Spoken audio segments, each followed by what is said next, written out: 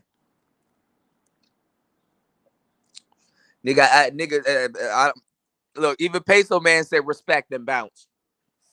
I had Peso Man laughing at some of them jokes. Them jokes was funny as hell. I roasted Peso Man. Peso Man had to go find another target. Dude, that nigga got roasted. It's funny when you roast somebody and they start laughing and shit. Half midway through the joke, that shit was funny. I said something to him and he started laughing. Cause I mean, if it's funny, it's funny. I'm a funny guy. I said something to him and he started laughing, so he went on mute. Then halfway through the joke, I stopped and started laughing. I was like, "Look, he going on mute right now." It was just funny. Everybody was laughing. It was just funny, you know. We don't got no real beef. We just gonna say what we gonna say and go on about our day, man. You know, but yeah, man, that nigga Peso Man got the fuck on, you know. He said, I've been told him that, but he's one stubborn bastard. He's going to be talking about the passport, bro, for the next 10 years complaining. Yeah, but what I'm saying is that, hold on, man. This is why, y'all, I can't leave sometime, because it's like, okay, let me step outside of this and start doing stuff. That's why y'all be seeing me doing these long-ass music streams. I be doing these long-ass music streams, minding my business. Then I started hearing my talking points everywhere. Word for word now, though. It's kind of getting like a little like, all right, now I gotta say something now. You know?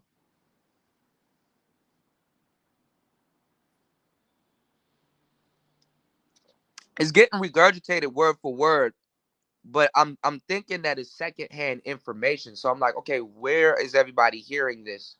Like, who's regurgitating my shit so I can pin it back onto where it was stolen. You know, but so many people listen to the channel and don't say nothing. And then I go around and it pops up. It was just eerie that what I've been saying word for word is popping up everywhere when nobody had that opinion. And that's why I stuck to it, because I know nobody ever was saying anything about it. Nobody ever was saying anything about it. So hold on, let me see. I charged my phone. Let me show y'all what titles. I didn't even watch it. I might do a whole show and I might watch, because it's the titles is what got me. It's similar to my titles, right? Hold on. Shout out to my brother Ant Glizzy, bro. Ant Glizzy been killing shit. Hold on, y'all. If y'all ain't subscribed to my bro from the DMV area, Ant Glizzy. I know y'all weird about the Glizzy thing. His name Ant, but people know him as Ant Glizzy. He was part of Glizzy gang. Hold on, y'all. That nigga blowing up. Y'all go subscribe to Barber Son TV. All right, so damn, this is my old channel. Hold on. Let me see. Damn, YouTube done changed its look. Hold on, y'all. God damn. Nah, what is going on? Hold on. All right. So when they sent me the link to Clarence, what's his name? Clarence Jr.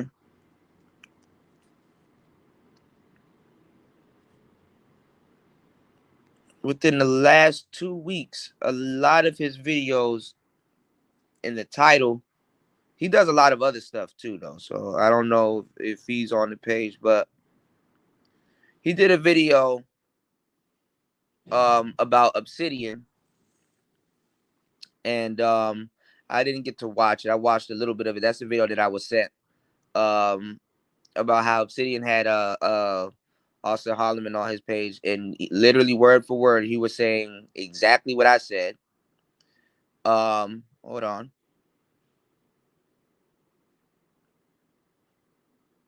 He been going in on Ed. I think that's where I heard about him. Hold on. Why am I on this page looking? Let me just go to the link I was sent. All right, this was the one that I was sent. Austin Holloman is not your hero. I got sent that video. I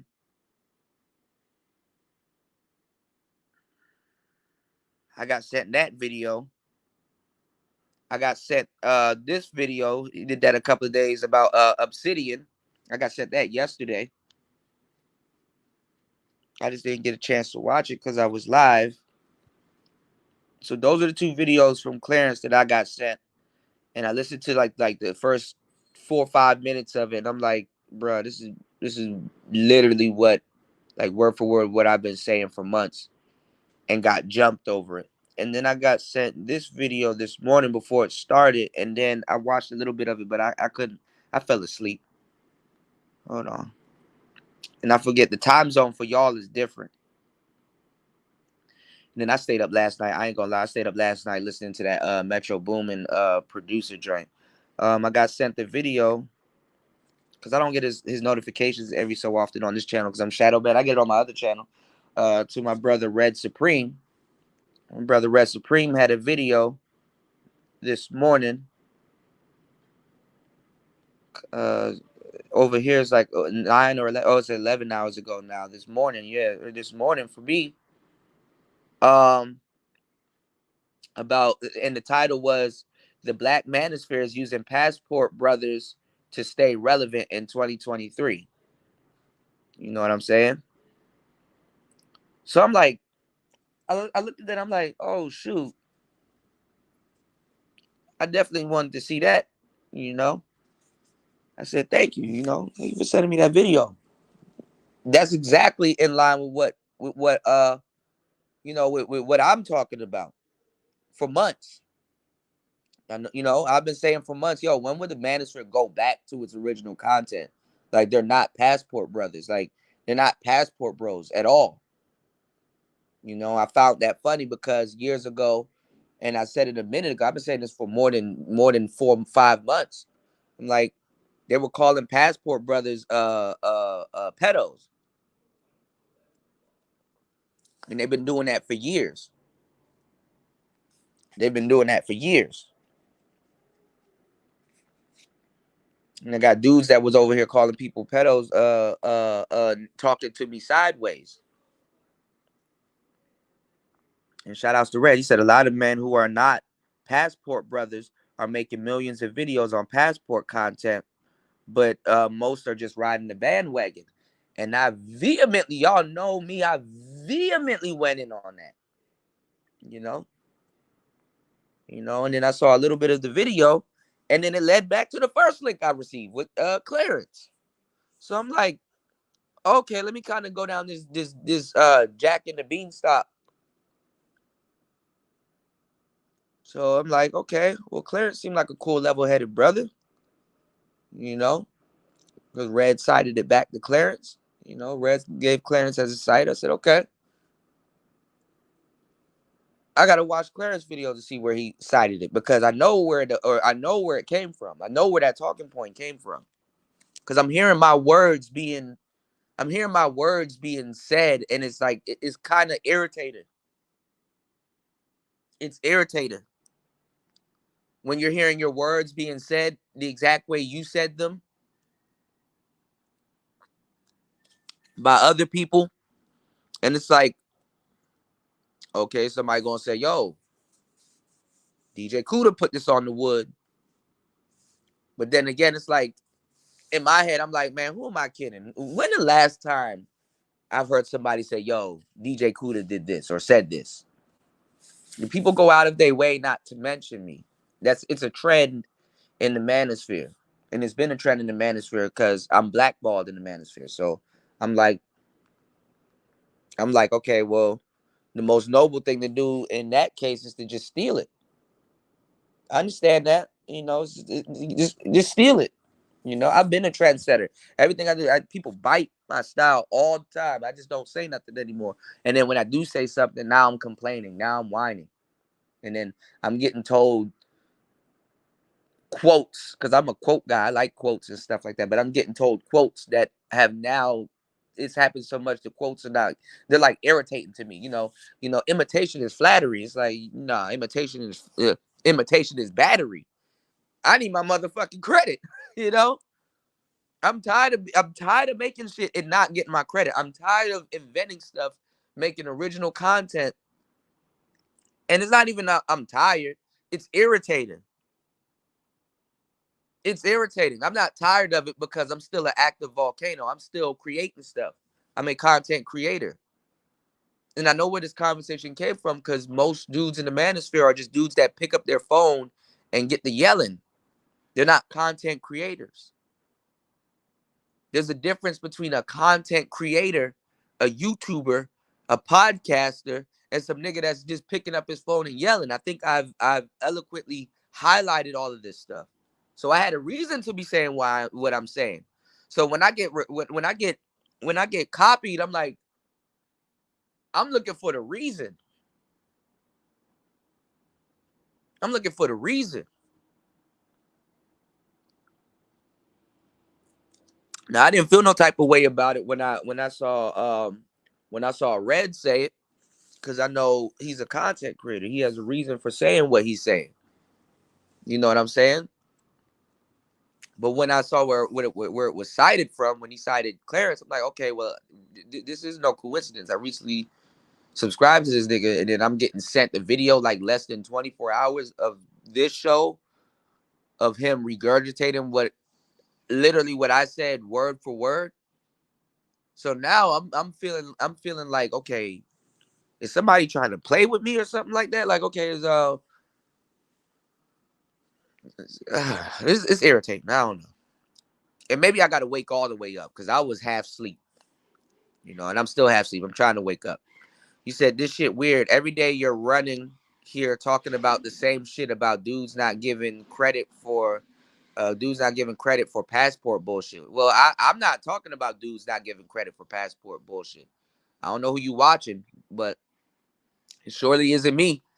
I go out of my way to help the passport brothers. Yeah, I got my criticisms and stuff like that, but nobody that's truly traveling would ever get mad at it. A real passport bro would never get mad at what I'm saying or what I'm doing. They would get the okie doke and be like, okay, I see what this brother's doing. And it's true. You know? And I wasn't going in, I wasn't going in on Austin Holloman. I was trying to help the young brother. So anybody flipping that passport shit, they know they should know me, and they should know why. And I've been doing it for a long time. Y'all see me go up and down the blade in Thailand saying, yo, where's the passport bros? Shit, NYC Sawman was lecturing me about that. He was like, you're a guy wearing a Biggie and Tupac t-shirt running up and down Thailand asking where's the passport bros, because I did a whole stream on the blade and was talking about how they was not out here. I went up and down the blade. I went up and down 4 blades in Thailand asking where the passport bros was at on camera. Now, did I wake up the next day and sort of apologize? Yeah, I did. Because I probably would say some disrespectful shit, but that's what happens, You said a lot of these old guys got Austin's penis deep in their esophagus. Pause. You said they coddling the hell out of Austin like he's a newborn baby. Yeah, but I've been saying that for a long time. Jessica, number 16, at the time, naking, and a bunch of people was getting on my case about that. I even did an interview over at Ty City, and MOT and all them other people were getting on my case about that. Now MOT is in the manosphere talking about Austin Holloman needs to be silenced or killed or something like that. He said something to that extent, that he needs to be destroyed. MOT is running around the manosphere saying Austin Holloman and what he's doing, and guys like him that's running around with that passport shit needs to be destroyed. He needs to be eliminated. He needs to get destroyed.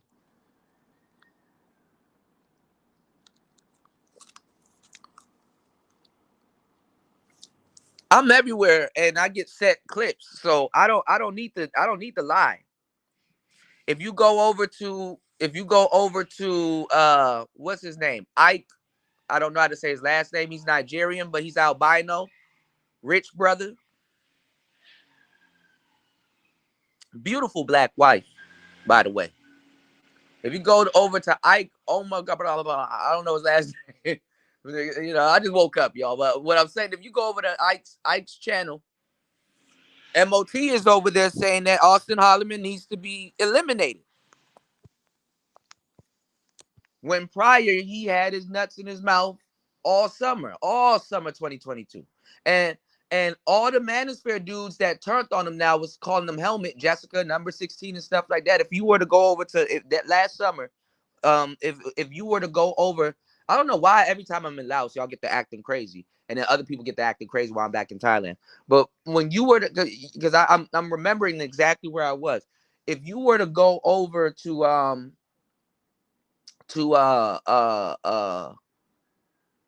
Austin's channel this summer and go look in the chat, it was not but manosphere dudes in there twerking. Ed was in there, everybody was in there. It was all a whole Austin Holloman had the whole manosphere crowd in his chat room summer 2022. And a good 80% of the manosphere cats, because back then I told y'all passport bros were gonna turn on him. And then when I got into that spat with Naking, then I turned around and said, and this was summertime. I was in the pool. I was in Thailand. I know exactly where I was because I got back to Thailand. And I know what I was talking about. Then I said, manosphere dudes are going to turn on him. I told Naking at some point, he was going to turn on him. Even when I was arguing with Jessica in number 16, I said they were going to turn on him. And then on that video that I did last night, why are my words being regurgitated in the space right now? This is not a coincidence. I believe in those, but I believe in those, but when I'm 10 toes, I don't believe in those. Now, later, several hours later, I'm hearing what I said on a live stream that got cut off. Running around in space now as if it's an original thought. Because I've been gaslighted like this so much times. And I'm like, all right, I'm going to really have to start standing up when this shit start happening. And I don't give a fuck who's going to say, yo, you just want your credit and stuff. How do you look at somebody and look at them knowing damn well what they're saying is the truth and look at them and say, yo, this person just wants his credit for something he actually did?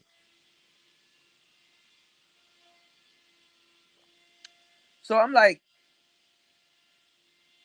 I'm not wrong for saying what I'm saying right now or feeling what I'm feeling like right now, because it's like, niggas that are in the audience that never had no real shit happen to them in their lives will sit up there. And that's what yesterday's show was about, was holding the audience accountable, because the audience don't see their behavior and stuff like that. And wait until people now are going to start talking about some holding the audience accountable. Just wait. Wait until that's a talking point. Man, I'm light years ahead of this space. Light years. I'd want to copy me too. Actually, I do that. That's why I repeat what I say, So what I'm saying is, like, I've been saying this for years, for 90 shit, going on a year now, more than a year. I've been saying this shit for months. So I know exactly when I'm being copied. I'm like, okay, I'm being copied, but who's actually copying me and just not citing their source? Just cite where you got it from.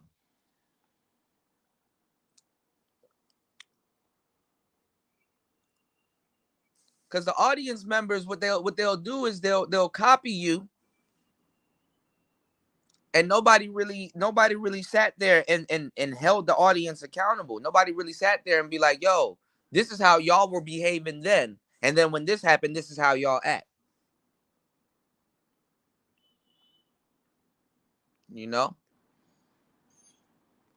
He said exactly. These older manosphere guys fuse with the passport bro stuff to stay alive. Yeah, that's why. And I called out names. And why are the names that I called out now being called out now when they weren't called out before? Huh? What? You did? You said the space would die off without trendsetters. Yeah, I mean they need somebody to leech from. I'm original. I've been original. I'm a content creator.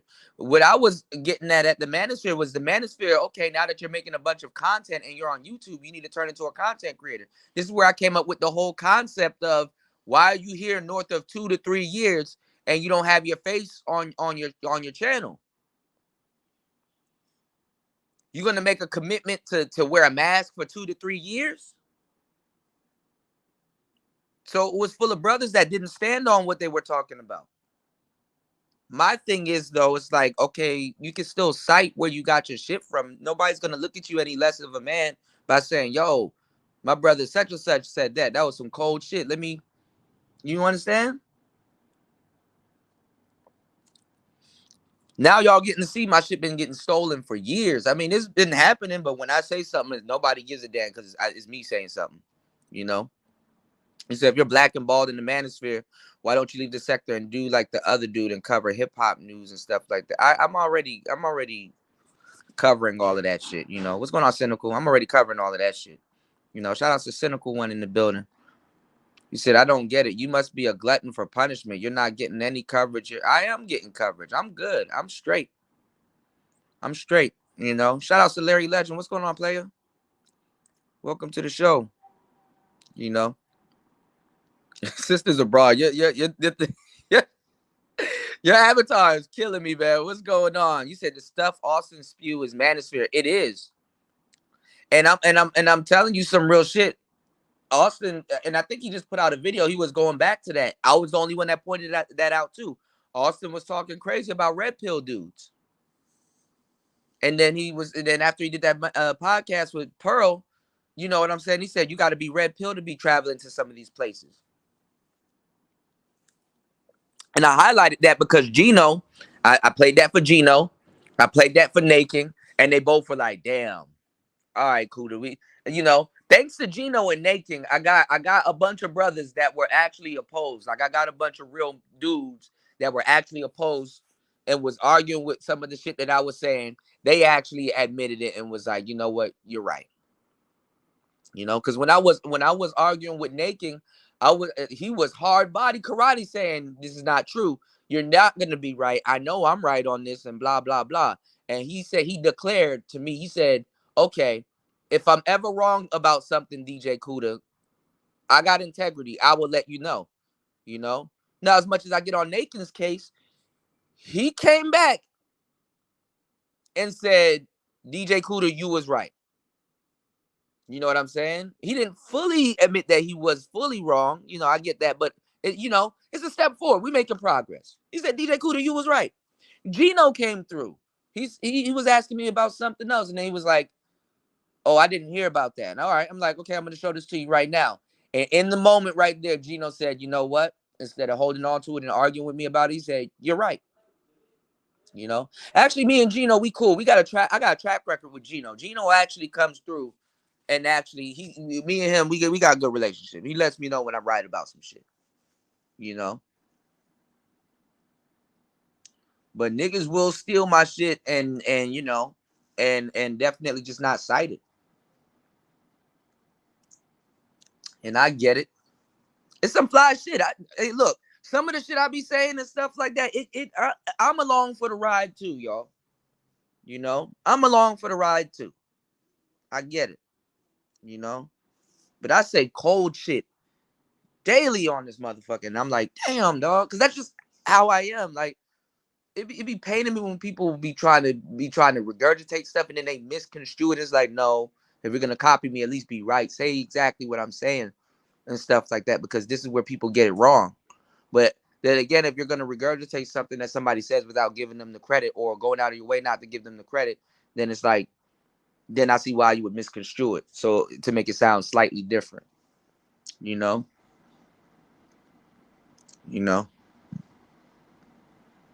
I do hip hop news. Go look at some of my pre-records and stuff like that, and some of my shorts. We've been following the Young Thug case and stuff like that. Those videos got well over 2,000 views and stuff like that. I got some videos that are cracking the algorithm. I know exactly what I need to do. I need to stop doing these live shows and take these hours that I'm doing and put it into something else, which I have been doing. So, book almost finished. I'm on my last chapter of the book, on the bonus chapter and stuff like that. Got to run it through and get it mastered. Um, there's like three other songs that I'm coming out with. So I might drop that as a 3-piece, like kind of little mixtape. And y'all see me here. I got a shitload of beats that I've been putting together. You know. He said, "Hell, I've been vibing with Fred. He been stealing others' content for the past few months from others." Who's Fred? You know. I know what I would do. I know what I'm doing, Zap. Shout outs to you though. Thank you, man. I appreciate it, man. I don't even talk. Look, I do videos on the Passport Bros and I give my thoughts on it and stuff like that. But honestly, the game that I'm giving, a Passport Bro will come over here because there was some Passport Bros that came over here thinking that they control. And then I have this unique, uncanny ability that if you come over here to hate on me or to troll me or something like that, after a while the troll will stop and start listening. So a lot of the Passport brothers that came over here to troll me about something, they actually stopped and listened and said, "Damn, yo, this brother actually makes sense." And then some of them actually comment on my videos where y'all see me running all up and down, Southeast Asia, and playing music, or I'm doing a lecture, or I'm doing a whole podcast riding up and down Southeast Asia. It ain't nothing for me to do a whole podcast running up and down Southeast Asia, and you see me in traffic in Bangkok or in Vientiane, and you see me doing whole shows on my damn in Southeast Asia. You see palm trees, you see statues, you see everything. There's so much stuff I got. There's so much videos I even put out yet. I got some other stuff that's coming out. I got so much footy.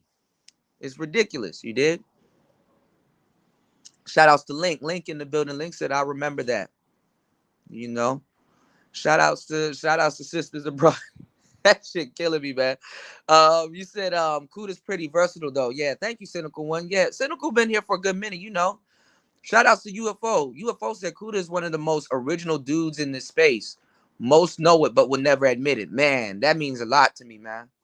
That means a lot to me. You know. He said, "I came to the space like 3 years ago, and 3 years ago, he was saying the same thing, that nobody's giving him credit for Passport Bro 3 years later." No, I don't want credit for Passport Bros. I don't want credit for Passport Bros, but if I wanted to, I could ask for credit if I wanted to via Passport Bros. I'm not a Passport Bro, so I wouldn't ask credit for Passport Bros. But Passport Bros, the real ones, they do show me respect, because 3 years ago, I was the one merchant for them in the space. It wasn't just me though. It was Marco, Jessica was here, and Zero was here. You know, and people try to say Marco and Miko Worldwide is the same thing, because at that time they were trying to make Passport Bros. They were trying to put that pedo jacket on Passport Bros. Even Mr. Fantastic was putting in work for Passport Bros. Even though I went in on the brother, Game Changer was doing it too. You know, so I'm not gonna lie about that. Even if it's somebody that I think is a fuck nigga, I'm not gonna lie on that nigga. Game Changer was doing it. A lot of people were doing it, but a lot of the cronies that were with Game Changer and stuff, when everything split, they were vicariously living through Marco. They was. Marco had a big stretch. Marco had a big influence. So that's why, even if you go to those old live streams, I was trying to talk Marco also into being a content creator.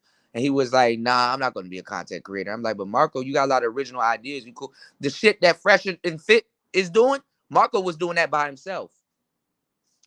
What really got Marco, though, was that Marco did buy microphones. Marco did at least bought some microphones.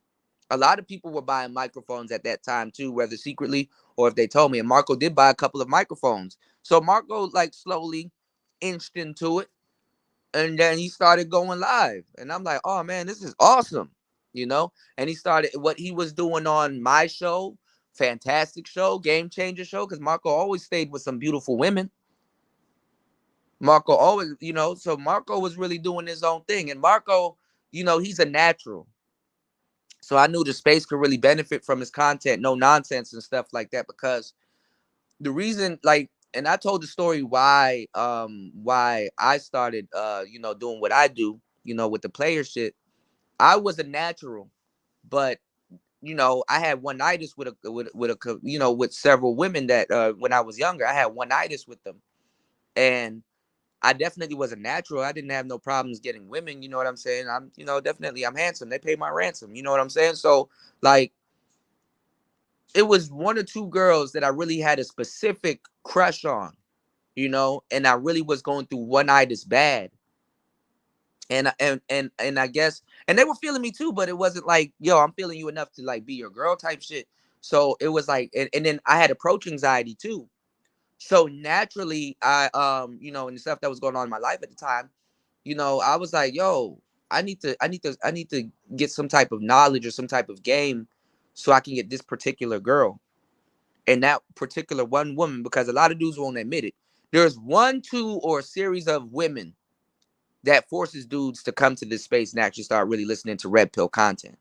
You know, some of y'all don't pick up red pill content until you're in a relationship with your girlfriend or a girlfriend that you had in the past, and she did something, and then all of a sudden you go on the internet, other than Google or whatever, you go on the internet and be like, yo, why she always got an attitude? Let me kind of go on YouTube and look up why do women have attitudes like this and shit like that, and then boom, you gonna go down the rabbit hole and you gonna find somebody from the manosphere gonna be touching on that, or a dating coach. Dating coaches birthed the manosphere. Dating coaches predate the manosphere. They do.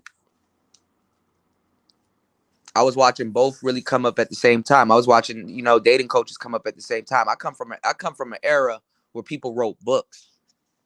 And I was blessed to be born in the DMV area and know guys like Alan Roger Curry at the age of like 11 and Tariq Nasheed. And there was several other people and stuff like that. But what really got me into books like that, other than other players, was was um um the pickup artist. The pickup artist is when I really start taking what was in those books seriously. You know what I'm saying? I have and had all of Tariq Nasheed's books, the original books. What really got me into reading books too, though, was an author, and rest in peace to him. My favorite author is Eric Jerome Dickey. And there was a lot of urban fiction books around the time in the DMV area was a big thing, because like Sister Soldier, and then Zane. You know, Zane is from the Washington D.C., Maryland, DMV, Maryland, D.C., Maryland, and Virginia area. So I knew about Zane and stuff like that, and I knew the African lady that owned the bookstore there, and I knew about Rom Wills. I knew about all of these guys. So I had an extensive childhood and background into all of that stuff. My parents didn't know what the fuck I was reading and shit like that. And my sister didn't know what the hell I was reading, because, you know, she had her own thing. She was doing her own thing. She went off to, you know, go stay with my father in Boston. So, like, you know, after, you know what she had going on, you know, she went up there to go live and you know, she put herself on another path. So when I was really learning, like my like going into my teenage years, then after a while I went from having a sibling in my house, you know, to it just being me alone, you know. And I didn't mind being alone, you know what I'm saying? I didn't mind being alone, you know. But there were some questions that I had that I wanted to ask about women. And, you know, my mother, she cool, you know, I mean, she'll give me the game, but, you know, she got her own itinerary, you know what I'm saying? She is who she is. But I had time to really go do stuff, you know, be on my own and really get into trouble and shit like that. And I was on my own. I was getting into trouble and shit, but it was good trouble. You know, I was, you know, I'm really thorough whether I'm doing something right or I'm doing something wrong, you know, even if it's to my detriment. And my logic for reading books, you know, because what really got me into reading was two books, Genevieve and Chasing Destiny. And then I went through all of Eric Jerome Dickey's catalog, and then at the same time, I was reading pickup stuff too. And the crazy thing is that what was happening in a lot of those urban fiction books was slowly happening to me in real life. But like my philosophy was more so that, okay, well, it took somebody their whole life to learn. I can learn that by reading a book. So I equally read books and ran the streets. I equally I equally read books and ran the streets. And where I lived, it was more so, it wasn't in the hood. It was more so suburb. It really wasn't suburban, but it was like where I live was in the middle of several hoods. So anytime I journeyed out of my hood, I was in other people's hoods and stuff like that. So eventually I end up being cool with all the hoods that was in my area. I end up you know, being known and stuff like that. So I was doing good. And then even when I went into DC, if I was in the hoods in DC, I was good in DC. I'm good everywhere I go. You know, you say he's on Obsidian's channel, right? The Ike dude. Yeah, Ike. He's the only albino guy y'all will see here. You know, you said all of them were twerking for Austin. That's what I'm saying. Yeah, they were twerking. They were twerking in the chat room. The Manosphere championed them. You know, what's going on? What's going on, Jr.? He said the problem is you don't fit the typical nigger profile. Technical advice, riding a one wheel, moving out the country. Yeah, yeah, yeah. And I changed it around. Yeah, like I'm a pretty cool guy. Like once you get to know me, like I'm actually pretty cool. You know, you're gonna walk away with some game. You know, you say YouTube is a vicious game. I didn't really and truly get it until I began creating content. Yeah, man. And you know what's going on, Lou? And it makes it seem like what we do is easy. What we do is not easy, you know. So that's why, respectfully, you know, sometimes I tell some of the audience members, it's like, yo, stay in your place, please. You know, because because you're talking about something that you have no idea. You know, create 1,000 videos and then come talk to me and stuff like that. You know, I was looking the other day. I ran across an Angry Man video because me and Angry Man, we sat there and talked about tech for a long time, and we go back and forth, and we always talk about what improvements we made to our studio and stuff like that. And I be seeing people trying to tell Angry Man what to do and shit like that, and they do the same thing with me and stuff like that. And it's like, bro, you haven't even bought one camera for anything you're doing. You know what I'm saying? I know your cell phone does it, but you don't even know how to utilize your phone like that. You haven't brought one camera. And you got all of this stuff, and you got a whole, you know, if somebody sits in my like when my studio, my real studio, honestly, because I had several studios. There was one that I used to go to. There was one that I had at home, and there was one that I had in another location. And I used to go live on all them studios and stuff like that until I was like, you know, I just need to have my studio in one or two places. And when I used to like when people would be telling me stuff, it's like I would tell people like you can't even sit in my captain's chair. And what I mean by my captain's chair is like, okay, sit in my studio and go run the show. You're not gonna run the show the same. You know what I'm saying? My studio set up the way I wanted it to be set up because I know why I have things in place where it is. I was seeing Angry Man show people his whole setup, the lighting and everything, and I'm like, yeah, a lot of people don't know what goes into this shit. You know, before you get there, you got to be on some I've arrived type shit. And when I was talking to the manosphere about that, I got cursed out about that. I got cursed out about that. People that's getting on here every day telling y'all to have integrity and be on your business and all this other shit. And then that's why it was just irritating when I'm hearing a whole bunch of people like, get your passport. And it's like, bro, do you even have your passport? The niggas didn't even have their passport. That shit was irritating. People could tell y'all.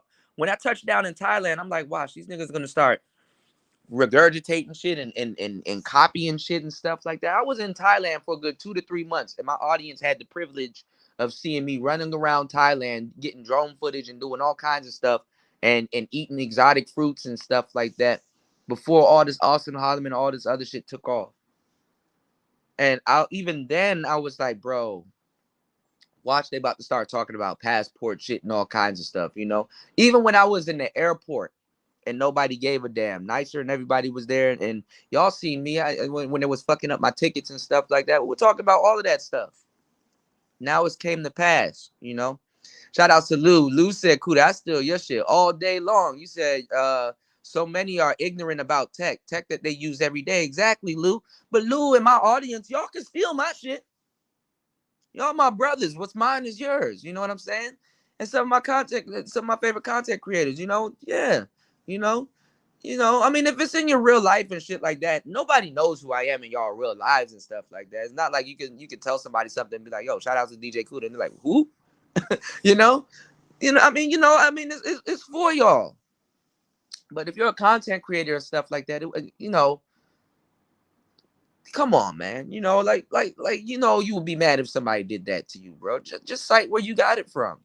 And I said something real important on my last live stream where it's like, if somebody doesn't want to apologize to you or at least give you credit for something, they feel that they're better than you deep down inside. They truly haven't humbled themselves. They truly haven't humbled themselves. I guess you being right wasn't a humbling experience enough for them to be like, damn, you know what? You was right. Me, I take myself very seriously, but y'all know I have what's it called? Deprecating humor. I don't take myself that seriously sometimes. I take myself seriously, but I know when to stop and laugh. Even if it's at myself. That gives me the tools to move forward. And I want you guys to learn from that. And I'm always forever teaching. Even if I got to repeat something I said years ago, I would do the donuts and go right back around, repeat it, but I would add more information on it because as I'm repeating stuff, I'm adding more information on it, you know? And I have this saying about, what you don't complete, ultimately you will repeat and stuff like that. So, I use it to not irritate me because I'm like, okay, I'm completing my mission. So I'm repeating my mission. Until I complete it, He said, dudes will anything for an advantage. Steal talking points, backstab, ruin. Yeah. Even Kevin. What's going on, little Shirley? Shout outs to you. Welcome. Welcome. Um, you know, um,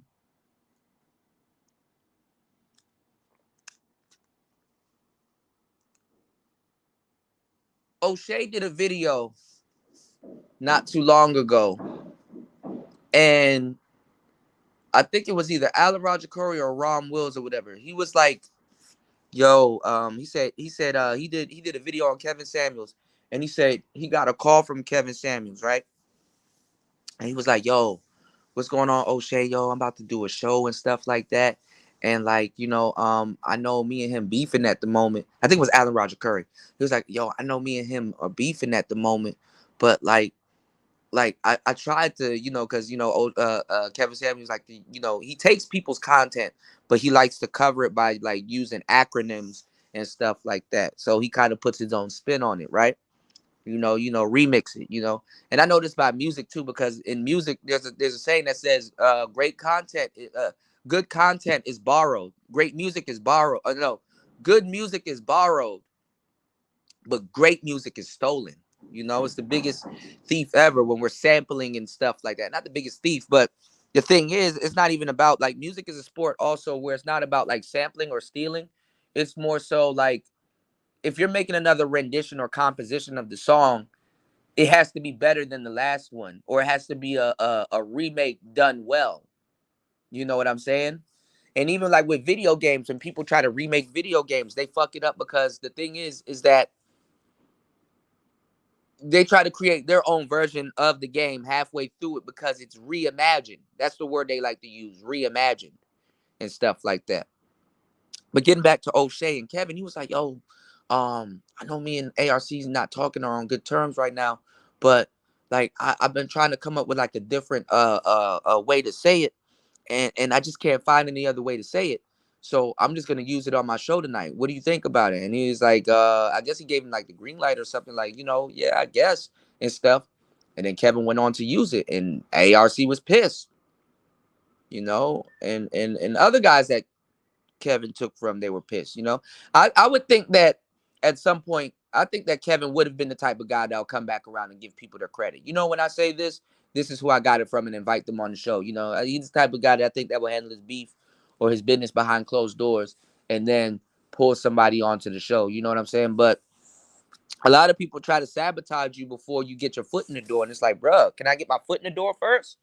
Yeah, you may see me and it may seem like I got all this money and I got my foot in the door, but my foot not in the fucking door yet. Let me get my foot in the door first so I can help.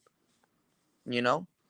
So that's why, but a lot of niggas in the manosphere, they start turning on them. They start booty shaking and doing all kinds of shit.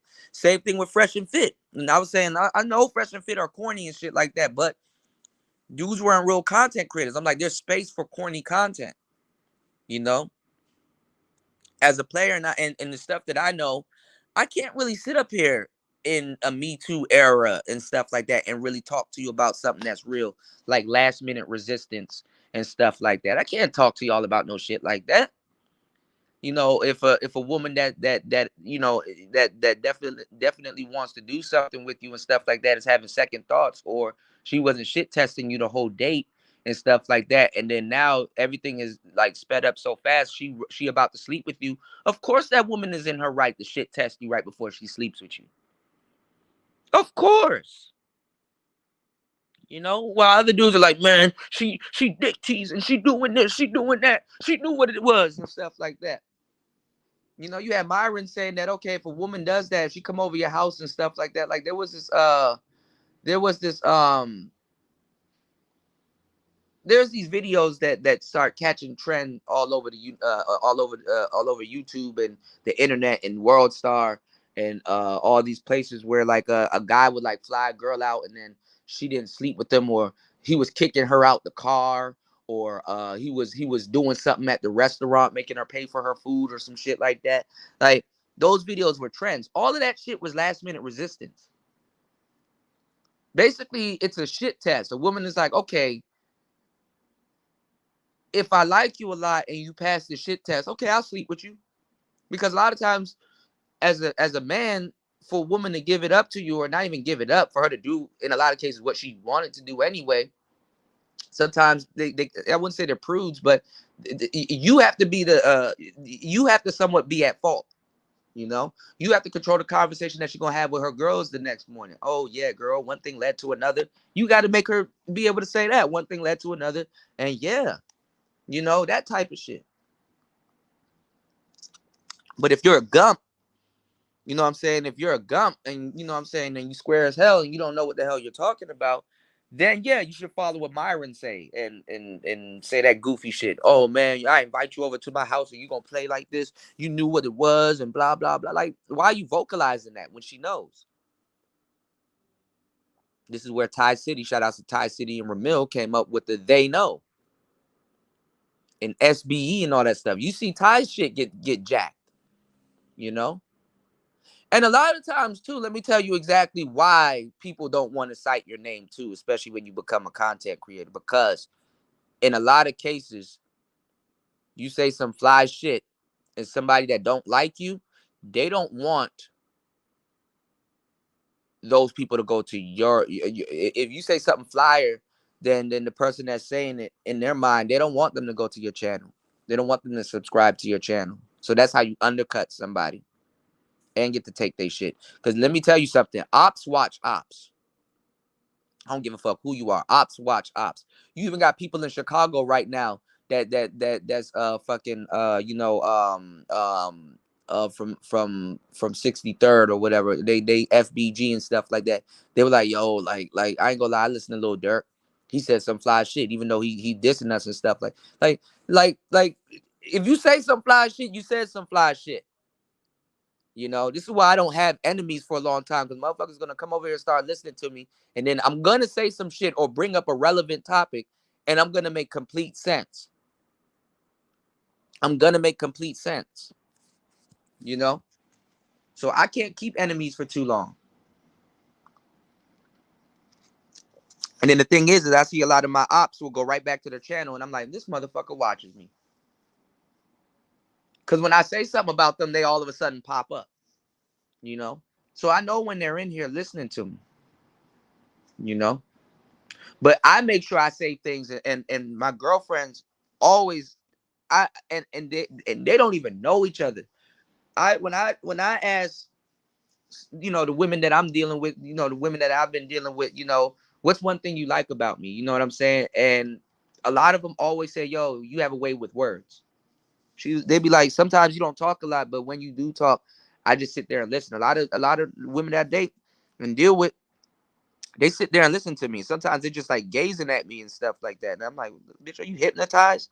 You know, did you hear what I said? I want them to hear what I'm saying. And they just fucking looking past, they gazing past me. And I'm pretty sure a lot of them heard what I said. They'd be like, yeah, I be listening, but I hear what you said.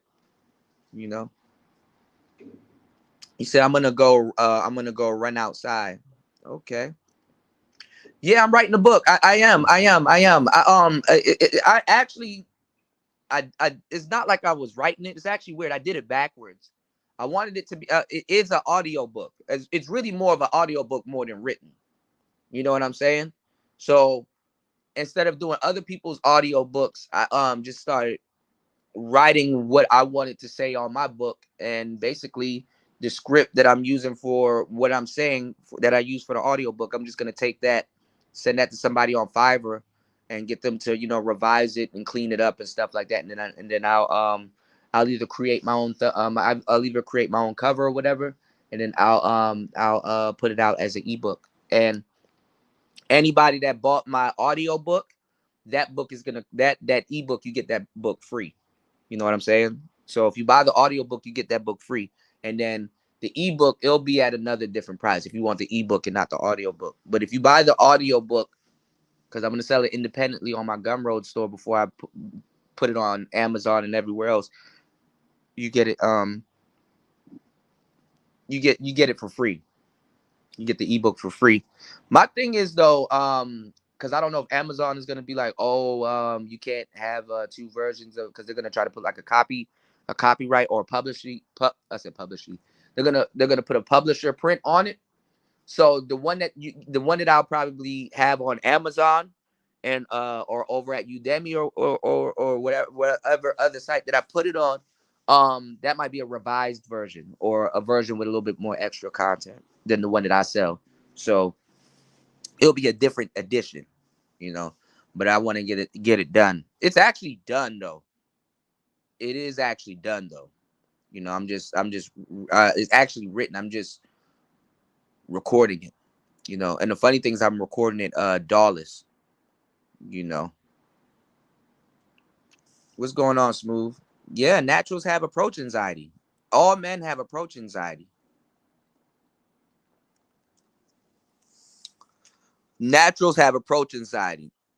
With a natural, there's one girl, and it happens all the time. Like if you naturally get women, there's one girl that you're not gonna get, and it might fuck with you, even though you get a lot of other girls and stuff like that. Just because you're natural don't mean you're getting all the type of girls that you want. You know, you could probably have a preference or develop a preference, because after you get a bunch of girls, you develop a preference too. So you can have a preference or develop one, or have and still develop one. And you're not gonna get a certain girl. You're not gonna be charming to her like you are to other girls. Whatever works for the other girls, yeah, it's gonna work on a lot of other women, but it might not work on the woman that you want. So that was the situation that I ran into. And then honestly, I was just a regular kid in high school and in middle school and shit like that, having a regular experience. Yeah, you have a crush on a girl. You like a girl, you know. She may have a boyfriend. You have crushes on people, you know. That's natural as a young man, you know. It's natural. It naturally happens as a young man. So, you go and figure it out. But see, everything is different nowadays. This is why you have a lot of grown men in this space that's like fucking confused because, you know, either the cell phone or y'all were goofy coming up or something like that happened, and it stifles you. And sometimes that's what you take into your adulthood, and then now you have a delayed is arrested development. You have a delayed childhood phase, not even just it would and the crazy thing about it, if you get into the psychology of what I'm talking about, it actually goes past women. You know what I'm saying? Because some of y'all are in here chasing women and shit like that when it's actually a childhood problem. It's actually a childhood problem. It's actually a problem in development and stuff. You said you got to be a street nigga, educated nigga, high value nigga, or a pimp to be widely acknowledged by the space. Tragic, yeah. And then God forbid you're all of those things. You know what I'm saying? Because people are gonna label you what they found you as. Oh, when I found this nigga, he was a street nigga. Yeah, but nigga, I'm smart too. You know what I'm saying? And I have extensive knowledge in another area y'all may not think. Like you'll find some nigga and it's like, damn dog, you a cool street nigga. And then you go to a music store with this nigga and he picks up a guitar and start playing. And it's like, whoa, hold on, bro. You know how to play a guitar? Yeah, nigga. When did this happen? Well, you never asked and shit like that, or you assumed I probably didn't know shit. But yeah, dog, I know how to play a guitar. I know music theory. It's like, oh damn. Like that Summer Walker chick, I think she's a very talented, but she's a thought. She has thought tendencies and stuff like that. And now she fucking up her body with surgery. Like SZA, I love weird women. Weird women are my fucking kryptonite. I loved SZA before anybody really knew about her like that. Freckles, looking crazy and all of that. I love that. Don't change a damn thing. She done fucked herself up within the span of 4 to 5 years. She didn't need no goddamn BBL. She need that shit. Little Shirley said, I'm doing all right. I'm still building up my mature females. I got a few waiting on them. Man, you gotta I think you gotta get like a GoPro, Little Shirley, and kind of just, I know it's a lot of SD cards, but keep that shit running. So you know what I'm saying? You can like they has this thing called time lapse where like you can kind of, when you're feeding your spiders, you can use a time lapse and stuff like that and just put that up. A lot of animal content is taking off on YouTube right now too. It's another surge. So definitely try to get some footage. Shirley's Ranchulous, you dig? Y'all make sure y'all, if you can plug your channel, y'all make sure y'all subscribe to Little Shirley's page. She makes bugs and animals and insects and stuff. Like when she speaks about it, she makes stuff that y'all will probably not like. She makes it interesting, and it's really off. It's like, what are you doing now? It's like, oh, you're feeding them. Oh wow. So sometimes too, you gotta, you like, damn, I didn't know tarantulas got personality and stuff like that. Because when people see something immediately, they're like, kill it. What's going on, G Mars? Shout outs to you, man. Welcome to the show. You said true, but I acknowledged by who in this space? You said those with knowledge or those with hate. You said respect, sir. Only asking questions because I don't know. It's all UFO. He's actually pretty cool. UFO be chiming on some stuff, and he real solid brother. You said my older sister used to read Eric Jerome Dickey like an addict. Yeah, Eric Jerome Dickey was actually really good. Like his book, I don't want to give y'all too much because I told y'all when y'all be asking me to do a book club, some books that you should read. I'll probably do this on my community tab. But what got me into his book was the first book that I read was this book called Chasing Destiny, and it was like a play on the words, and it was about this cool broad. Her name was Billy, and she rode an Italian motorcycle. She rode a Ducati, and she was just going through a lot of crazy shit with this dude named Keith, I think his name was. And Keith was like going through like a divorce and all this other shit. And I think she got pregnant and stuff like that. But Keith had kids and his daughter name was Destiny. So he gets you into Billy's story and stuff like that and what she does and how she rode around, riding motorcycles and she's chilling with dudes and stuff like that. But she's going through this weird relationship with another man that's having a breakup. And then her story start tying into Destiny's story and stuff like that. So it's like a wordplay on Chasing Destiny. Y'all gotta read that book. It's really good. I was about to tell you a key point in that book, but I don't want to fuck it up for y'all. And then he had this other book called Genevieve, where it was like this dude. No, it was this lady named Genevieve, basically. And she's with this guy. And she lives in LA or whatever, but she's like a country girl. And she didn't have no kids. Like, I think she just married this guy and he wanted to have kids, but she was kind of hesitant and stuff. He's like, well, we're married now. We're past that point. You know, I want to have kids and all this other stuff.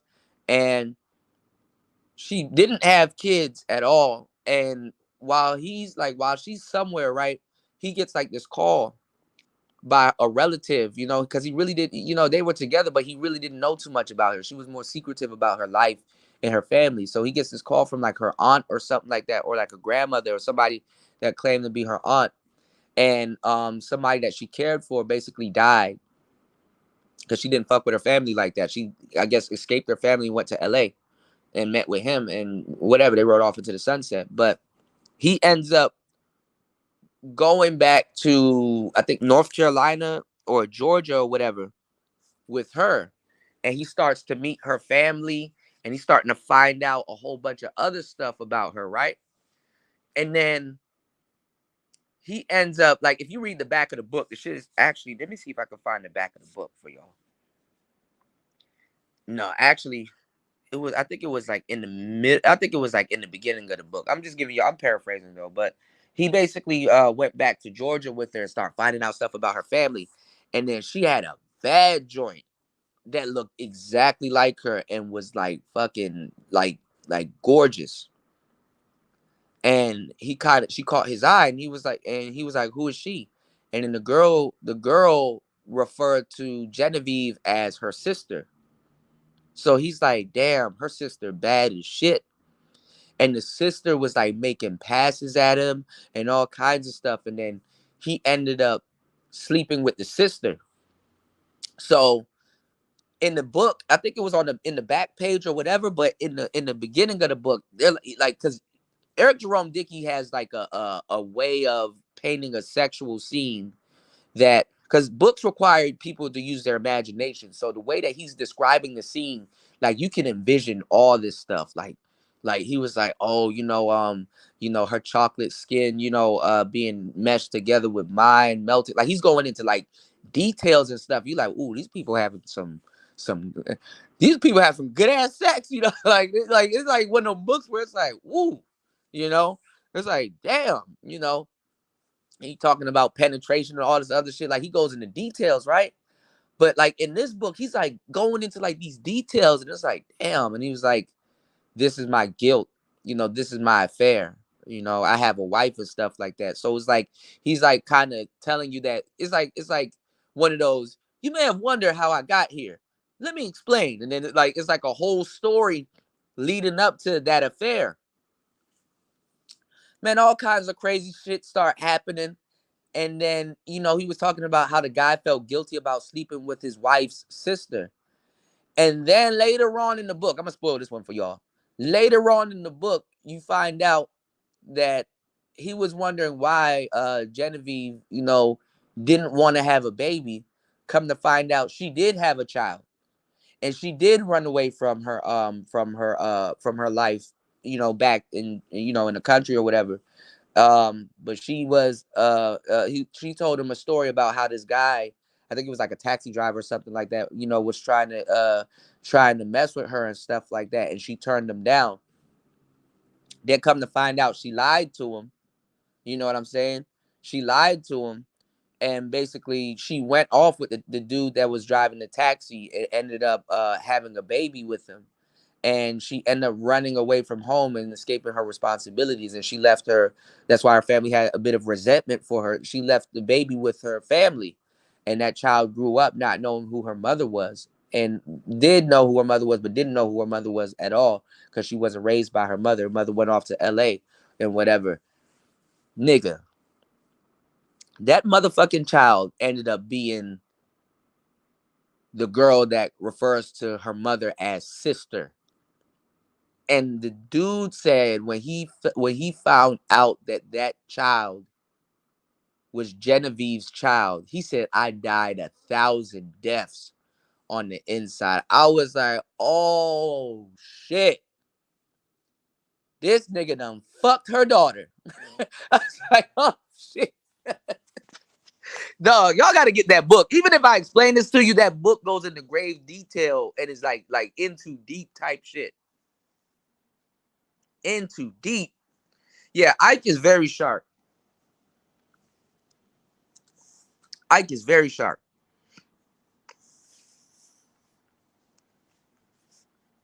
You know, UFO telling y'all the truth, man.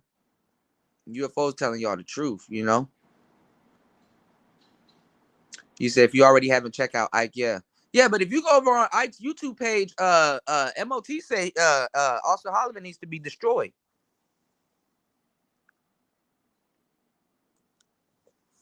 MOT starting to regurgitate my talking points. He be over here watching, he's starting to regurgitate my talking points. Cause when I was saying y'all need to change the face of what's the Passport Bros, he cursed me out over at Ty City's channel. Talking about this is what happens when you let lame guys and BANs, bitch ass niggas, you know, speak for a movement that's trying to become a part of a movement and align themselves with a movement. That nigga start turning pussy because he thought that I was trying to be a part of the Passport Bros and I wasn't. Now he's regurgitating everything I said, hook, line, and sinker.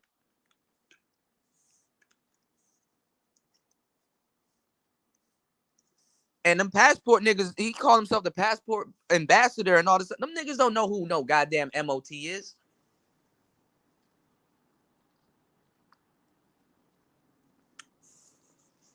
Even BMT said he don't know who he is. He just come to his channel and donate, so he accepted donations. Then he don't know who the fuck he is. So yeah, you know, MOT done stole some content from the game. You know, people know where these content where their content coming from. A lot of that shit come from. A lot of that shit y'all won't even realize originated over on here, over on Third Shift.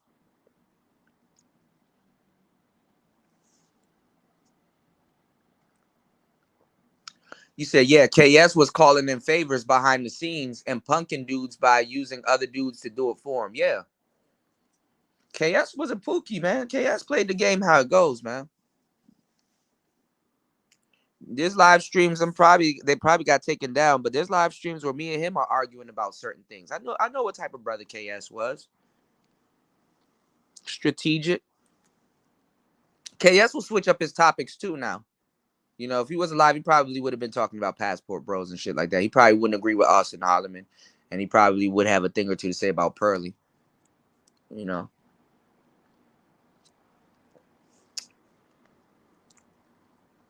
But I gave KS a lot of you know, equipment on the game and stuff like that. So he was like, "Yo," because I was going into details, and he was like, "Just you like," because I'm like, "Are you still following me?" When I was giving him the game and I was going into details, I'm like, "Are you still following me?" And he was like, "Yeah, but he's like, because you know he's quote unquote a busy guy, right?" He was like, "Just give me the companies that you need, and I'll do the rest from there." I was like, I told him too, but he did that too, so it was good. I said, or you can pay somebody to do it for you.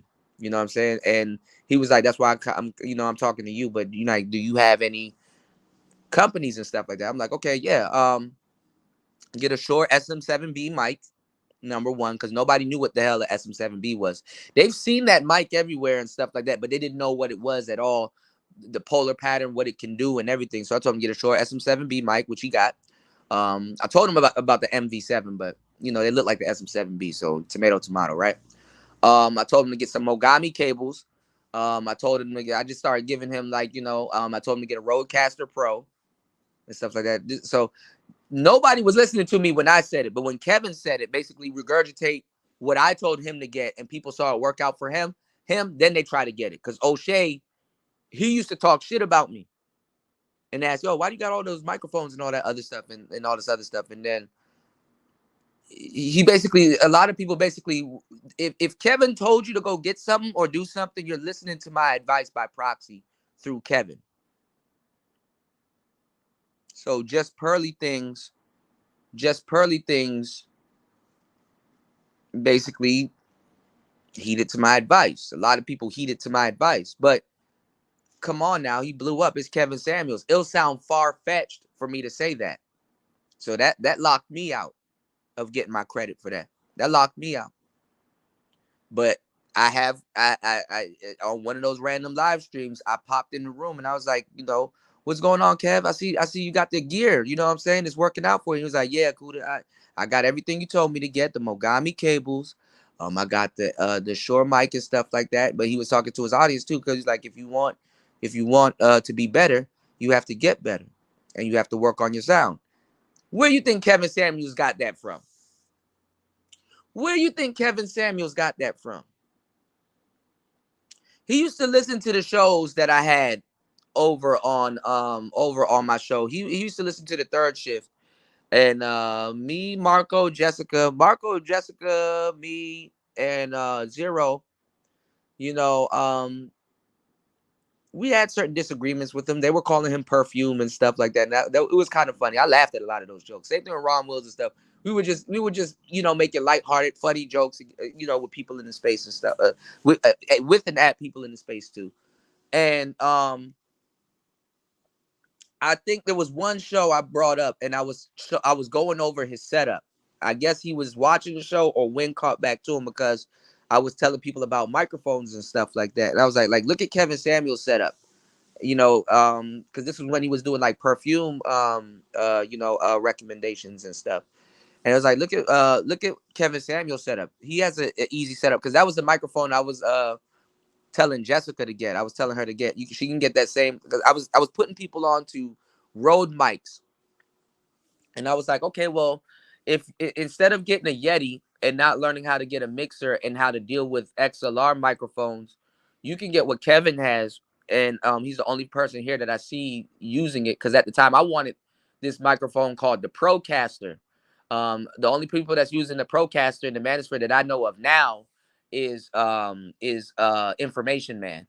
The Procaster has a different type of brightness to it. I ended up getting the RE20, but the Procaster, Kevin Samuels had the white one. If you go look at his old shows, he had the white one, which was a plug-and-play mic, basically like the Yeti, which was a better all-around microphone because it was dynamic and it was an end-fire microphone. It wasn't a condenser. He used the Procaster.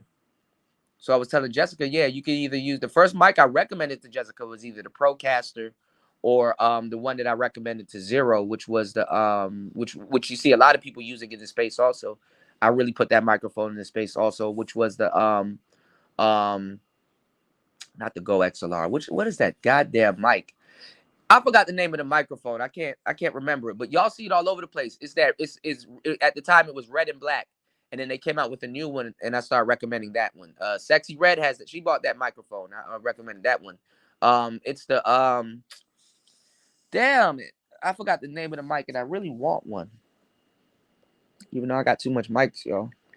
It's a really good mic though. Hold on, red. Let me see. I forgot the name of it. I'm scattered brain, y'all. Hold on. And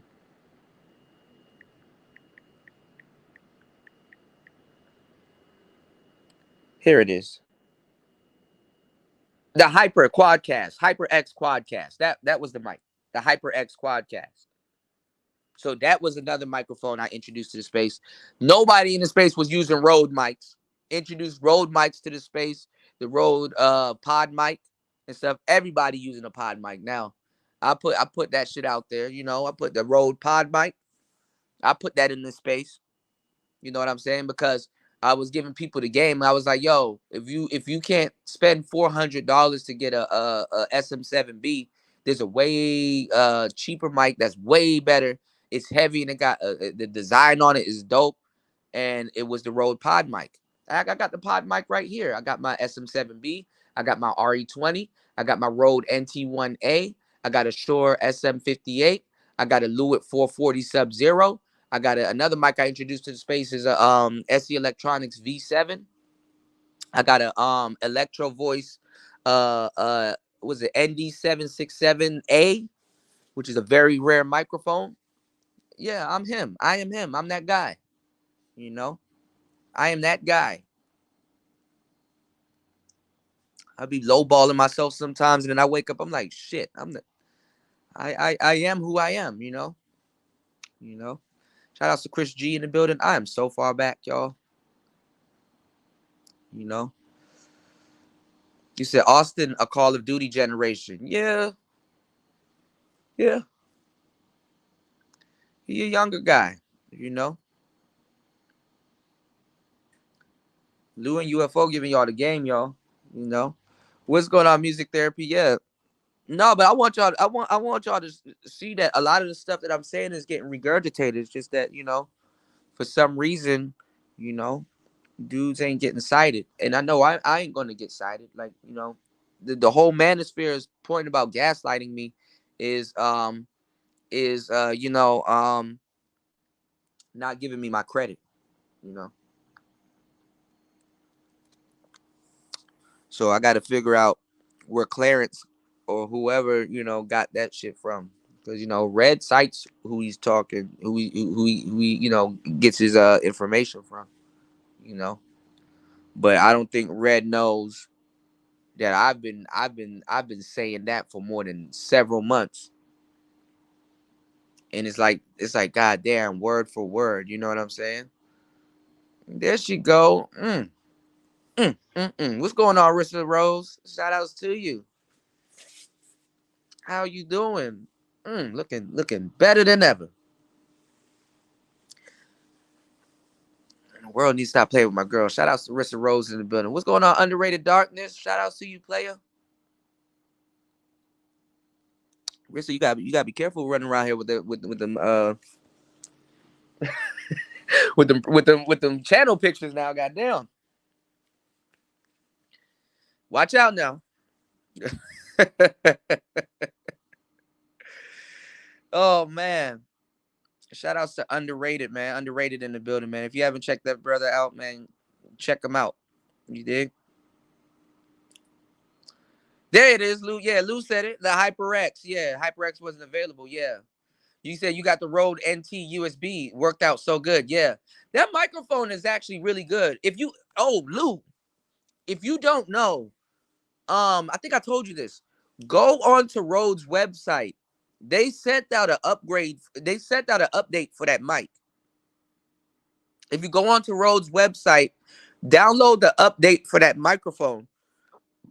That microphone now, this is why I told y'all to get these microphones, because I said it back then, but I'm saying it now.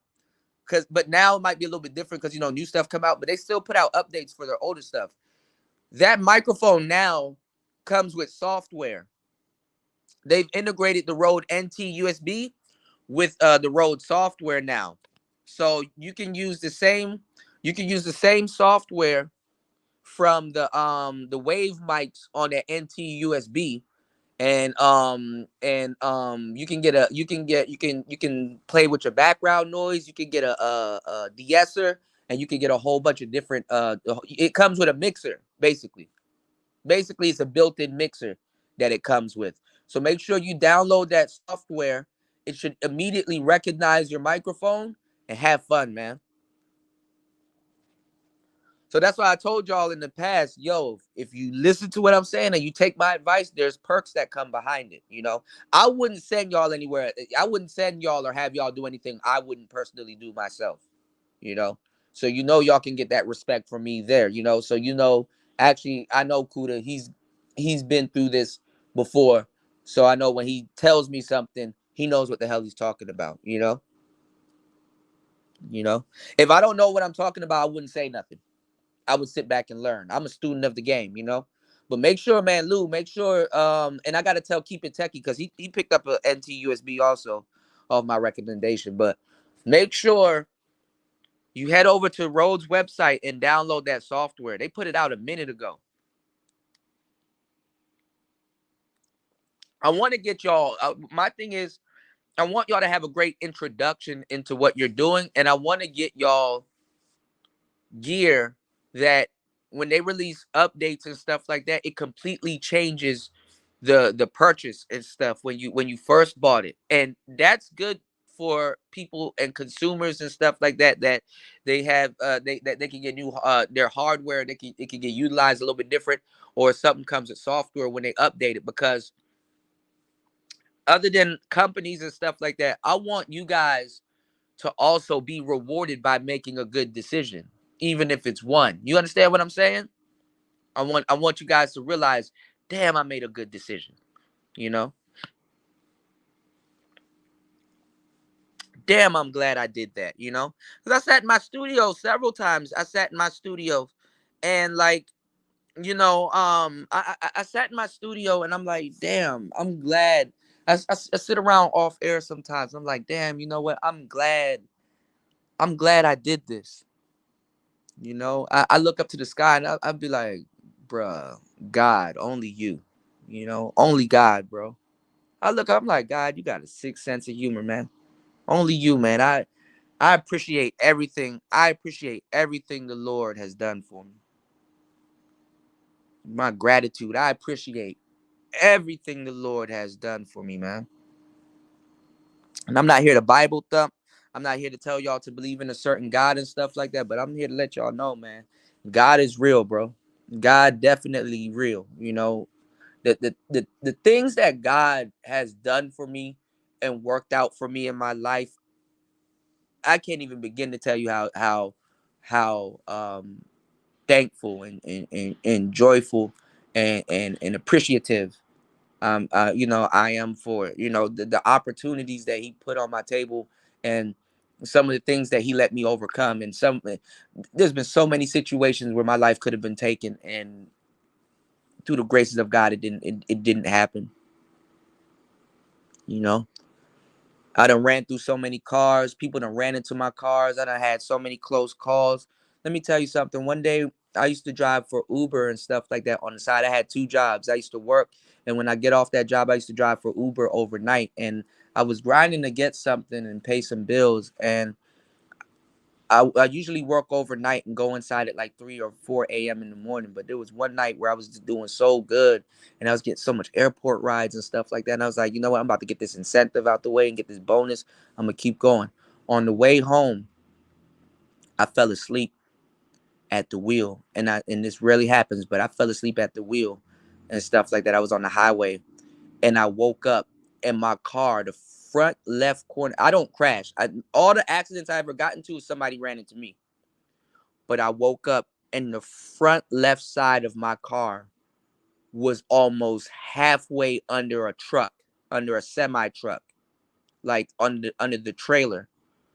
So the back wheel of that truck almost, I woke up right in time, almost could drag the car's going forward. So the back wheels of that truck, these wheels were big. The wheels came up to the side of my window in the trailer.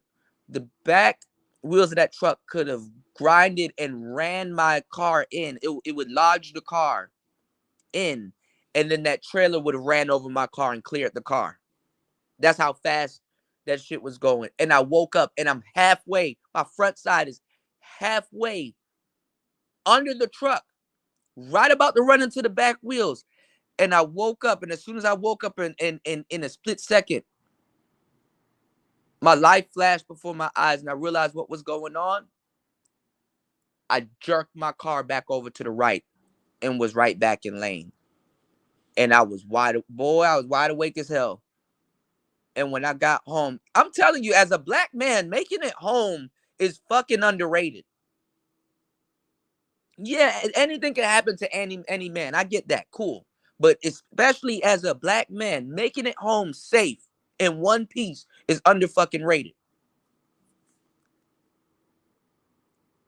There's times I didn't make it home. I went straight to straight to the hospital, bro.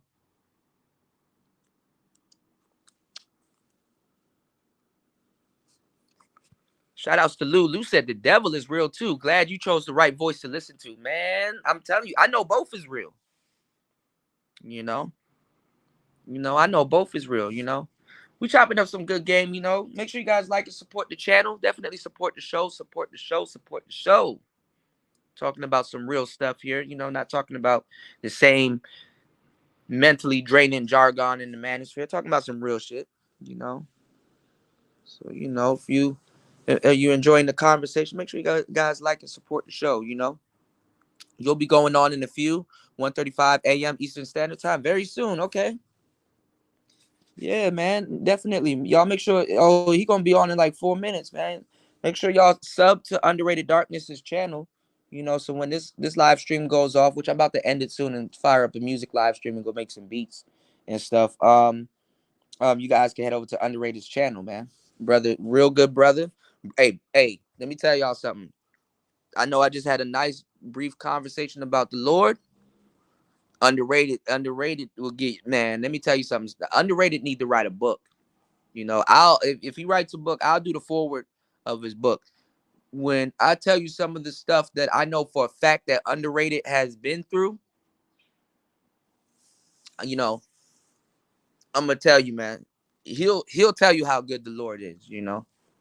And sometimes y'all, it don't have to be your own personal situation. Sometimes you'll realize how good God is, uh, through other people's miracle. You know, through other people's miracles and some of the stuff some of that shit is nothing short but God. You know. So I appreciate my audience. I appreciate the life that I live right now. I appreciate the Lord. I appreciate um the times that He brought me home and stuff like that. You know, shout out, salute. Thank you, broski. And let me tell you something too, man. Speaking of going home, I was looking at a little bit of that Kyrie footage. What his name? Is it Kyrie? Hold on, y'all. All right, here's the link, y'all.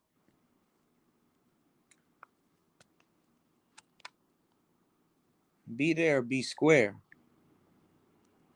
What's the man name? Is it Tyre? Is it Tyre or Kyrie? God damn it. I can't keep up with all these brothers' names, man. Tyre. And I watched those cop videos, man. I watched those cop videos. I watched them so much.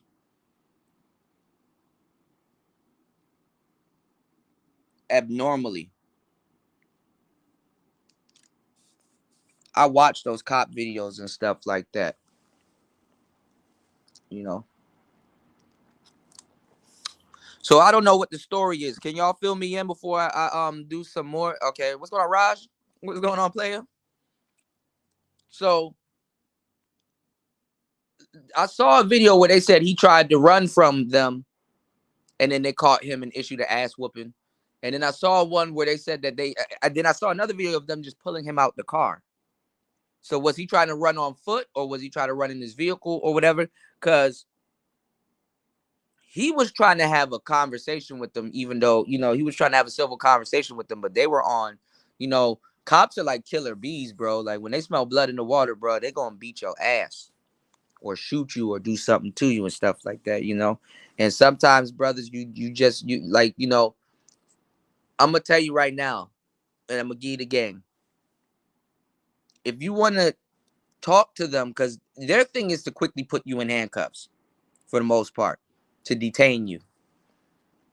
If you want to talk to them, you need to talk to them while they're placing handcuffs on you, because it's a process. Like, I use straight psychological tactics on cops. There's so many times I should have been arrested. Bruh, I know how to talk to cops. I know how to interact with police and not be snitching and stuff like that. I know exactly how to go about conducting it, you know, because it's a process.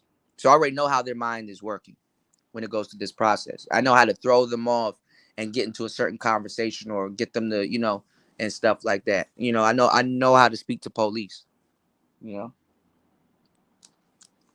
and get them to laugh and shit like that. I know how to do all of that shit. I kept telling y'all about my cars. I had all the hot boy cars. Lincoln Town Car, Crown Vic. I had all of that shit. I know. I had a pullover story damn near every day. Every week I had a pullover story. I know how to talk to them niggas.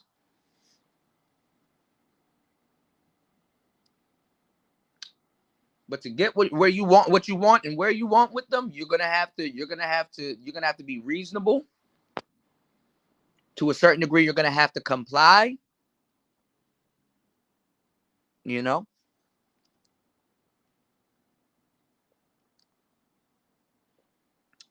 Now, they're trying to say it's the black cops that was showing out.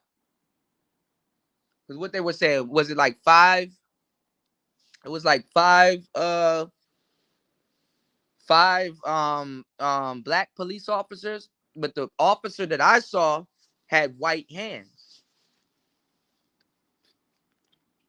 So is it one of those things where it's like, hold on, y'all.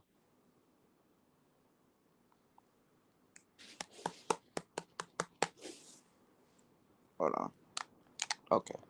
Is it one of those things where it's like, okay, the black officers are trying to show out for the white police officer? You said, man, those dudes were stone cold Steve Austin. Yeah, look, like I saw another footage from a light pole. I said, damn. Damn. That shit looked like the goddamn Royal Rumble and shit like that. They definitely were stomping a mud hole in that nigga. You know what I'm saying? What's going on, Maisha Mose? How you doing? How you doing, love? 5 black cops. Okay. Well, why was the one that I saw with the taser or the one that was trying to put the handcuffs on him? His hands were white. I don't know. He probably was a light skinned nigga, but 5 black cops. So did he run from them? Did he sped off and they had to Maisha, did you make a new page? Where you been at? You said I wish the brother wasn't trying to hold court during that. What was he doing? I mean, I can plug in my shit. Yeah, you made a new page. Yeah, I noticed it was you. I was like, okay, I'm trying to see if it's Maisha. I know a lot of Maishas, but no, you didn't make a new page. Oh, it's your same page. Why don't you have your picture? How you been, girl? What you been up to? And Happy New Year. Hell yeah. How you been? You said and the cop couldn't avoided the fatal situation. You said the brother and the brother was doing too much. Yeah, I kind of saw it. I mean, I know brothers that really want to talk and stuff like that in the middle of a arrest, but it's like, bruh, they're telling you to fucking turn over and put your hands behind your back. Just do it. And while you're doing that, talk to them. You know? You gotta be conducting the police stop also too when you're talking to cops. You gotta ask them because they're on protocol. So you gotta ask them, listen, look, okay, yeah, look, here you go. You know, I'm complying, and you put the handcuffs on me and stuff like that. While they're putting the handcuffs on you and stuff like that, and you let them know that you're complying. Say, hey, can you sit me in the back of the car and we go over to the car or whatever, and we have a conversation. You know, so I can get this right, because they got to write a report and stuff like that, right? So even if you don't have your lawyers, that's how you can get shit talked down to something else. You know what I'm saying? Or you gotta learn how to speak. Dudes gotta learn how to speak to cops. Like I was on some niggas trying to antagonize cops type shit, and that only got my ass whipped. You know, cops done beat my ass on the back of the trunk. You know, y'all the PG County cops. Let me tell y'all something. If y'all haven't, y'all in PG County, if you've ever been to Prince George's County, Maryland,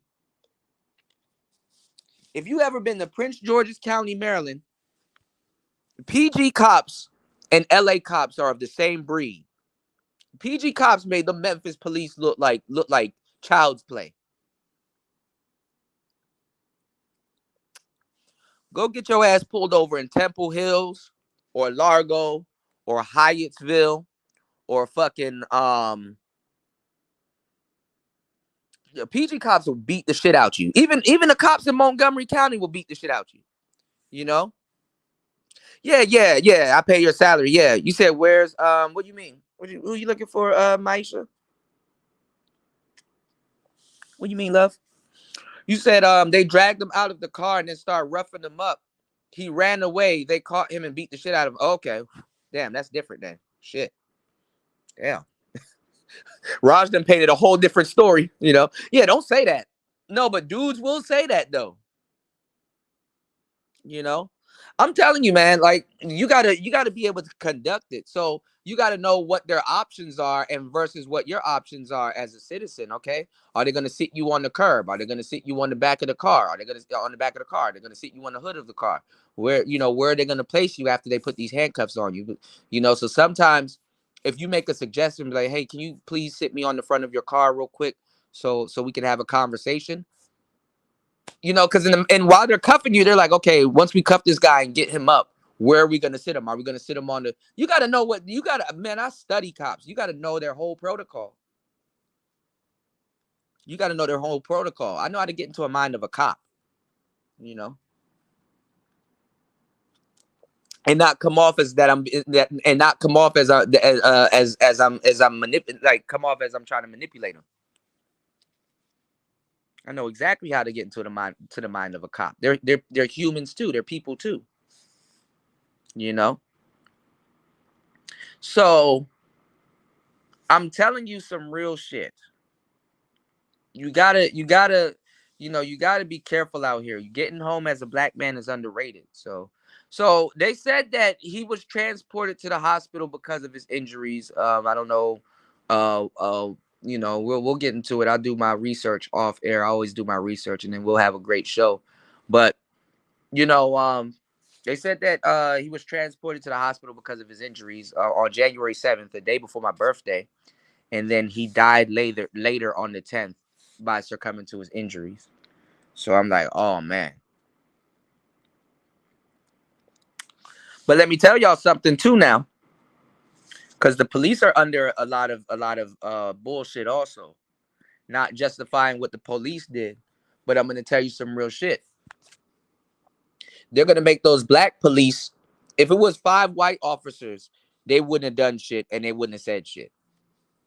You said karaoke. We're gonna do karaoke soon, definitely.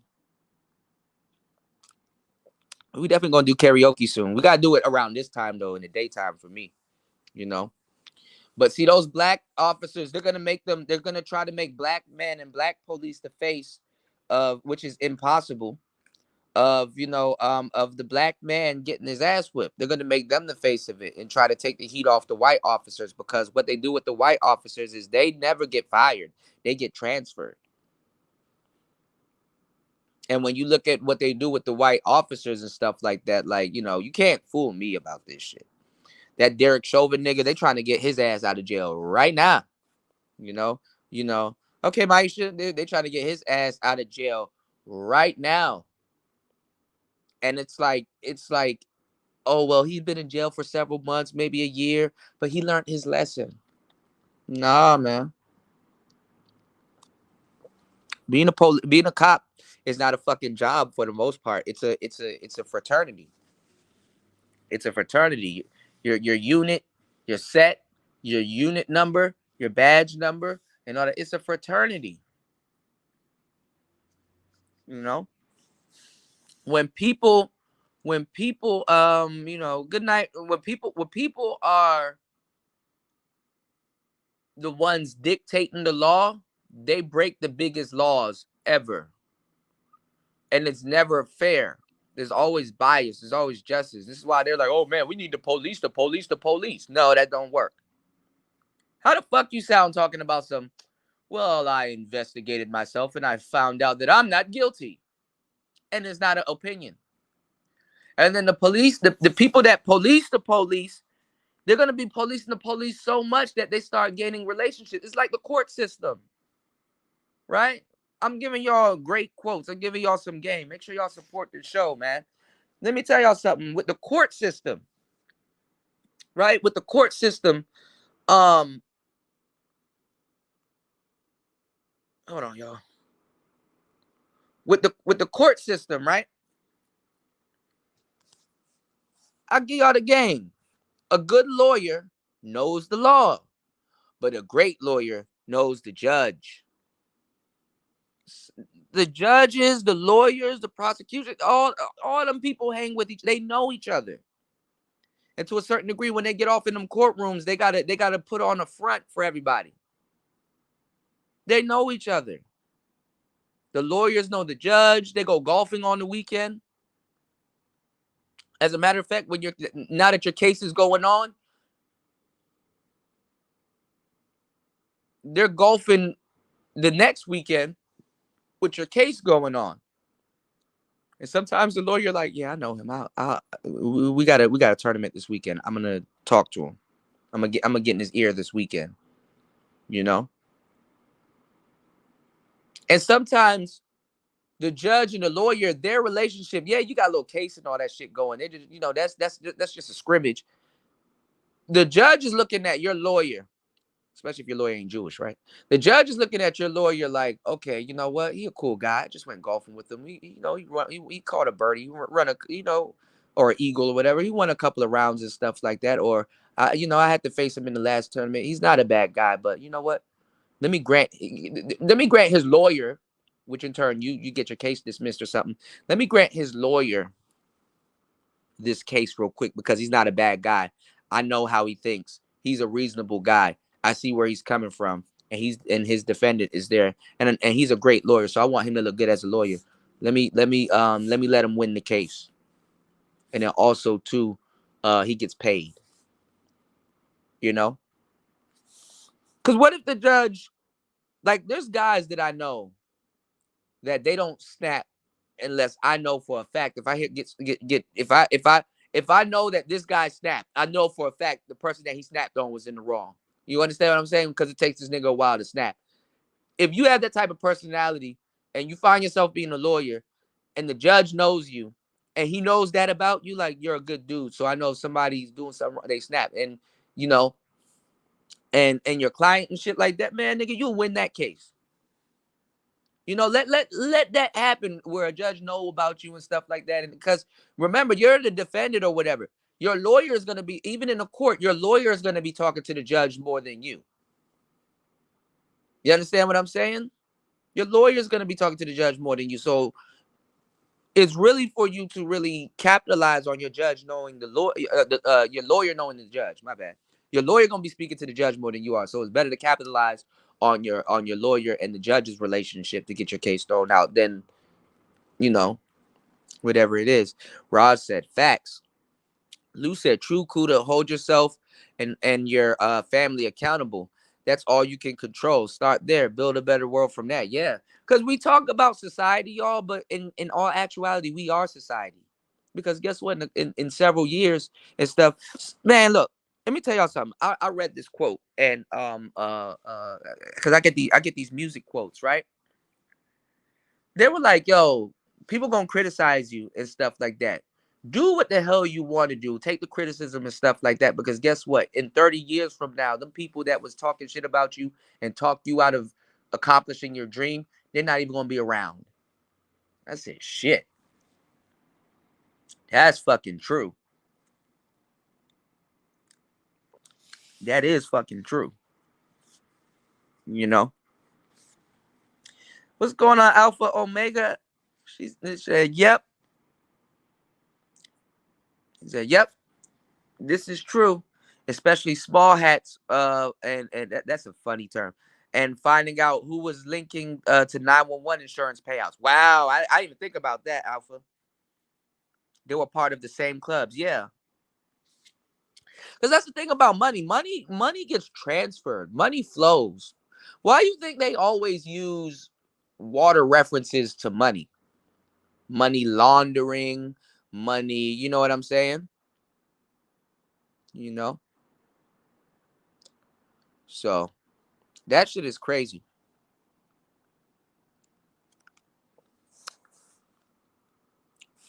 What's going on, degenerate? Jurassic KP Piff Hunter said no accountability. Run from me. Deal with the consequences. What do you mean? Shout outs to the degenerate in the building. But yeah, man, like the law and stuff like that. But then again, as a lawyer, if somebody's if somebody is dead, dead guilty though, lawyers still got to get that person off, So it's kind of weird, what conversations your lawyer could be having at the fucking golf range with the damn judge and shit like that. Like I want to do the judge. I'm pretty sure this happens, y'all, but I want to do the judge is I wonder if the judge talk to like let's say you're guilty of something, right? But you fighting the case, right? I wonder if the judge straight up talked to your lawyer like while they're at golf, like, all right, look, be serious with me. Is you know what I'm saying, is your client like really guilty? Like run it down to me. Like, what's going on? This how police talk. This how the law talks, basically. Yo, is your client really guilty? Like, what's going on and stuff like that. And then some of those judges know that certain lawyers, if their client is guilty, they wouldn't pick up the case. You know, they wouldn't pick up the case. You know. What did I see? I started seeing a lot of weird shit going on in the courts nowadays. Eric Holder, his judge is like the dude that killed Nipsey Hussle. His lawyer is really trying to because the high profile case is really trying to stall it out. Like at the end of this month, I think they're gonna put I think put him in Gen Pop or fucking or somewhere where he can be harmed or something like that. Because Cowboy was talking about it and stuff like that. And they were like, "Yo, he gonna get stabbed once he get on the yard." And I'm like, "Damn, they're gonna do that to him." But then again, they do that to people and stuff like that. So I don't know. I think his lawyers trying to make it seem like I don't know what it's called. Like his lawyer was trying to make it seem like he was acting in rage when he killed Nipsey Hussle, because there's like video footage of him in, like, I think it's called the Fat Burger or whatever, that burger store that's in that same plaza where Nipsey was, and bruh went in there with no shirt on, and it looks like he was just like kind of swaying back and forth like he was in deep thought, and then he left out of the burger place, and I think that's when he went to the car and grabbed 2 guns and walked up to Nipsey and started firing. Like Nipsey got hit with 2 different pistols. You know, he got hit with I think a Glock and a revolver. Nipsey was taking. I think they say he hit Nipsey 12 times, and then the other people that was beside Nipsey got hit also. So his lawyer is like using some weird clause like, oh well, he was so enraged by what was said to him that it was an act of rage, not premeditated murder. You know, they try to make it seem like it was right there on the spot. But while he was in that burger place, it looked like he was just thinking out, yo, I should go to the car, I should grab them pistols. And you know what I'm saying? You know? Piff Hunter, you said no accountability, run from me, deal with the consequences. Are you saying that about Tyre? Like if he was to run from the police, then he can't control what comes behind that. I agree with that. You know, I agree with that. You know, was that what you're getting at? Because honestly, you can't tell that police how to apprehend you. You know, I mean, them niggas are going through a whole bunch of, especially Memphis police. Memphis been turned up. I mean, Memphis is always turned up, but Memphis been turned up for the past couple of years. Them niggas is not playing. You did? So, you know, that's unfortunate. But yeah, you gotta know the law to a certain degree, you know. Now, certain stuff that niggas be trying to do, like, I know my rights, I know the law. Like, you know, y'all niggas tripping. Y'all niggas tripping. That shit only work with white people, bro, for the most part. Certain brothers, though, they know. You know, I've seen videos where dudes had, like, you know, their security. Oh, my favorite cop videos are the ones where they catch dudes impersonating cops, like special security and all this other. When they catch them niggas impersonating cops, that shit is funny as hell. You did? Shout outs to my brother Lou, dropping the $5 on the Bitcoin. On the Bitcoin. Yes, sirski. Shout outs to my brother Lou. Thank you, bro. Shout outs to Lou. Always dropping the Bitcoin. You dig? Lou put the coin on it. That's what I'm talking about. Definitely. Definitely. I appreciate that. Lou said Memphis is another country, man. Memphis is something else, man. You know. That shit fucked me up when Gangsta Boo died, though. I was just watching a bunch of stuff with her, too. And then it's like New Year's dead. Like, God damn. You know, Memphis is turned up though. They a lot of these beats nowadays, they are copying Memphis. Um, I heard Jukin is coming back in style. Um, I ain't gonna lie, Detroit beats and Memphis beats are like, on fire right now in the industry and shit. But yeah, man. And they finding new people in that Young Dolph case too. Speaking of court and stuff like that, there's so much stuff I gotta talk to y'all about. Well, y'all wait for my next pre-record. It's just a lot of stuff, but I'm probably gonna try to cram all of this shit in in one pre-record and stuff. Probably like a 30-20 minute pre-record. Also too, the whole Young Thug thing too, when they when a dude like got up and tried to hand him something in court and stuff like that. I said that they're kind of doing what I said that was good. That's good for Young Thug's image.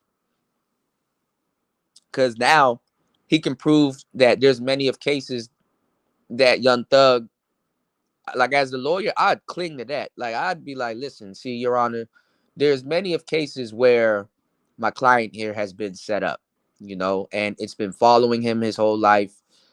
Even here in the courtroom, you see how a guy tried to hand him something, and he's being set up here. The same thing happens while he's out in the free world as a man. And some of the things that he may be doing may seem insensitive, and some of the stuff that he may say on his records may seem insensitive. But, that's the environment, he has to, that he has to be in, or that he's usually in. So, you know, honestly, as a gun owner or whatever, you know, and people threatening you and stuff like that, you're not about to tuck your tail and stuff and hide yourself and stuff like that. Yeah, you're gonna talk that gun shit too. You understand what I'm saying? And this is to make people think twice and keep people up off of him and stuff like that want to do harm with him. You can't be like, well, I'm gonna get a gun and be on defense and wait for somebody to start firing at me before I do something. No, you gotta let people know, yo, I'm gonna fire at you too. You know? So you gotta have a lawyer. Not say it the way I just said it in the ending part, but I'm saying you gotta have a lawyer that's gonna have to articulate that, take that into consideration. That's how T.I. beat his gun case. If you go listen to T.I.'s song, right? T.I. is one of my favorite rappers, right? He was like, yeah, he got caught with all those weapons and stuff like that, but like he's dealing with the pressure of his friend dying next to him and stuff like that. And yeah, what he did was was wrong, but his intent wasn't maliciously, he was paranoid and stuff like that. And like, he got a house and he got kids and all this other stuff, and he got to protect them and stuff like that. And you got people, you know, coming for your life. He was like, consider it. He said, consider how he feels that his friend got killed beside him, and he didn't get killed, and he like eventually they'll come for him. So he was like he was paranoid, you know, and he has to be paranoid about his own protection and stuff like that. So basically, it's like, okay, yeah, it's malicious and stuff like that. He didn't. I mean, it wasn't malicious. He wasn't moving at like no dumbass. He was really trying to have enough ammo to protect himself. But he's a felon. See, that's the part. So if you go listen to what's the name of the song? I have the song in my head. It's on Paper Trail. That album is fire. Hold on. Ready for Whatever. That's the song. He spilled it out in that song, you know. So, he said, I'm sure Memphis is a wonderful city, but the truck stops make one want to stop. Yeah, we're gonna skip Memphis, Shit. Memphis got endless gangs and stuff like that. Acting like this here ain't hot. Here. I'm hurt. Your boy MJG. But yeah, man. But this is a little bit different though. They're trying to make him the gang leader and all this other shit. I gotta go check out academics. I think uh Thug's cousin or some main guy in the case was on academics trying to really, you know, see if Gunna snitched. You know, if I was Gunna, I would lay low, even though a lot of people are talking shit about Gunna. I said initially, I don't think Gunna snitched. You know, what Gunna did, I don't think he was snitching. I mean, he was kind of holding up the court, you know. And honestly, he'd been locked up for more than 6 months. So this was information that the court already knew, you know. Is it a gang? We know it's a gang. We just got to get you to admit that it's a gang. And everybody's admitting it's a gang. It's like, well, y'all already know it's a gang. So is it a gang, Mr. Gunna? Yes, ma'am. It's a gang, you know. And then people was on some people was on some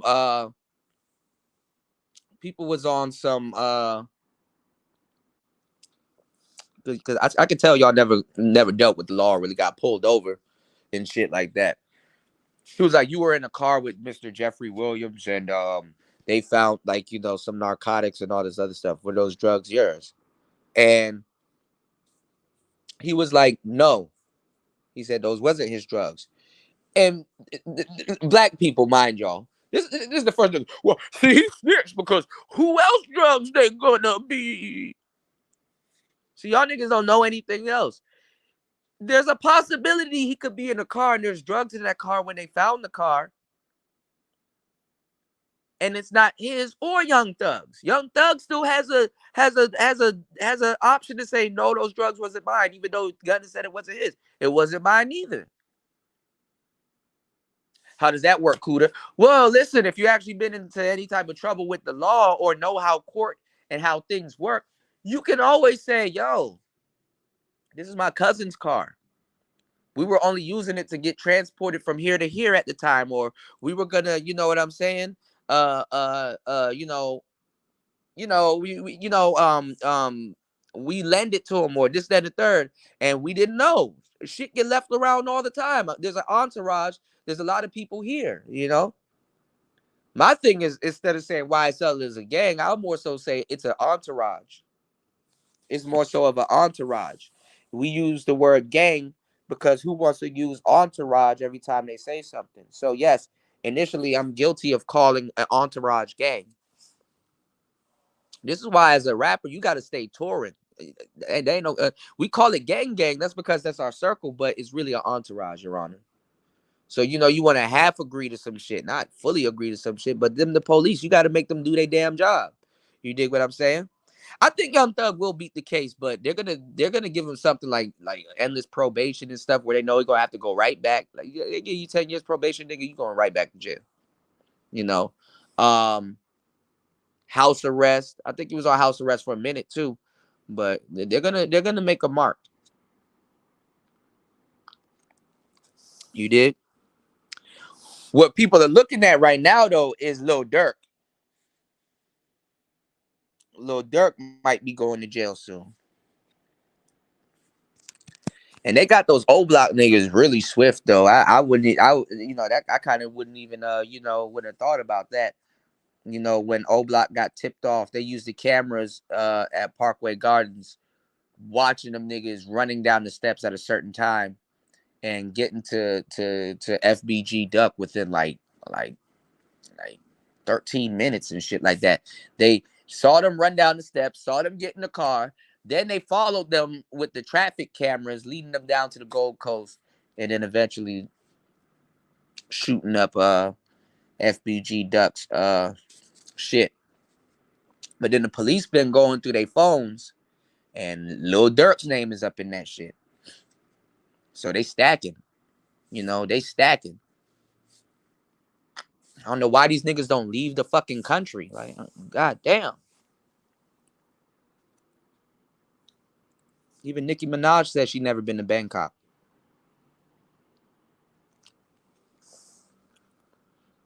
All that money.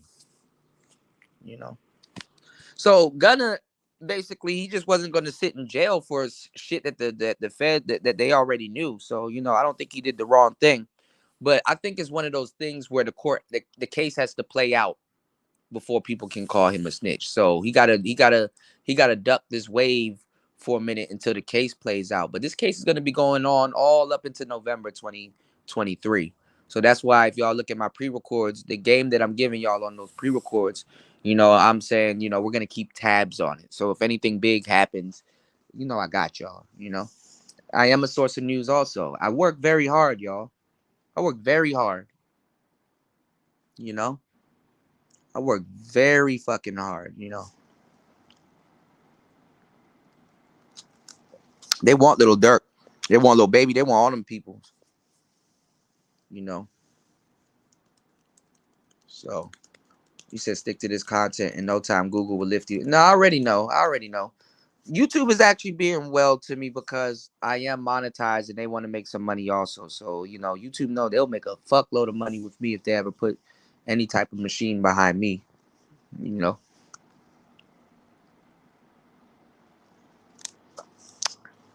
I am the money. I just need to get discovered. That's all. And not even discovered. I'm not even worried too much about being discovered. I am my own boss. It feels good to be in charge of your own shit, but you know, it's not easy at all.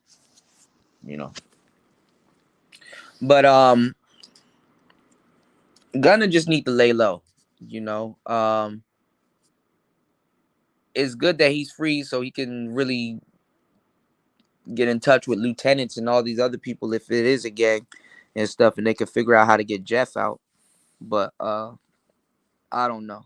You know, there's other people in YSL that's like unfollowing him and stuff like that. Hell, Dirk unfollowed him and throwing some bars at him. And I think Gunna was in his song called "What Happened to Virgil." Rest in peace, Virgil. You know,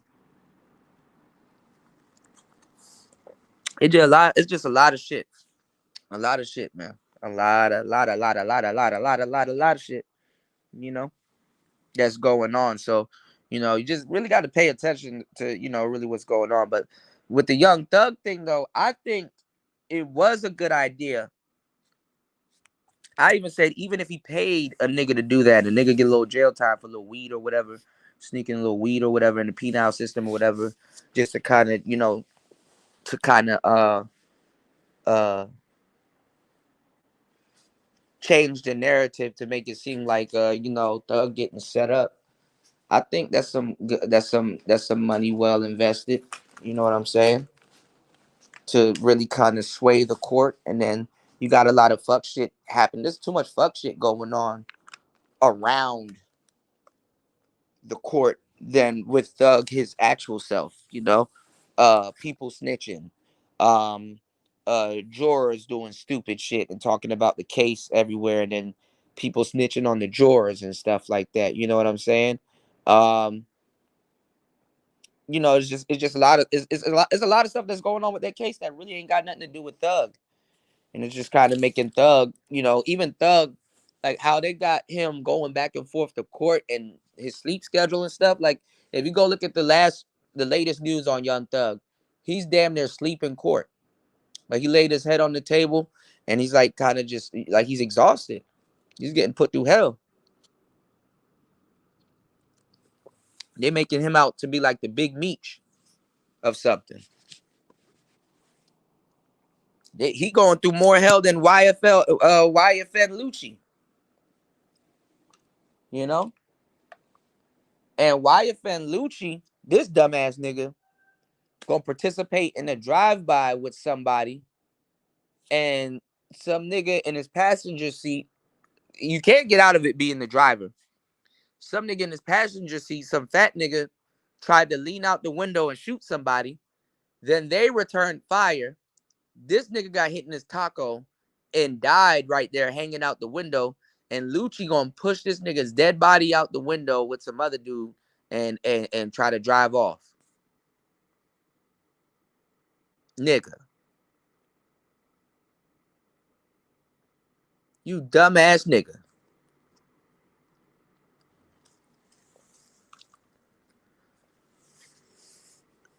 Now, I'm not gonna say per se in that situation, because they tried to pin the body on Lucci too. That both bodies actually. Well, no, actually, I think the person that shot back, he didn't die. He went to the hospital. But they're trying to pin the body that nigga pushed out of the car on him. I would have went to the courts, and I'm not. I don't know. Like my story, if that's the case, would have been off some. Listen, we was cooling. I'm not gonna lie, I was doing something illegal. This is how you talk to the law. You gotta, to a certain degree. But I'm gonna say, do what I'm saying right now a little bit more articulate. Obviously, I'm not gonna lie. I was guilty. I was riding around, and we were smoking. Sometimes we like to, rapper, nice truck. I like luxurious things, and I'm guilty of that. We were riding around. We were smoking, and I was just driving, so I was a little bit inebriated, wasn't driving as fast as I usually would be driving. And he was like, yo, you know what I'm saying? I'm taking directions from him.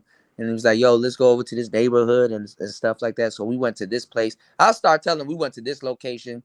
We went to that location. And then eventually I was just following his instructions to go around to a certain way. So I thought he knew the people around here. Next minute I know he hanging out the window shooting.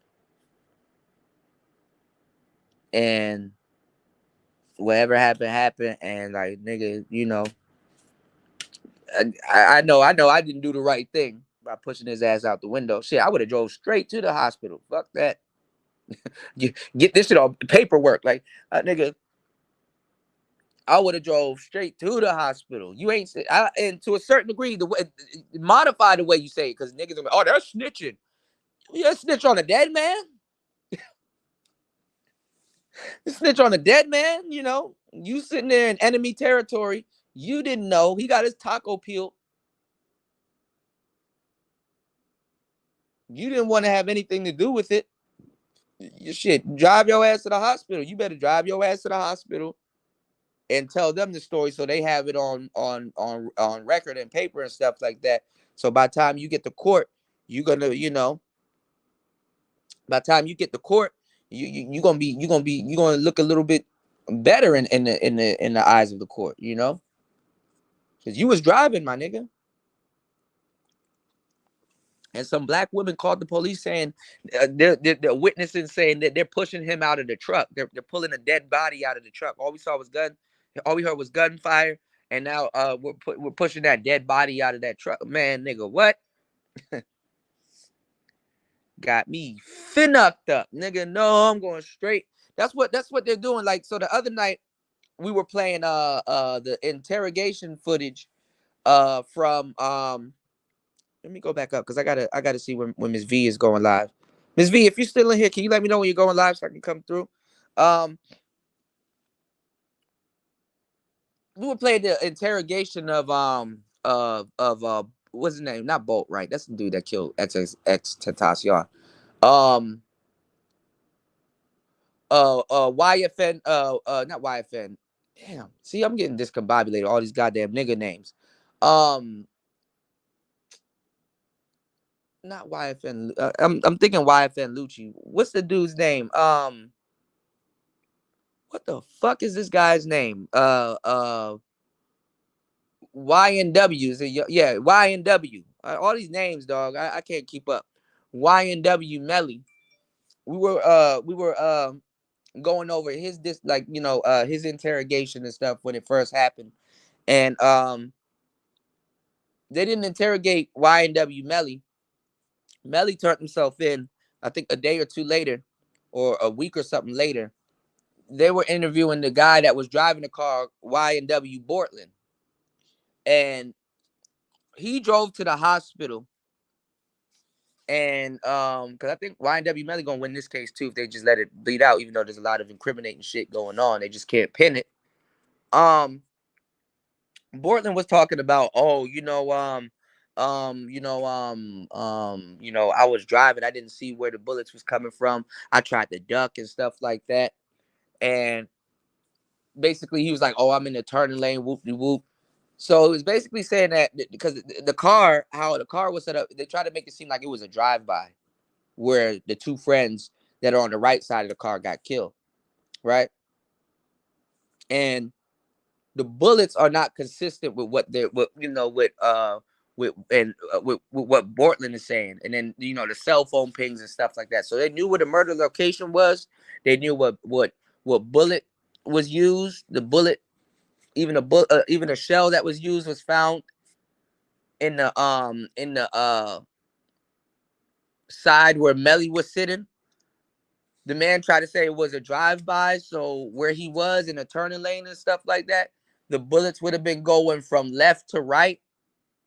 But they say the fatal bullets, because even them niggas got shot in the back too. I'm like, God damn. But they were trying to say it was after, after they were killed. So they know what bullet killed the guys, and they know which bullet was fired into the body after. They could tell you when the bullets was fired. Forensics is a whole different thing, right? And they were like, it's not his story is not consistent, because some of those bullets are going from right to left. You know what I'm saying? Some of those bullets were going from right to left. So they're like, they know he's lying and stuff like that, but and they have a lot of evidence, but they just can't pin it on Melly. Even the shirt that Bortland was wearing, he changed into a hoodie, and his undershirt still had like blood stains and stuff on it and marks on it.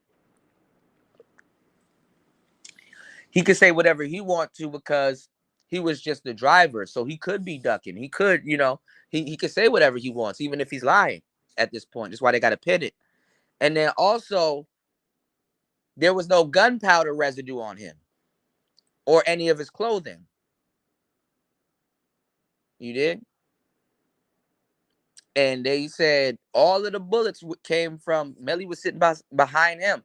All of the bullets came from the back left side. So it's like, bro, we know Melly killed these niggas, bro, in the car. The bullets were fired in the car.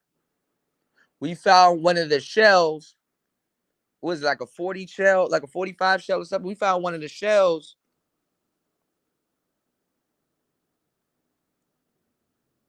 in the car that was at the another location that wasn't the murder location. So it's like this thing where it's like, okay, we know both of them are lying, but if we can't prove it, they can't. They're millionaires. They can afford lawyers and shit like that. They can afford a lawyer. I think Cohen or whatever, the best lawyer, right? The guy that did Kodak's case, I think too, is with them, right? It's like you can't have these millionaires sitting in jail like you can a regular civilian.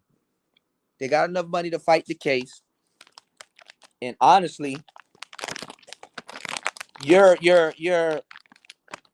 fucking up their career. Like, these millionaires can't sit in jail like a regular person that works at Starbucks can. They can't sit in jail like that. So it's like, yo, you either gonna free my client, either he did it or he didn't. What you got? And the longer they're taking, the same thing with the Young Thug case, the longer they're taking to put a case together, because the shit they got on Young Thug is bullshit. The longer they're taking this case to put together, the more the evidence is just gonna fall on deaf ears. It's gonna disintegrate. It's not gonna work.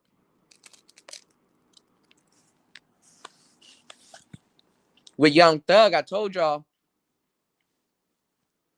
there was a case that he got, and at the time they did an illegal seizure of stuff in his house. Like, they grabbed laptops and all kinds of stuff, and they grabbed his phone. And the phone, they couldn't get into the phone. So the case was dismissed, and they already went through the case proceedings and everything.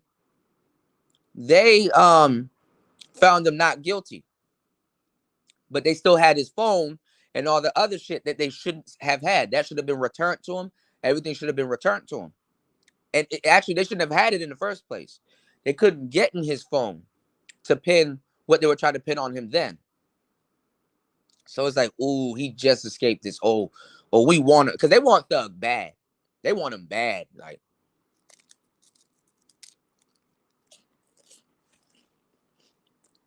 They want that nigga Michael Jackson bad, you know?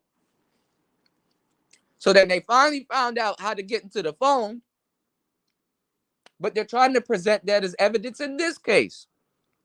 And the judge was like, no, that case was already prior. It was dismissed. You can't use evidence from a last case, even though it can tie together. But this particular evidence, you can't use that from a last case in this case. You did? You can't do that. That's not fair, you know? And then at the same time, because they're trying to use their lyrics, like the judge was in the court reciting his lyrics. And honestly, it's going to make you seem bad to the jurors, going to make you seem bad to everybody in court because he's like talking it. The lyrics wasn't in context. Honestly, the lyrics over a beat it makes a huge difference, you know? But how you go past the lyrics is that you do have a freedom of speech and you do have a freedom of expression. And you can always say somebody else wrote my lyrics, even though on the thing it says you wrote it. But you can always say, yeah, I kind of was snaking that nigga out, but he wrote my lyrics, you know? So that shit is crazy. Then you got your boy Tay K. That little nigga's done. He should have known not to do no goddamn crimes with I hate to say it like this, but with the white girl. Like, what's wrong with you? Your ass in jail and she free, talking shit on social media. How'd that happen? You know? So y'all got to start looking at these cases, you know? Like, I was watching something too. Like, shout outs to T Grizzly. Look how he beat his case. He took a simple robbery down to like a vandalism and assault with a deadly weapons charge. If he had sat there and was doing what his lawyer was telling him to do, he would have been fucked up and still in jail right now. Instead of free and enjoying his money and having a great career. You did? So you got to study your case also.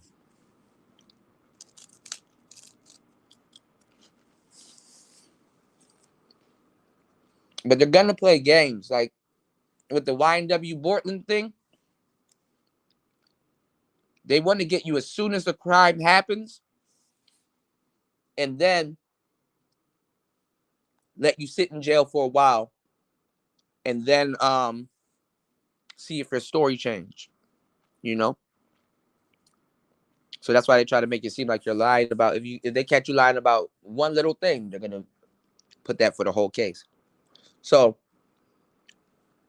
that's why when you see those videos where I was showing you guys, because Florida is turned up, I showed you guys where they put Queso and all them other dudes from Jacksonville and stuff, how they put them in an interrogation room and then they walk out and just leave the cameras running and these niggas just sitting in that room telling on themselves and shit.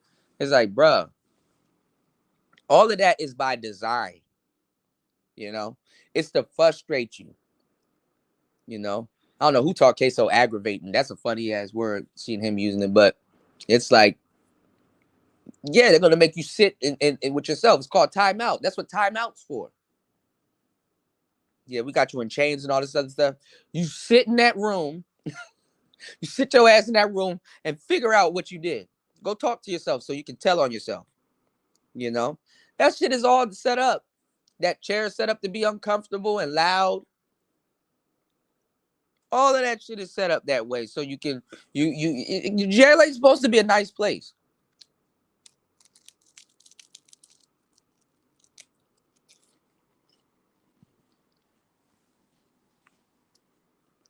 Them niggas will sit you in that room and go into the next room and just start doing their notes and writing down shit. Then they come back in that room and then start asking you a series of questions. You know?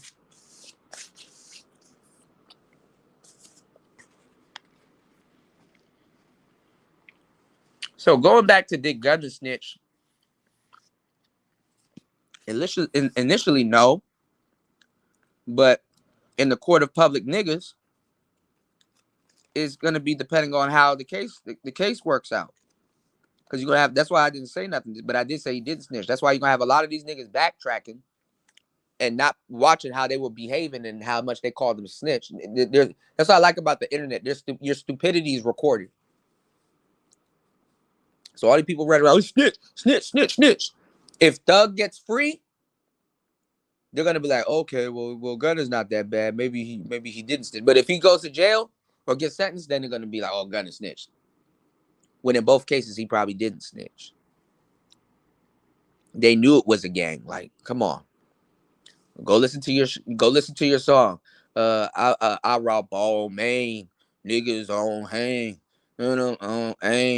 ain't no joke. I'm with the gang. We switch lanes. That's that dope. Like, come on, dog. Like, you said it.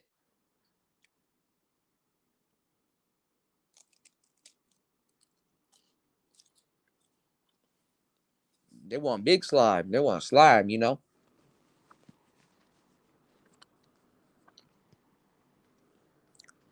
And why everywhere they go, nobody likes them? What's going on with the Inglewood family bloods, man?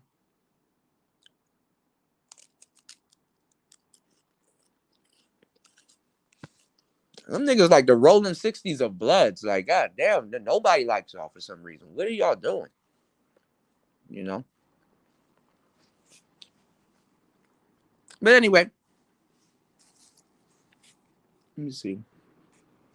What didn't I touch on?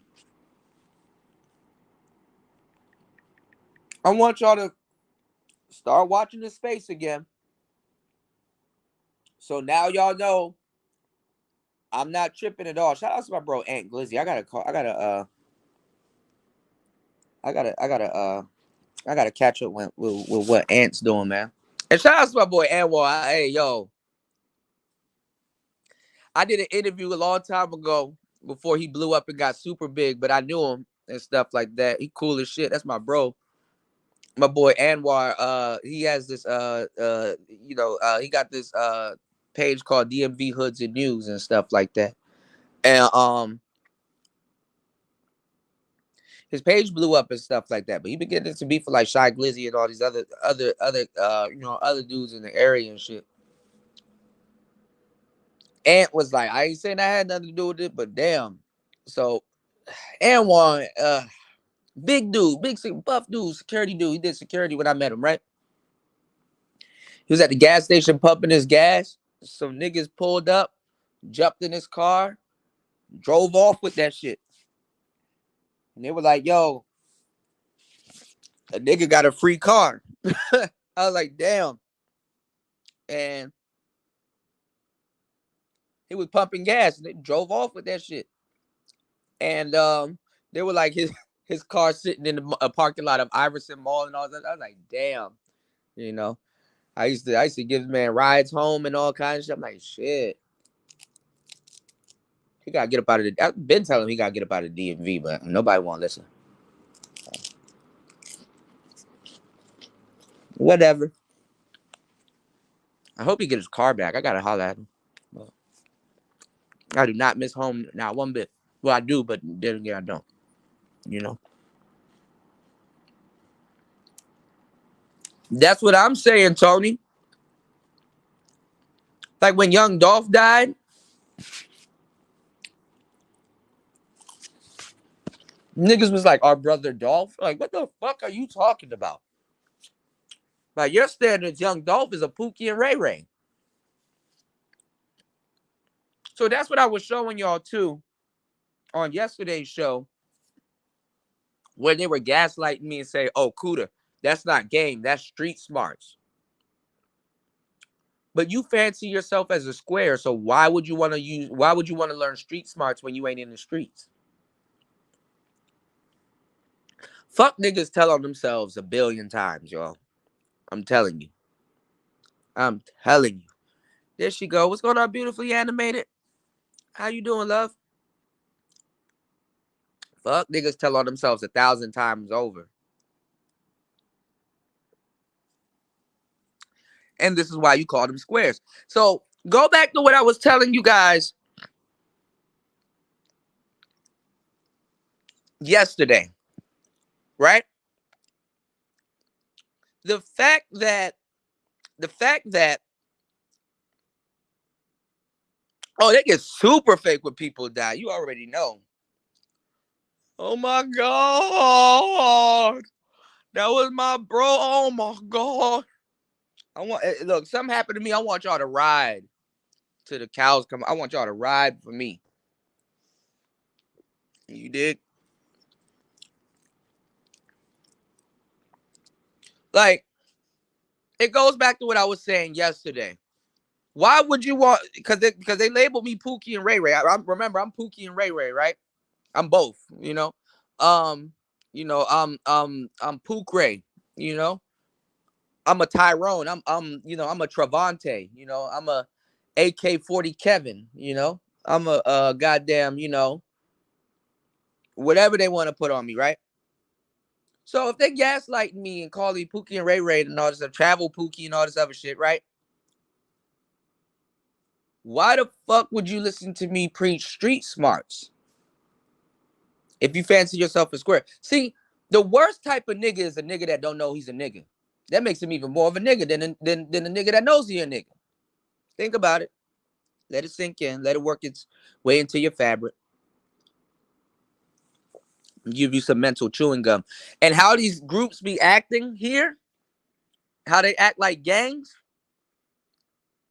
Ain't nobody saying, "Oh man, he's the great passport, bro. He's cool. He won't do anything to you." You know. Oh, y'all gonna laugh at my next YouTube short. Y'all gonna laugh at my next upload. That shit is gonna be funny as hell. I'm just gonna be trolling a little bit, But a lot of these niggas don't realize. Okay, if I'm in a room full of Asian people, I'm like, shit. I'm the only nigga in here. You gonna be that nigga? It's like the donkey in the room. It's like goddamn, like, I know gangsters, right? But I know people that are a gangster, but they less gangsters than some of the people that they stand around.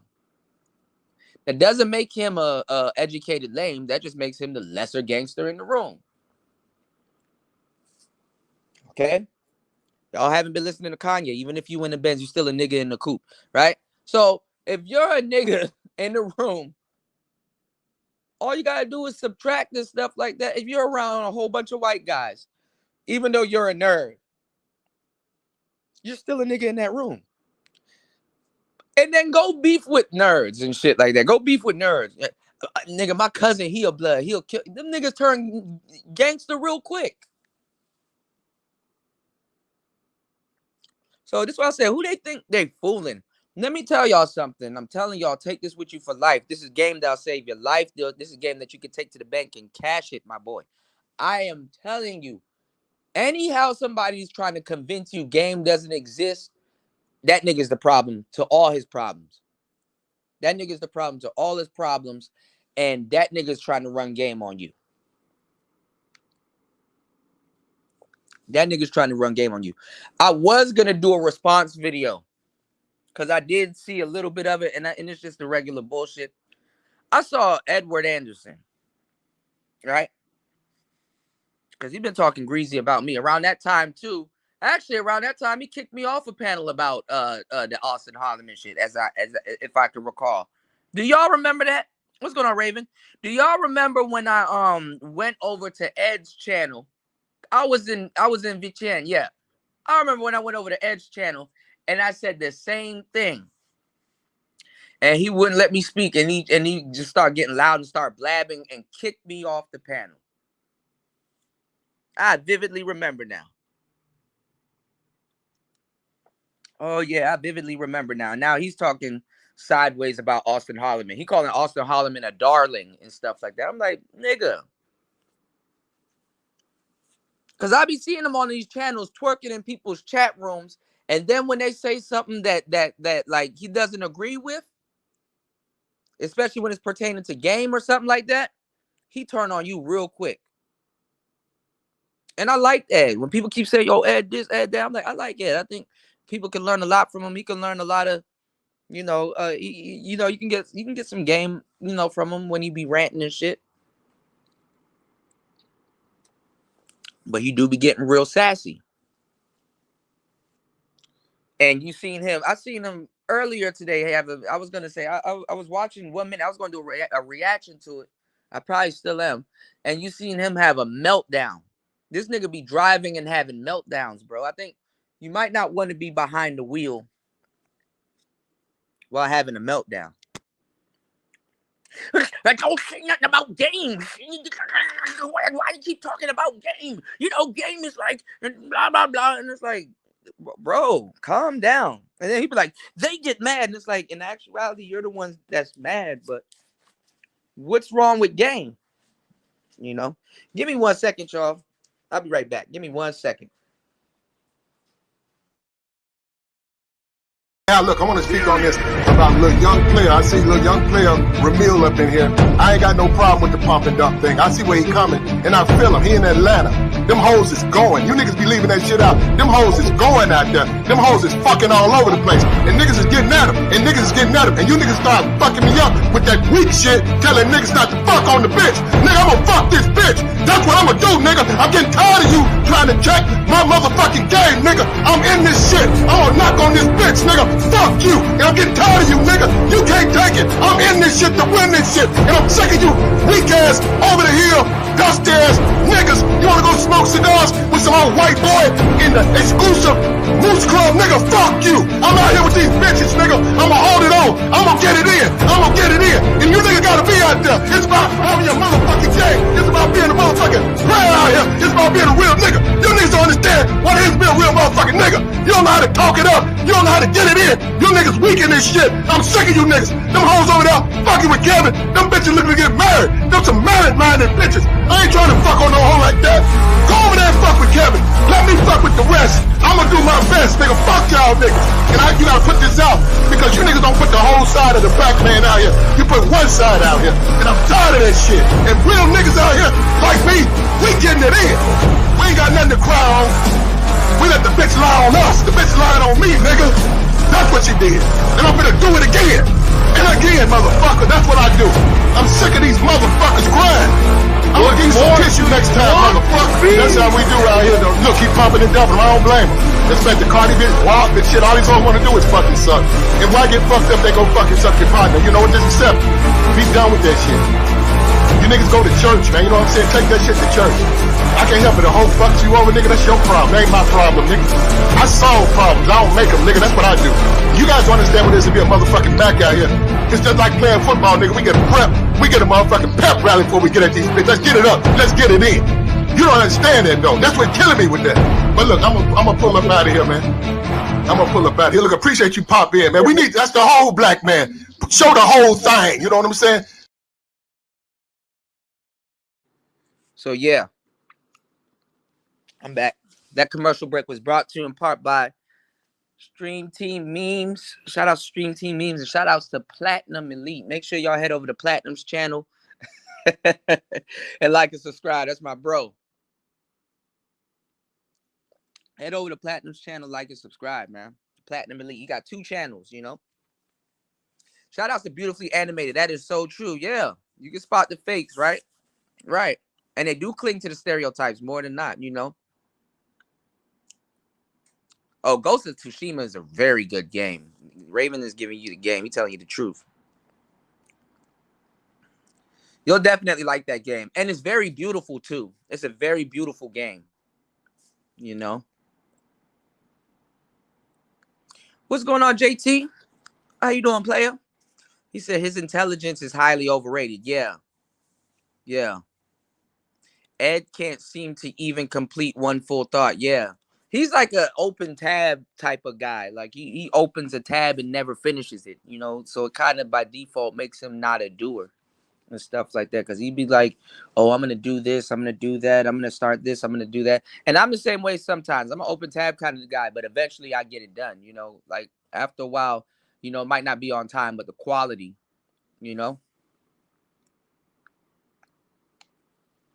Quality over deadlines, You know what I'm saying, y'all?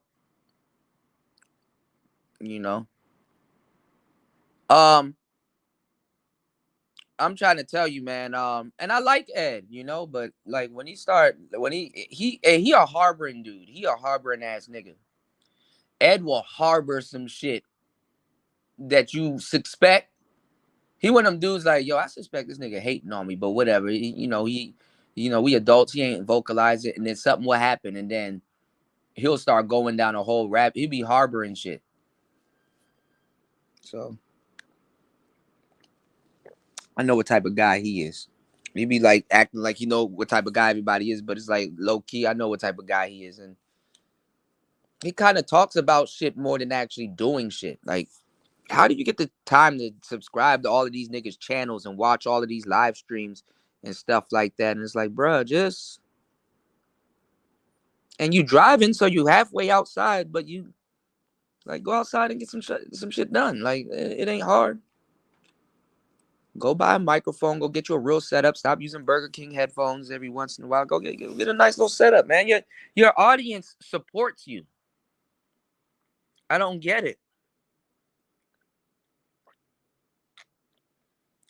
And you don't have to rant about everything. Everything's not personal and stuff like that. You know, he get real triggered when you say the word game. He doesn't know what game is, and he lacks the game, and then gets mad at people that actually has it, and then doesn't realize like he's the same thing like everybody else here. He's just more vocal about it because he rants all the time. It's like, and sometimes he makes some good points, but like it's like his points don't last the test of time though when it comes down to it, because he gets angry about certain things, and then it's like, but you're still talking about shit that you were talking about years ago, and there's really hasn't been no improvement. You know, yeah, game is a trigger word. That shit hit a vein when you say something like that, you know. But let me tell you how fake a lot of these dudes are and stuff, because I saw you was talking in response to the Red Supreme thing too. Let me tell you how fake a lot of these dudes are. They're all on the game channels. Yes, they all on the game channels. Think about it. Why is Ed on a Red Supreme channel? What you trying to do? What is Red giving off? What are you trying to do? He trying to soak up game. And has soaked up game. MOT was making fun of ARC and all that, but where was MOT on ARC's channel? Soaking up game. MOT be on Ramil's channel. What does Ramil do? Give out game. So y'all gotta stop letting these little niggas lie to y'all, bro. If you don't like the word game, you have no business being over at Red Supreme's channel. Period. If that's how strongly you feel about game, why are you over there? And then when I guess he was agreeing with the dude, because I heard a little bit of rant. I want to do a reaction to it. He was agreeing with the guy, because that's how I heard about the Clarence guy when he got into something back and forth, I think with Ed or BGS. And then it's like, you're sitting around criticizing game and talking about the game, but like what you're trying is not working either. Like you're in the same spot that you have been for a good minute. And that's not to make fun of the brother or discourage the brother. I like Ed, but like, bro, like you need to set your sights on something else. You need to set your sights on something else. And honestly, too, when I did that show yesterday, this is another thing. Nobody was naming names. But all of a sudden, they naming names now. They're throwing Ed's name in the mix, BGS and stuff like that. And didn't I say those names on my show less than 24 hours ago? So a whole bunch of people were here watching that show. So a whole bunch of people watched my show, got all the game and the nutrients and all of the vitamins that I was throwing out in that show. And now they're gonna run around the manosphere, regurgitate my talking points when they weren't like that. Those talking points were months in the making and stuff like that. Y'all know how long I've been talking like that. All of a sudden, everybody else is talking like that, and it's a profound thought. And they're champions, and now all of a sudden they always knew that. And man, that's crazy. I'm gonna give you $1 billion super chat or a donation because you saying something real that resonates with me. But if I say it, all of a sudden when I say it, it's wrong. But when somebody else says it, damn. And it be people that be over here, and it's like you acting like you did not hear me say that shit for months on end.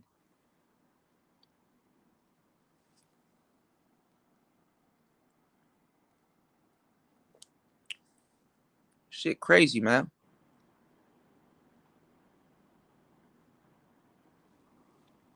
Shit crazy.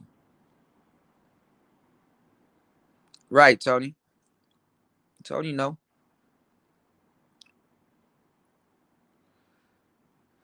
Beautifully animated. If you're getting into digital art, you look up NFTs. So when you create and download this app called OpenSea, and then you can find an NFT like Mint or creating. So what you do is you create artwork for something. Like if you're doing a series, you create like artworks of something, and then you can sell them.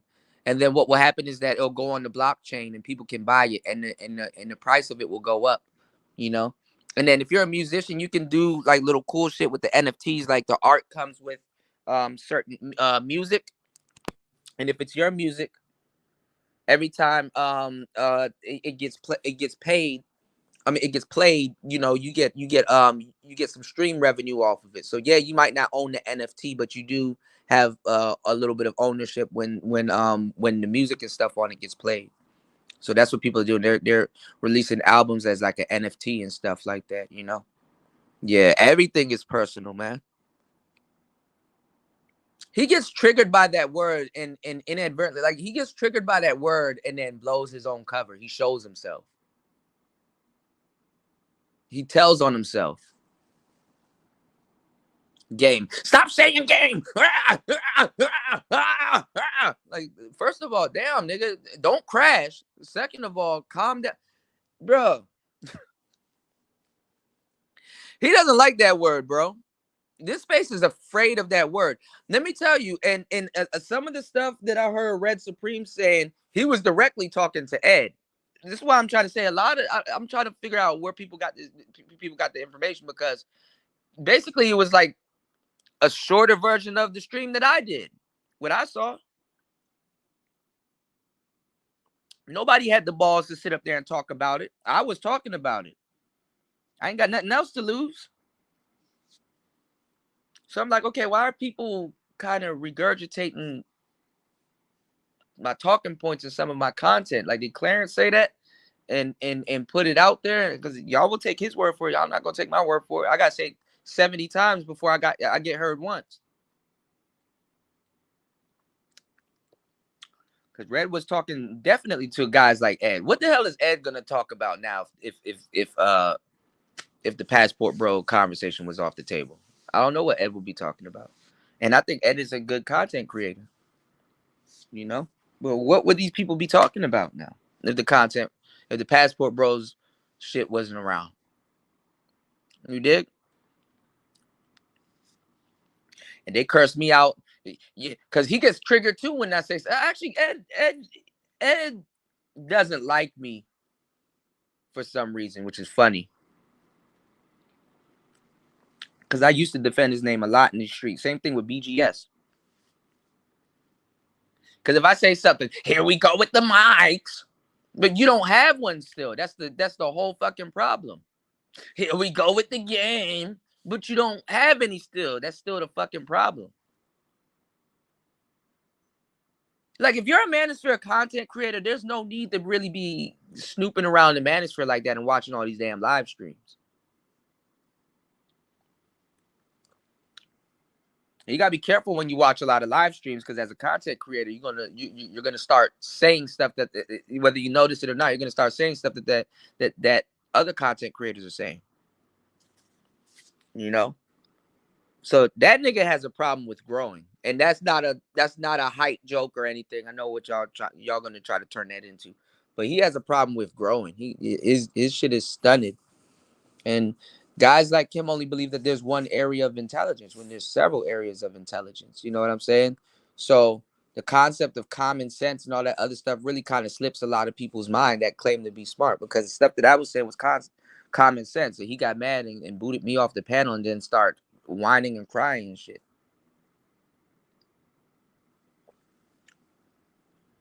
I'm like, bro, why you talking like that? Like, you talking real saucy. Like, dude, do I need to come to North Carolina? Like you talking real saucy. You did, but it's no hard feelings. I'm just saying what I'm saying. Like he said what he said. I'll say what I say. You know, he knew Red Supreme was talking about him, because I saw, but when I got tagged in it, it was before the live stream started. I fell asleep and then woke up in a little bit of it, and I saw Ed commenting twice. He knew he was being talked about, but that came from my live stream 24 hours ago. You don't think people run and go tell somebody running and go and telling Ed what I'm saying right now? These are men now. Y'all think I'm stupid and y'all think I don't know what's going on. I know what's going on. You know, so Kuda mentioning you in a live stream or something like that, and then he watches it. He pretends like he doesn't. He watches everything, but he knew what it was about. He was just mad that it was coming from Red Supreme. If we're gonna be honest, and Red Supreme sided with somebody that he didn't like, who I think got the content from my channel.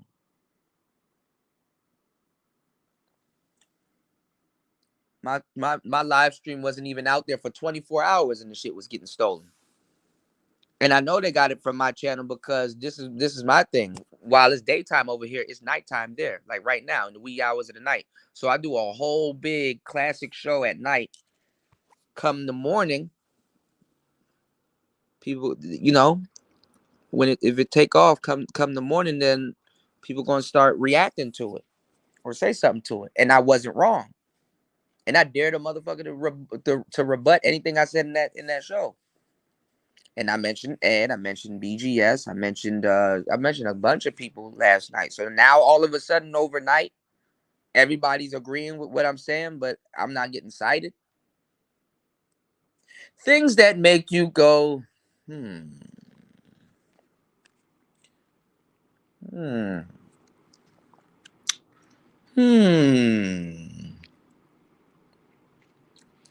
Yeah, but when I said that, that's what it is. Like, if you're one of those niggas, like, I don't want to play the game. You're playing the game still. You're just trying to sit off on the fucking bench. Doesn't mean that you're out of the game. You still got a jersey on. You just benched yourself. Like, the fuck? How the fuck can you get mad at somebody that's on the court when you chose to sit on the bench? I can dunk like that. No, you can't. No, you can't. No, you can't. No, you can't. Shout outs to Aunt Glizzy. Buckets on buckets on buckets on buckets. Bucket.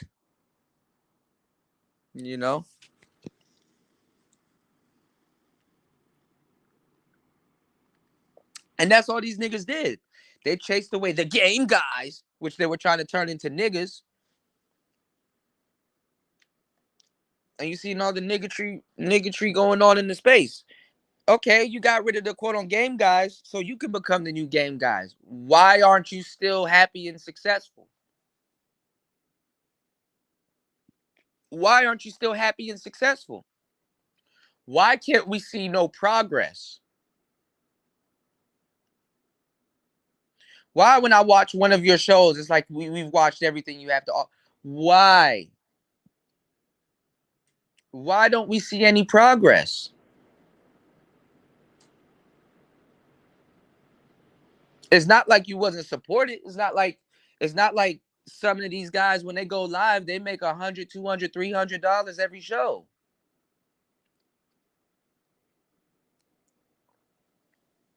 Them dudes constantly make $100, $200, $300 every single show, and couldn't take that money and go buy a microphone. You're already in your car on live stream do your live stream, head it to Guitar Center, drive down to Guitar Center. Because he was one of those Mike naysayers too.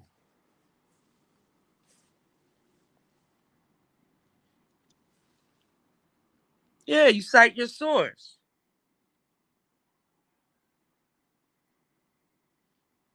You can't be sitting up there. Game doesn't exist. Oh, so what you're doing is called taking life seriously.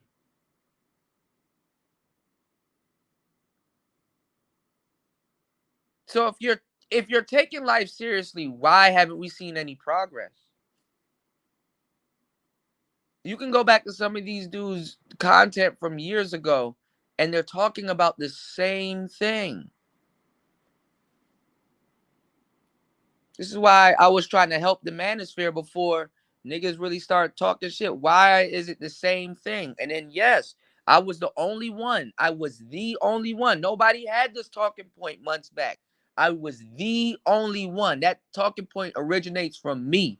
I was the only one that ever said, why is the manosphere abandoning their talking points to talk about passport shit? Y'all know I invented that. Y'all know that. I was the only one to say that. And I was the only one that was gonna that went in hard body karate on that, because why? I was trying to get the manosphere to do better and upgrade their mics and stuff like that. So it makes sense that I would say that.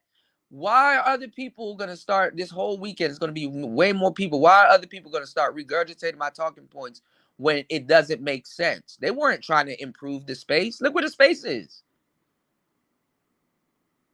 Show me one person that was really adamantly trying to this day, y'all got to be like, cool, to let it go. You can't improve the space. The talking point didn't come from half these people.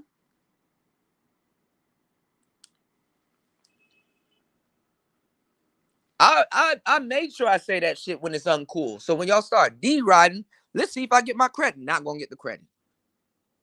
Not gonna get the support. Well, I tell you, the day I make it, that's gonna be a crazy ass day.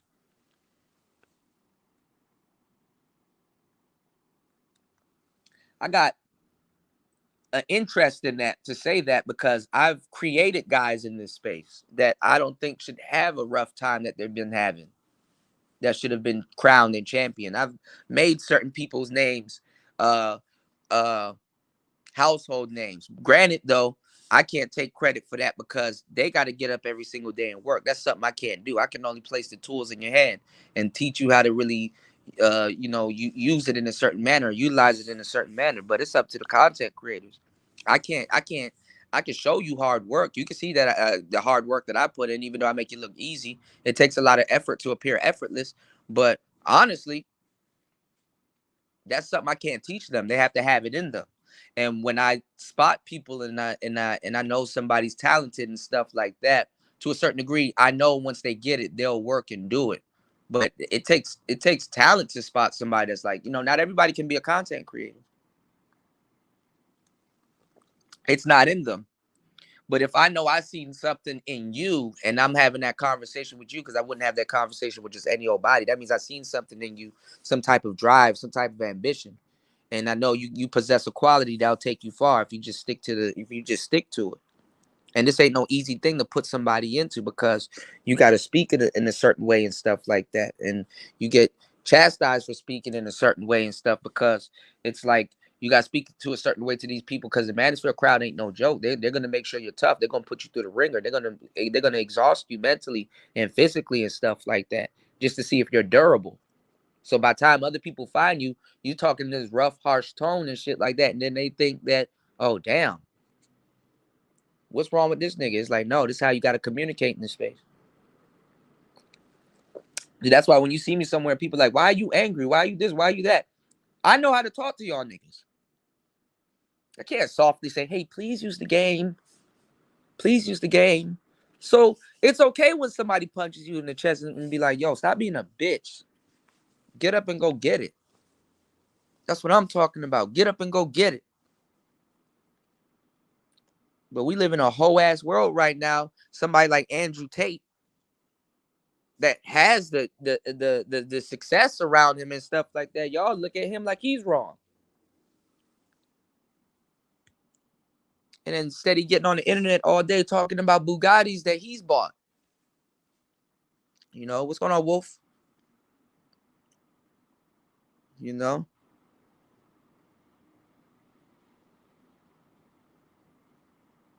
You said good question. You said he short. Well, he said he was 5'5". Ain't nothing wrong with that. Short niggas winning, dog. Short niggas up. You said, does Edward even likes women? Something seems off about him. Too sassy to be taken serious. No, I don't think Ed. No, Ed is not like that. I think Ed's cool. He a good brother. You know what I'm saying? He means well and stuff like that. He's just, I don't know. You know, I don't know.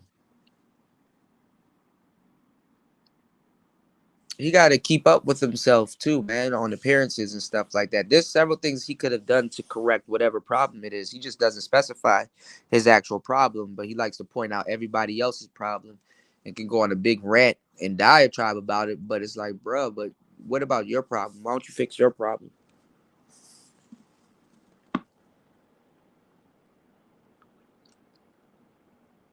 My thing is, the reason why I said what I said, I'm sick of people talking about this passport shit. You haven't seen these niggas on one plane. They haven't gone anywhere. I don't care if you had a trip to Korea 5 years ago. Why are you not in Korea now? Enjoying it and talking about the passport shit. Like nobody, you know. Yeah, it's an app called Open Seas. I like Ed though. He's very smart, but smart people can outsmart themselves, you know? He said, I'm keeping the bench. She said, I'm keeping the bench warm. Oh man, you said because they don't have game. Exactly. That's why he gets triggered over that. That word triggers him, man.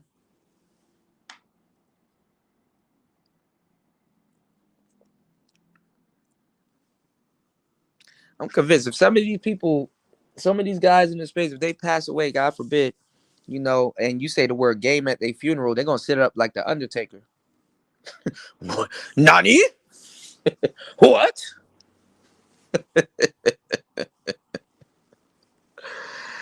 I've never seen a. I'm telling you, it's actually very fascinating. I talk about it in my book. I've never seen a group of brothers in a bunch over this word game.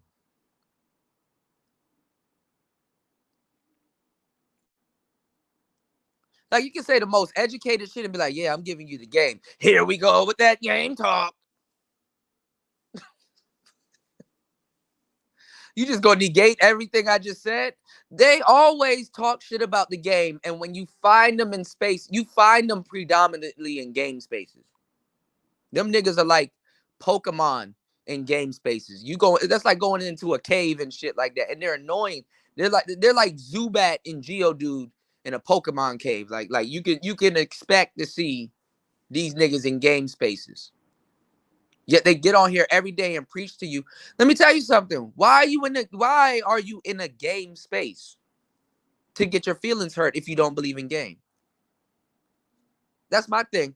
What like if you don't believe in game, MOT, why were you at ARC's why were you in ARC's chat room faithfully? See, they're telling y'all one thing and they're doing something else behind your back. If Red Supreme is always saying the game. He always, he kicking it. He kicking it, like Max do, like players do. Why the fuck are you there? You shouldn't even like the nigga. And if you do like the nigga, cool. Like him from a distance. You why are you there? And that's why I came up with the term sneak soaking. You sneak soaking the game. And try to run back to your audience like you know what the fuck you talking about. They listen to game dudes all the time. All them game dudes had a problem with the anti-game dudes had a problem with me, and they're on player talk radio. And I'm always saying let's get into the game. Let's talk about the game. Game this, game that. They just game. Then why are you in places where they're constantly saying a word that's going to trigger you?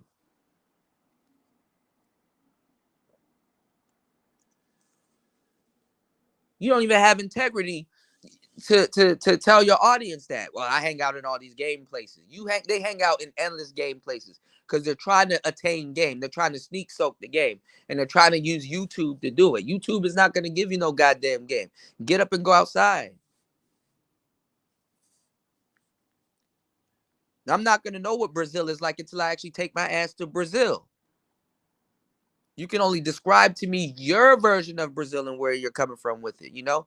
He just doesn't believe in himself. And I think that's rather unfortunate because I think he a cool dude. That's what it boils down to. He just doesn't believe in himself, you know? And then there's times he's sloppy, you know? He'll let himself go or something like that. You know, I'm sloppy too. I have my sloppy moments. We all do, you know? Some dudes take themselves a little too seriously. That's all. It's unfortunate, though. The manosphere didn't go nowhere. They didn't even go underground. They don't have the ability to go underground. They got their shit took. They got their shit took. The manosphere got its shit took. I told y'all what was gonna happen before the manosphere got its shit took. It got its shit took. Lapeef took the manosphere shit. Daily Wrap-Up Crew took the manosphere shit. All these young cats that got microphones and equipments and bigger platforms and stuff like that, they took the microphones. Took the manosphere shit. This is why niggas are still arguing. There was no growth and there was no change here. This is why when I came in with the whole stream team thing, I'm like, okay, yeah, you know what? We gotta upgrade. Like there's like the future is coming and shit like that. We sitting around here on the internet talking about that shit. Like, nigga, we gotta change our sound. We gotta get mics. We gotta take some pride in our productions.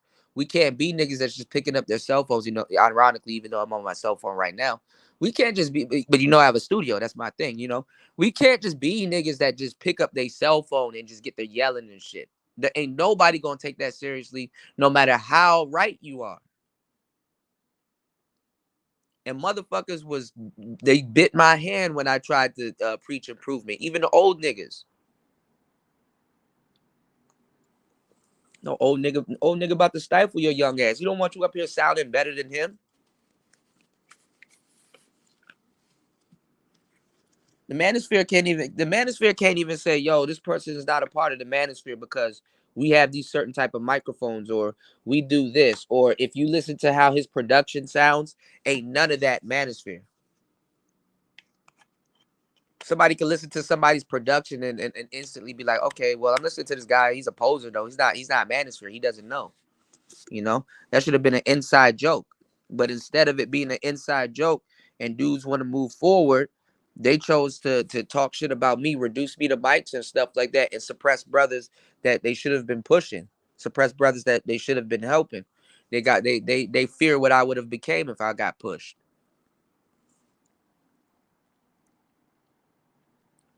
They start talking shit about me and doing endless live streams that had audio problems, preaching to y'all and telling me it's not about microphones.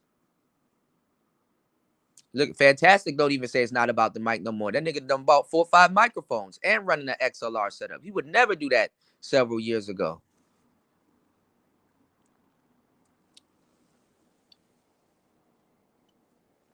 And he don't have to admit that he's wrong. He just, you know, when we see each other, salute. But that's about it. You don't have to talk to me. I don't have to talk to you. But you knew what I was saying back then was right. And you led the space and your followers and other people astray by beefing with me. The manosphere fucked itself up by beefing with me.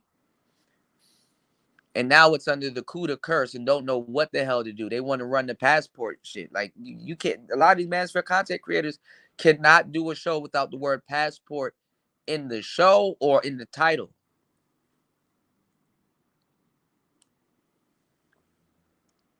That's not no manosphere group.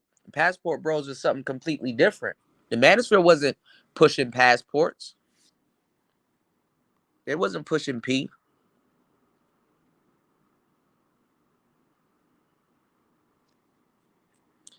They've been killing my potential, but they look, they're killing my potential. Killing means my shit is still alive.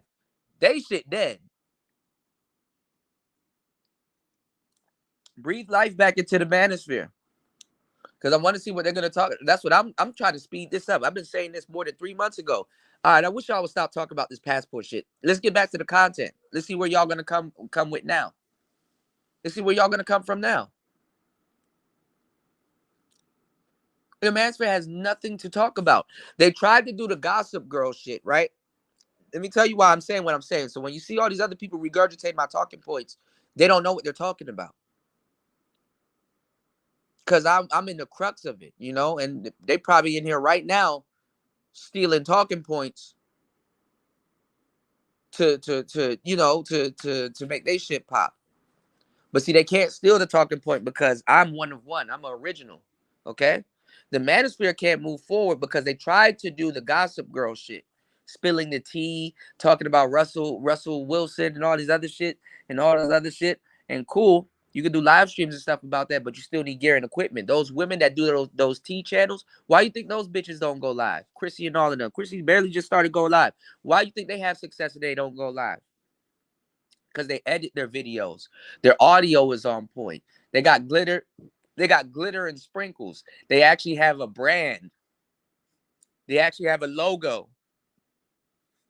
They know their audience. They give their audience what they want and spread propaganda. They know what the hell they're doing. And they hire somebody that can edit it for them.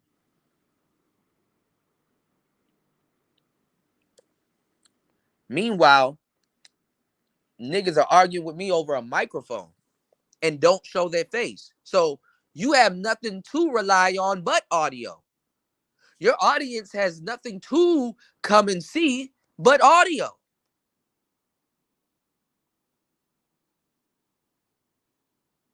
And you want to, here you go about the mic again. And the main people that say, here he goes about the mic again, you can look over at them and be like, but where's your mic though? Other than your phone. If you lose your phone today, you lost your YouTube career. How the fuck that sounds?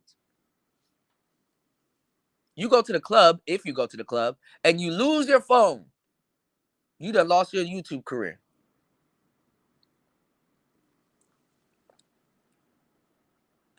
When you can say, they make way more money, I swear to God, on YouTube than I do. They make way more money. You could take the little $15 that somebody sent you and go down to 7-Eleven and go get you a lavalier mic.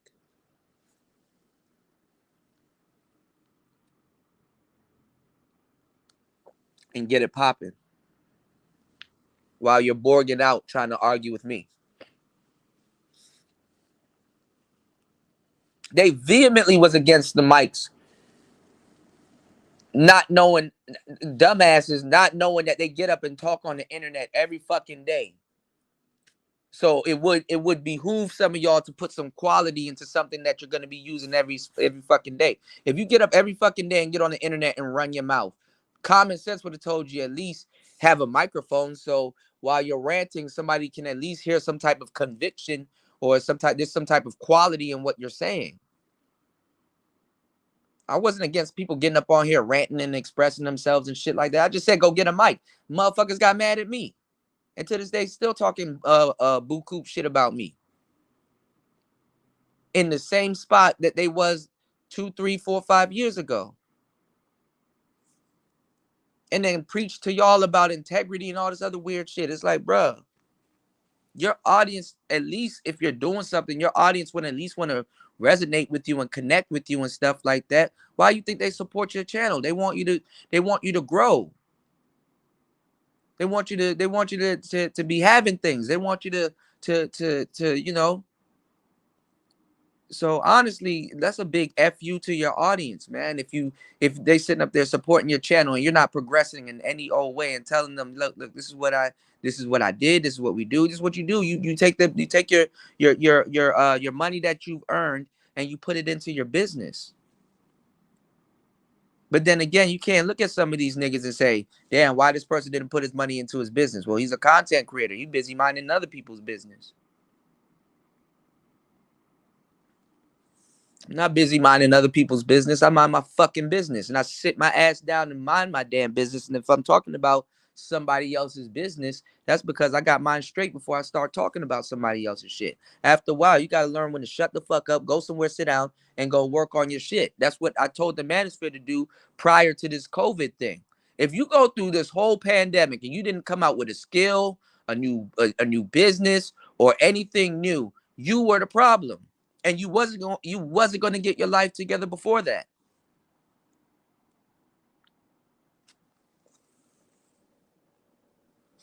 Mouthing off may be your goddamn problem. You know, I look, it's my job to speak, but y'all know me. I do. You understand what I'm saying? Y'all know me. I do. I do what the hell I'm talking about, and that's all I talk about because I'm doing a lot and I'm speaking a lot. And I'm dropping a lot of gems and giving off a lot of game. So somebody that didn't invest in anything sitting up there saying, "Why are you mad?" It's like, nigga, you don't even know what you're talking about. Why shouldn't I be mad? Why aren't I mad? I should be mad as fuck. Niggas try to tell Angry Man how to fucking run his studio. That nigga like a bunch of cameras deep, lights. I can't talk to y'all about the shit that I got. Boom arms, hot clamps, fucking spotlights, dongles, cords. It's blood, sweat, pain, and tears. And some nigga on the cell phone gonna try to tell you what you need to do. Nigga, what you need to do is stay clear of me and get the fuck out of my way. Go get you your little Burger King headphones and get on the internet and get it cracking. Take your audience money and stop tricking off on bitches and go fucking buy a damn mic and progress. That's why the space is stagnant. And a lot of the old cats in here didn't have no goddamn game to give you that. I'm trying to tell you, you said don't do that. Undertaker got game. I'm just saying, you can't be sitting up here going against the word, and that's the word that you've been fighting your whole life. Obviously, if you in your adulthood you didn't win, these are the years you need to make that correction. But when you have arrested development, yeah, your game ain't gonna go nowhere. This is why they say they rather fix new kids than broken adults. Can't teach an old dog new game. Uh-oh. Uh-oh. You know? And these people, they get drunk, they do whatever. They really try to run from the game. I tried to drink the pain away. The game was like, oh no, no.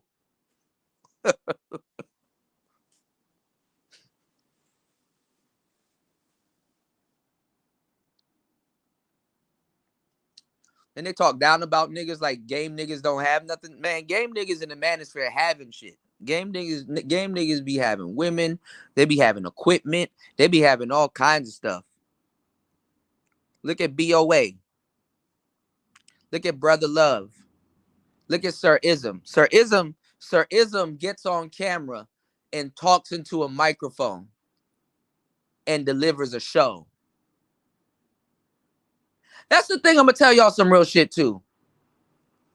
Some of these dudes, they just get on here and just start yelling in their phone. They never actually did a actual show with like production, with sound effects, with you could just get on here and just start blabbing off, just start talking. Some people never actually gave y'all a show with music, with great commentary, with like a full meal. They just threw a chicken breast at you and just be like, that's it, that's all you get. But y'all support that too, so I don't know. That y'all gave them enough money, y'all supported them enough money to go give them a show. You know what I'm saying? These guys make $200, $300, $400 every time they go live, you know? Even me, I'll take my little $20 and go fucking buy a microphone.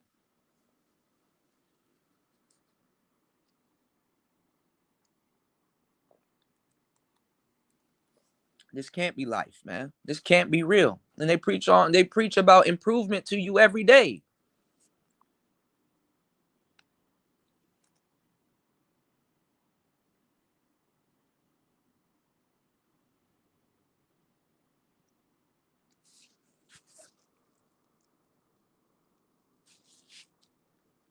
You know, your audience want to see you improve, man.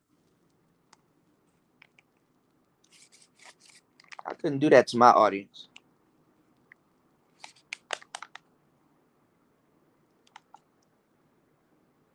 I'm gonna make sure I'm improvement. I'm gonna make sure if I have it in my power, I'm gonna improve and work on certain things.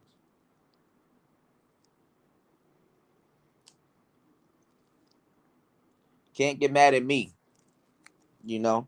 And honestly, that's something that you shouldn't be able to argue against. But for some reason, the manosphere knows how to pull a unicorn out his butthole. They find a way to argue against that, and y'all jump behind them. Don't think I forgot some of y'all was on that. It's not about the mind. Don't think I forgot some of y'all was riding with that shit. How dumb are you to ride with that shit? Oh no, don't give us a better show.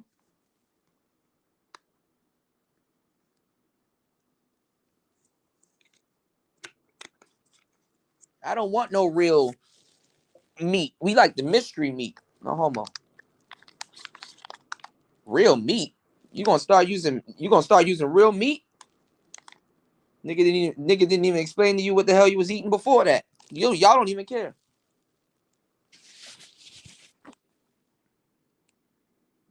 Niggas went into a whole fucking rant about, well, Alpha Male Strategies uses his phone. Yeah, that's why he looks awkward when he went to Fresh and Fit and around all that equipment and shit like that. They didn't have no damn microphone.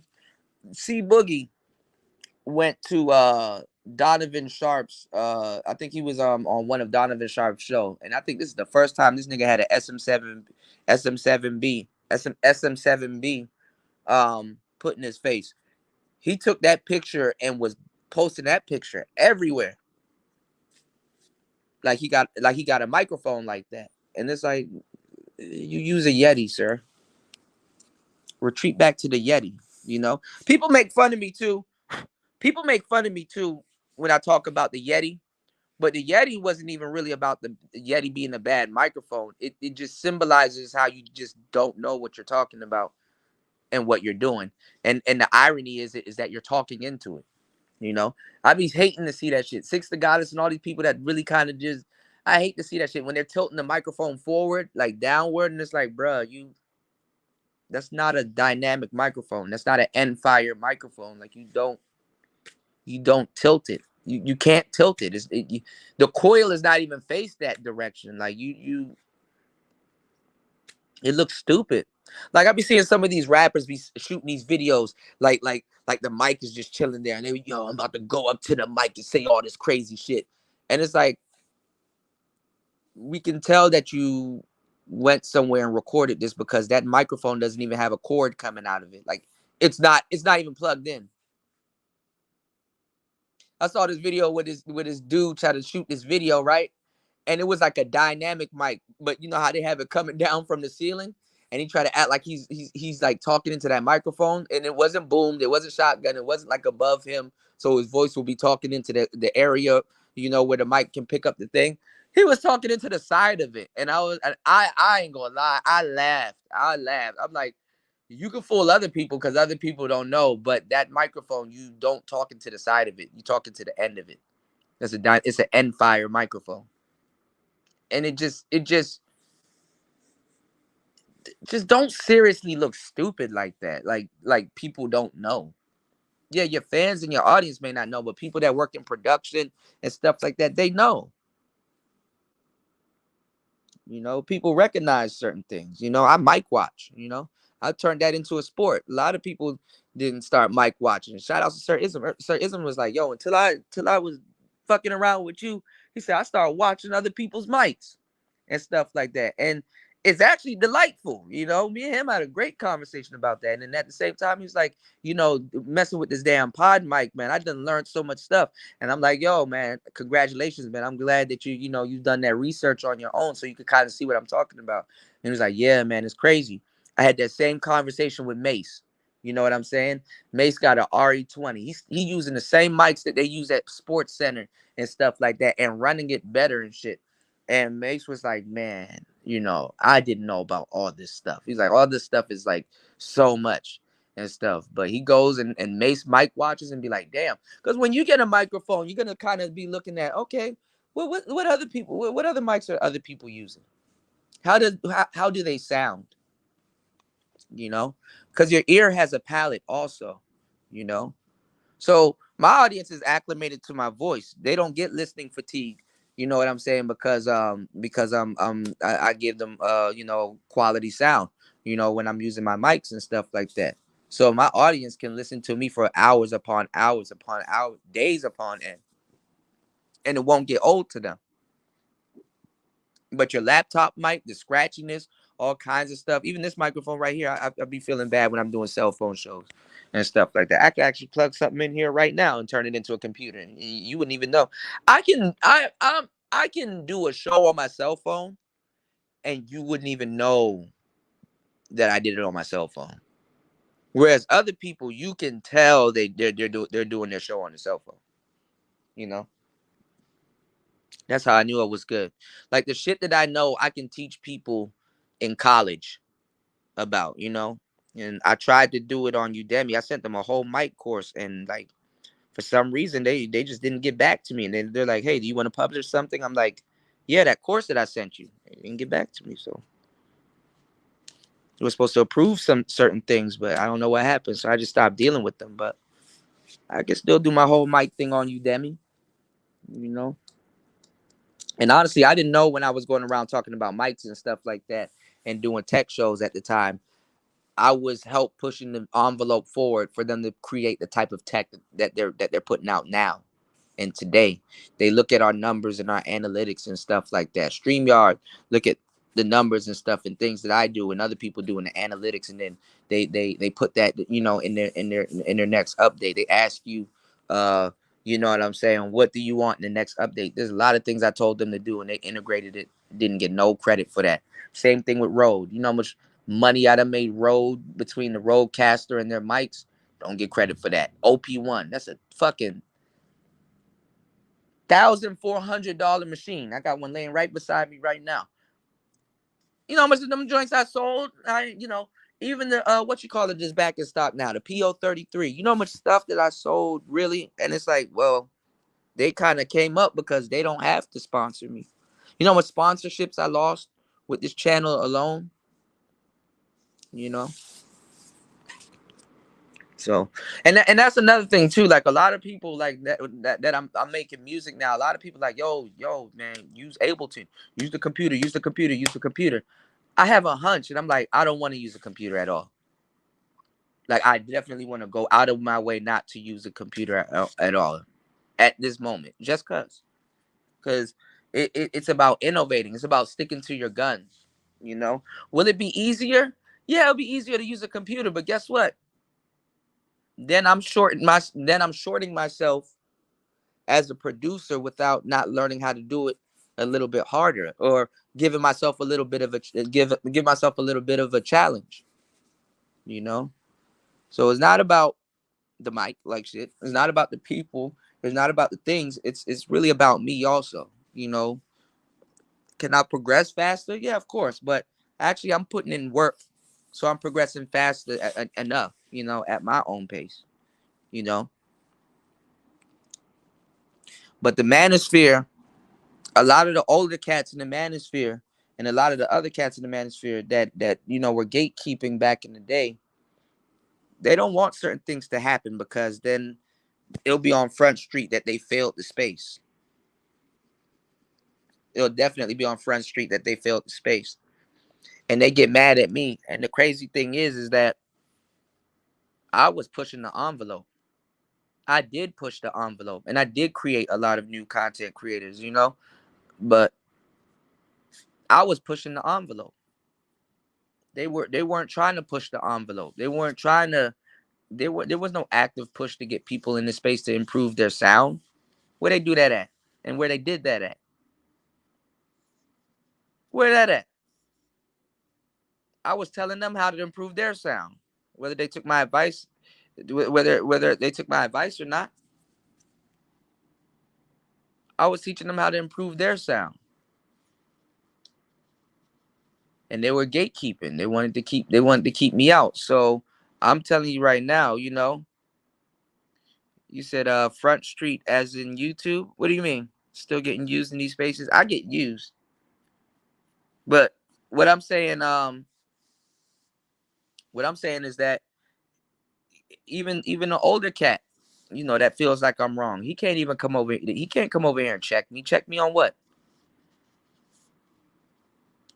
You know, when niggas was throwing arrows into my back and shit over some simple shit, you wasn't there trying to help. You wasn't there trying to push nothing. Hell, shout outs to OG. OG came through and was really commending me and helping me out and definitely helping me. There's a lot of people I know who helped and I know who didn't, you know? So what is these people gonna say to me? Not like you ain't on here for hours on end. Damn, dog, you out here for hours on end. You can't improve something that you get up to use every day. You can't improve something that you get up to use every day.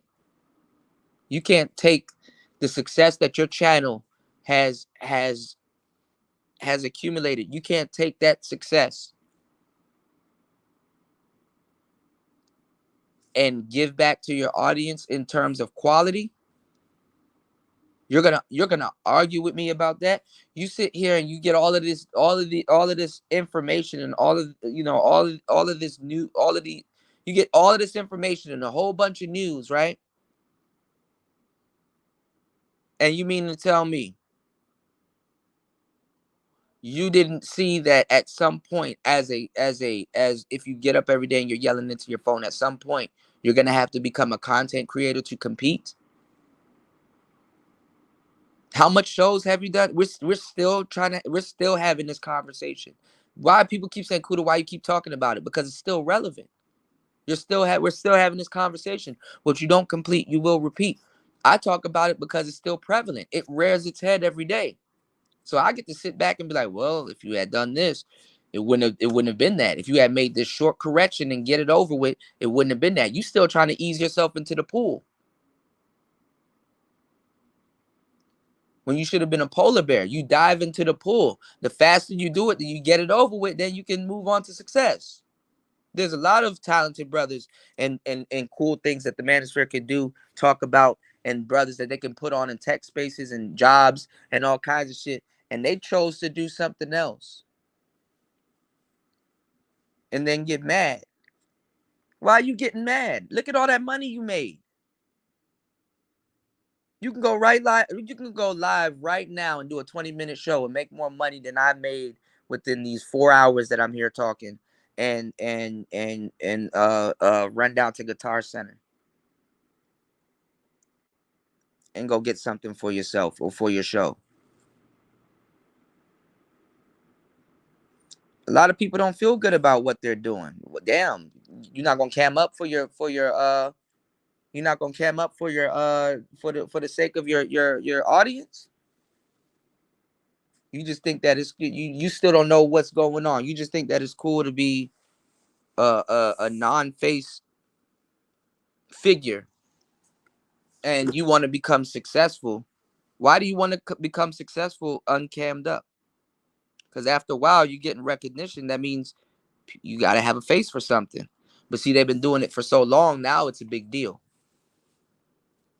Now their insecurities are about to rear its head, because now you're gonna have people looking all up in your face, looking all up in your shit, looking at your demeanor. And nobody said you have to cam up every single show. That's another thing. See, now we can get into the pathology of how these niggas think. Nobody said you got to cam up every show. You can cam up every other show, or once a month. But see, you have this shit in your head and in your mind, and it becomes limited beliefs. And that's what those type of beliefs are. Limited. You limit yourself. You don't have integrity. You could cam up one day and be like, I just wanted to show face, let you guys know I'm here working. I got a lot of stuff going on. I appreciate you guys for everything and all that you've done. And I want to let you guys know that I'm here. And yeah, what would you like to see? What improvements would you like to see? And you never know. Some women you might cam up and just be chilling and stuff like that. Some women be like, oh, he's handsome. You shooting yourself in the foot. There's guys that should have been cammed up. Do I think Jason Black should have? Jason Black should have been cammed up, but he talk a lot of shit, so I understand. He ruffles a lot of feathers, so I understand. But there's people with pictures of him and stuff like that, so you don't go out too. You know, I hang out with a bunch of people, but to a certain degree, I stay to myself. But even I cam up. I cam up all the time. Y'all know what I look like. You know, y'all are familiar with me. Now y'all can really rock with me and the things that I'm saying because you know it's congruent. That's what these men are mad about. There's no congruence. There's no what they're saying is their look, their demeanor, and all that stuff. There's no congruence there. There's no congruence there. They don't believe in the things that they say or talk about to actually not even, and it's not even bad. It's not even public. I mean, it is public speaking, but it's not like you got to look that person in the eye. They can't stare in the camera and say some shit that they believe in. So it goes back to this passport thing. They will make you go out there and be a do boy or a guinea pig or put a battery in your back and you go do something, and because a lot of people in the audience they get encouraged. They believe in themselves, you know, mind you, in a lot of cases, and they're in position to get things done. So they go out and they go do it and stuff like that. And then a lot of times the content creator, they're not ready to do that. They're not ready to put anything on the line. You know what I'm saying? There she go. There she go, Miss V. They're not ready to do that. They're not ready to put anything on the line. They don't stand beside what they talking about. There's no conviction. They're not congruent with what they talking about. You know? So it's unfortunate that they don't believe in themselves. And I'm gonna tell you some real shit. What fucks them up too is that they practice that daily. If they practice that daily, it's like, damn, well, I wasn't doing it before. So, you know what I'm saying? Might as well not do it now. They practice that shit daily. Like dog, you know what I'm saying? Let's try to get at least 3 supporters, 27 people in here, 4 hours of straight game. Let's try to get at least 3 supporters for today's show. Thank you kindly. But yeah, that's really what it is. And it's unfortunate because I believe these guys are pretty cool. Like, bro, just cam up, do what I do. You can cam up for a little bit, make a title of a show and be like off air talk. So it's like, so people is like, okay, this is not for the record. You know, people know, you know, and you know, you kind of cam up.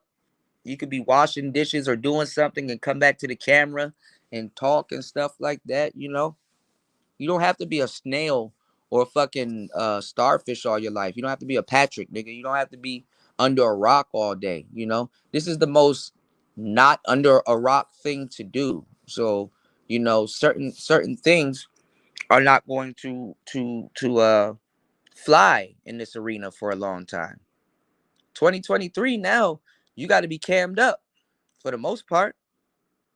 And then that's another thing. If y'all were cursing me out about your little microphones and shit like that, okay, well then, bitch, try to figure out how to sync your damn camera with that damn microphone without getting no goddamn latency issues. God bless you. But if you don't do right, God gonna stress you. You know, amen.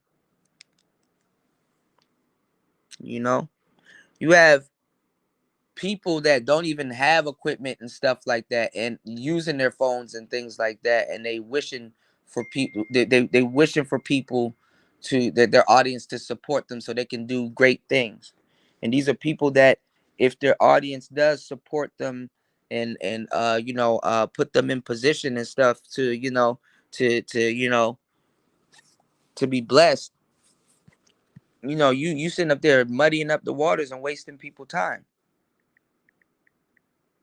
I understand we all have bills. I understand we all have You know, we all have our own things that we got to get done. But dog, like, come on, come on, man. Like, you're 3-4 years into what you're doing. Like, you can't get on here and talk about other people's lives and improvement and all this other stuff, and you're not improving anything that you have, or anything isn't improved, man. You want to get better, and you want to get better, man. A lot of the ways that people watch you move is going to say a lot about you. A lot of people aren't ready to take that leap. You're not ready to take that risk.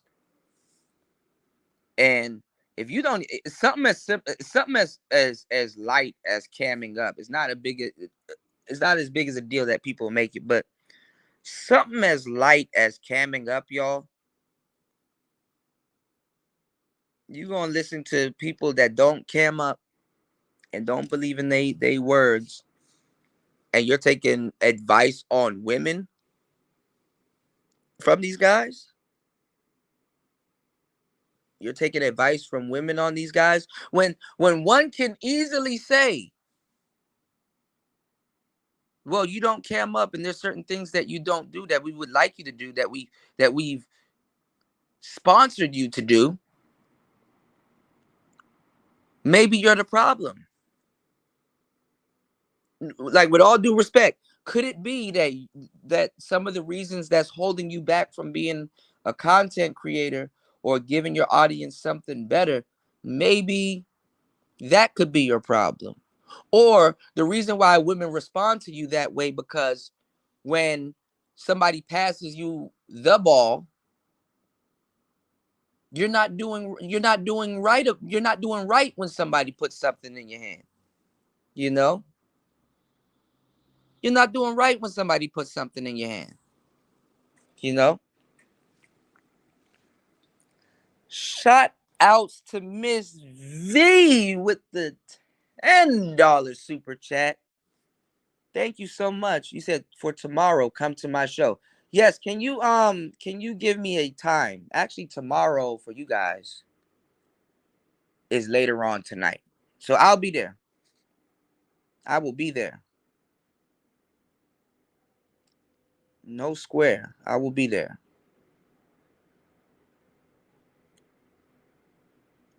Hold on, y'all. Okay. Thank you, Ms. V. Thank you so much. Ms. V said, quick tutorial. Most info, most won't share. That will simplify content creating. Amen. And that's the thing too with my audience. I know that some of you guys are the future creators of tomorrow. Okay? So there's nothing wrong with there's nothing wrong with clicking some of these links and learning some of these techniques right now. You know? Okay. So all right. So I'm gonna be there 2:30 p.m. for you guys is after midnight here. So it's like 1 o'clock, 2 o'clock a.m. here. So I will be there. And I will be up. I will be up. I definitely will be up. Because there's a lot of court cases and stuff going on right now, and I definitely want your opinion on it. JT said, I agree about the camming up as a man speaking about women. Yeah, man. I said this a minute ago, and a lot of people couldn't comprehend what I was saying.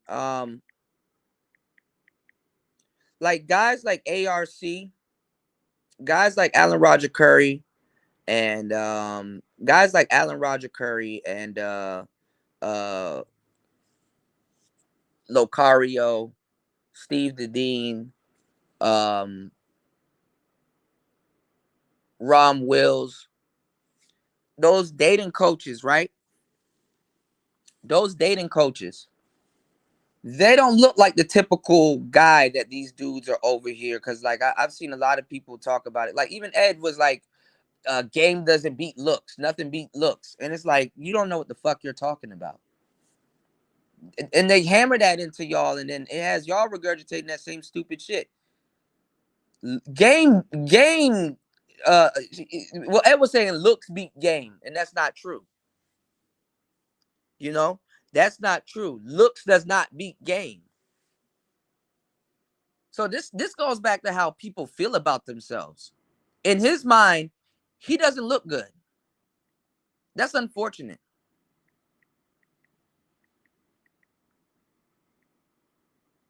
When you say some shit like that, it tells me all I need to know about you. And it's crazy when you have the megaphone and you're spewing something like that. But it happens everywhere, even with the colorism thing. A lot of black women that are chocolate or darker skin, they don't believe they look good, and they spew that in need an echo chamber. They spew that, and they try to make that applicable to everybody else. And it's like, no, nigga, speak for yourself. You know, I know light skin ugly is a whole different brand of ugly. You know, I get that. But nah, man. And y'all sit up there and listen to that shit. I'm not about to be sitting up on here talking about some looks beat game when I know that's not true.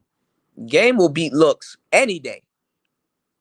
That's why people with no looks got to have more game. And the sad thing is that, and I hate to say that, but a lot of people in their life, they never believe they look good. You know, you may not look good, but at least one day you can wake up and be like, "Oh, I'm a good-looking guy." Some of these guys here, you probably never, they probably never looked in the mirror and be like, "Yo, I'm a good-looking man."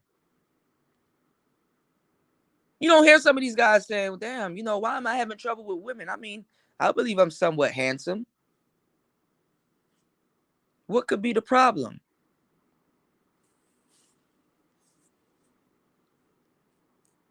So some of these dudes, you gotta listen to them and listen to what they're saying, but also listen to what they're not saying. That's a personal problem, bro. If you feel that you don't look good, don't put that shit on me.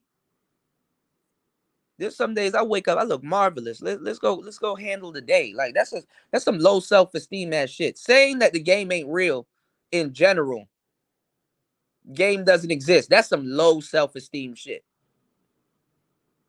Because as a man, when you say the game ain't real or game doesn't exist, you're saying, because you're not hearing yourself, you're saying my game doesn't exist.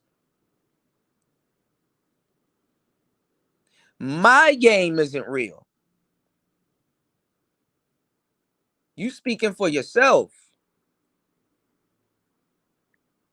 I'm not gonna sit up there and hold me to a standard that ain't even real or usable in my life. The fuck I look like calling myself ugly. And if I am ugly, well, it's gonna do. We acting like women don't sleep with ugly niggas all the time. And then if you believe that it's looks that get women, bro, you dumber than you look.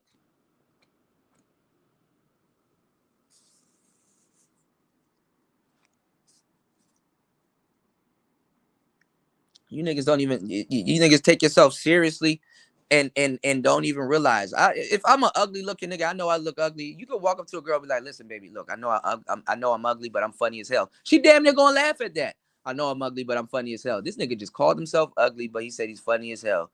Keep going. What you got for me? You know, like you gotta do that. You know, you gotta shit. You gotta start saying, "I'm so ugly that I'm pretty." It's a shame. You know, calling your damn self ugly. You just don't understand my, you know, you just don't understand my beauty yet. It's cool. You know, say stuff about yourself that'll make you feel a little bit better. I'm aware my beauty is not on duty, but I think you're a cutie. You know, you say some stupid shit. It could be corny and she'll laugh. But when you still failing and you're taking everything seriously, bro, these the niggas that jump out windows. These the niggas that do some other shit. Women like ugly niggas. They go after medium ugly niggas. They go after ugly niggas. Ugly niggas, they get play. If you're short, take care of your appearance and learn how to dress. You know? You're not gonna get what you want. But those are the cards that you're dealt. You got to play those cards that you're dealt. Who the fuck sits around their whole life not playing the card that they're dealt? You know. You better feel you better stop that bullshit and start feeling good about yourself and stop spreading that shit to everybody. Talking about some game doesn't exist. Boy, that's the problem. You ain't get on your game. If you're a woman with no ass, you got to be like, listen, what I lack in the back, I pack in the cat. What's up?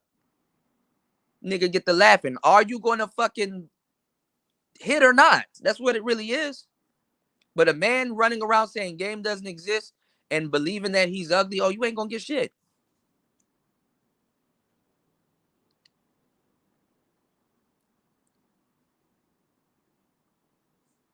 And it don't matter if you believe game exists or not. She playing games. So you need to have a certain type of game towards what she's doing. Then you wonder why you don't get the baddies and the models and stuff like that. Them baddies and models be dating some ugly ass niggas.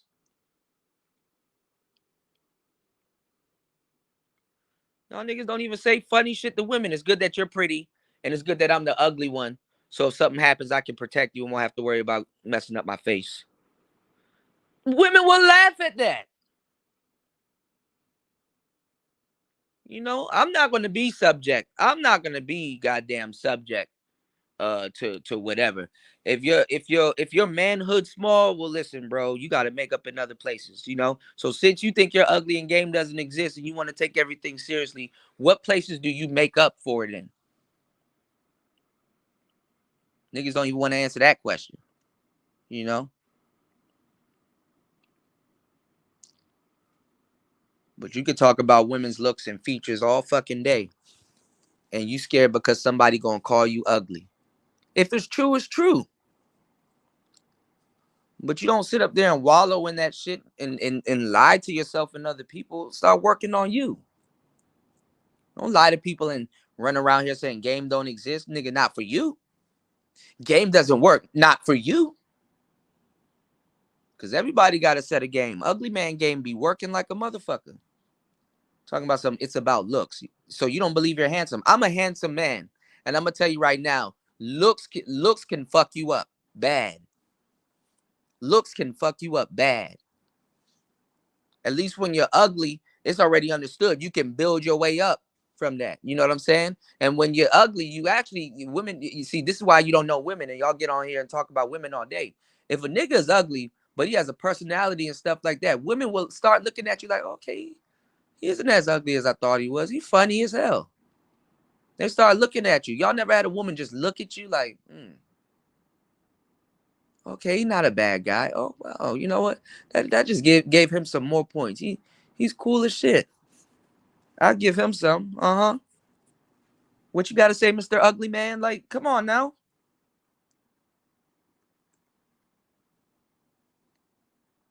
Look at Gucci Man. Look at old school Gucci Man.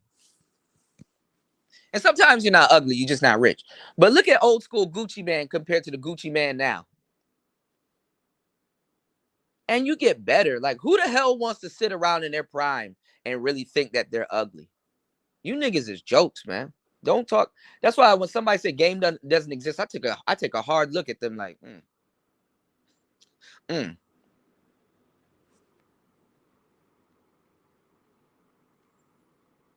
Sitting up there thinking I gotta be your best friend and pull you up out of a slump that you keep repeatedly putting yourself into. You got two eyes that function. You got all your toes and all your goddamn limbs, and you running around here claiming you running around here worried about your looks. Like some of these people, they'll give you like you could be an ugly ass nigga and a woman will be like, at least he can dress though. That nigga know how to dress, ugly or not. Here I come. You dig? Some people have the worst game in the world thinking they ate. Yeah, I know what you're talking about. You know? Yeah, gaming is not just to be able to conversate. It's a lot of different things. But yeah, that's a part of it. You know what I'm saying? You gotta have a mouthpiece. You know? Like for example, if Ed would get up off that bullshit, he could actually get a lot of women because he can talk. He has a mouthpiece. This nigga telling you game doesn't exist when he wakes up and uses his mouthpiece every day.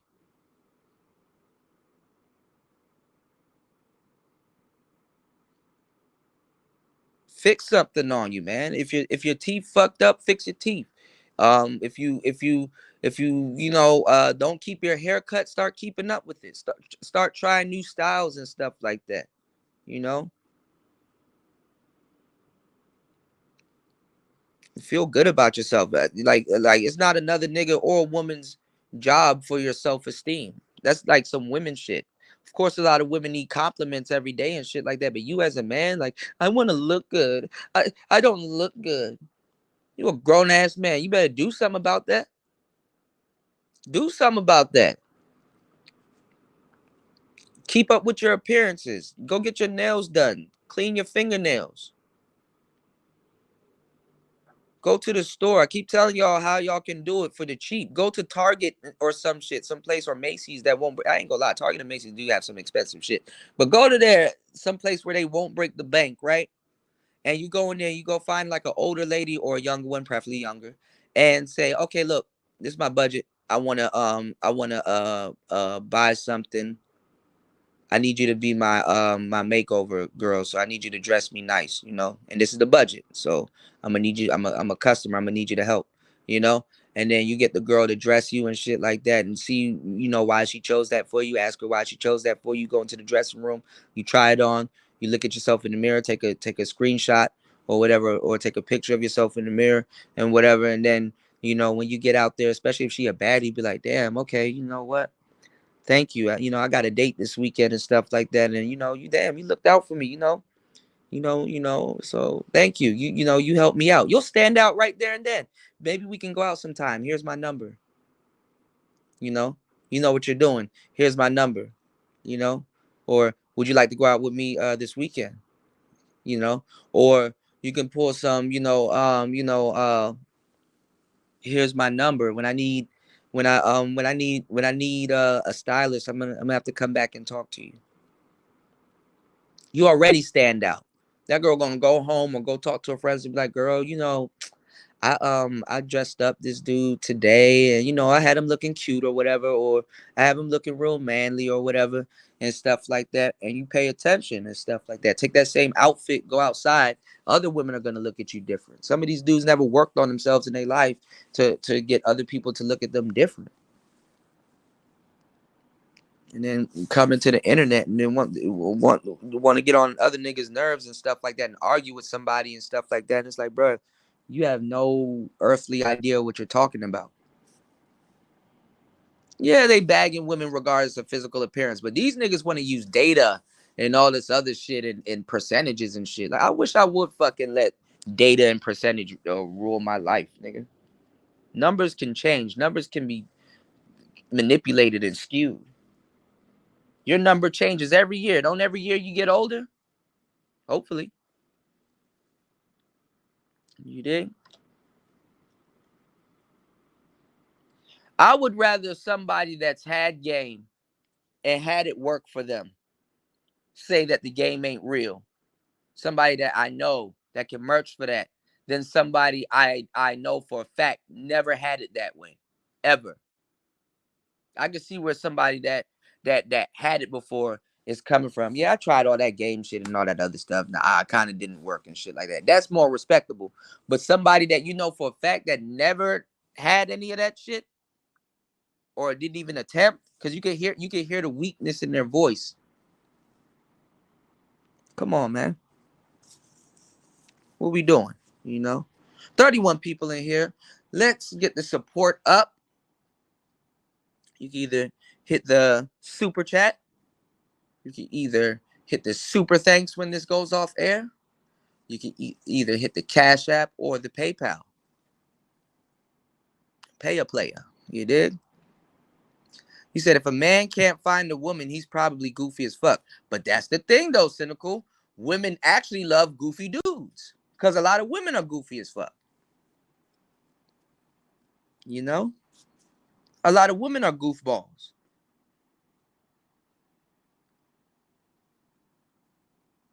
I like goofy women. They're kind of fun. Especially like them little tall ones, them big tall ones. Oh, that's a goofy bitch, you know? I like goofy women. Goofy women are fun as hell. You dig? Ooh, shit, I'm so far behind. Hold on, y'all. Let me catch up. Humor definitely is a bonus, you know?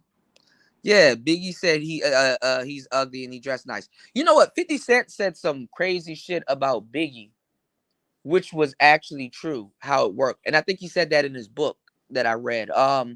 He was like, look at Biggie, you know, Biggie didn't really have any star quality, you know. He didn't have the look, he didn't have anything. So Bad Boy had to put their money into Biggie and start buying him sweaters and stuff, clothes that fit, and give him sunglasses because Biggie had a lazy eye, you know? Biggie had a lazy eye. But you have to work on your personality and your character, your charm and stuff. You got to have that persona, you know? Black and ugly as ever. However, I stay Gucci down to the socks, you know? Biggie, give me one more chance. Biggie, give me one. And he doesn't look like the archetype. And then the same thing, Biggie couldn't dance. He was a fat nigga, so he wasn't gloating and running all up and down on the side of the stage. That's where Puffy came in. Puffy can dance. Puffy could run from one side of the stage to the other stage. So it was the perfect gimmick. Big couldn't go too far without Puff. Right. How's that person taking care of themselves?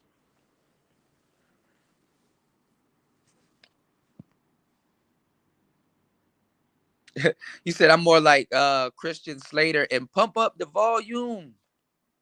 What's going on, Bronze?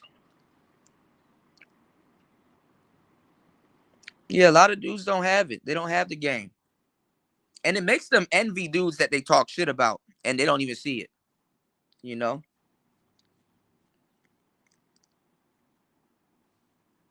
You know. What's going on, Antisocial Socialite Podcast? How you doing, love? Good morning. Ugly gang. Hey, it is what it is. Ugly God, you know? Shit, Ugly God gets bitches. Go look at Ugly God. That nigga look like a Muppet. That ain't stopping him. I don't want to hear that shit from no grown ass man. Cause a woman will like you because you look good, and then you get the ranting and shit and bitching, and they don't like you no more. It's like, okay, damn.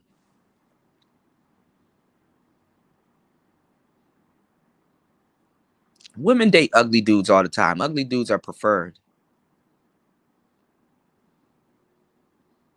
Ugly dudes are preferred. Don't let that shit. You got a whole group of niggas that's sitting up there talking about the centimeters and the cleft chin and all this other stuff, and you're like, you really think this man is doing better at life than you are because he looks good?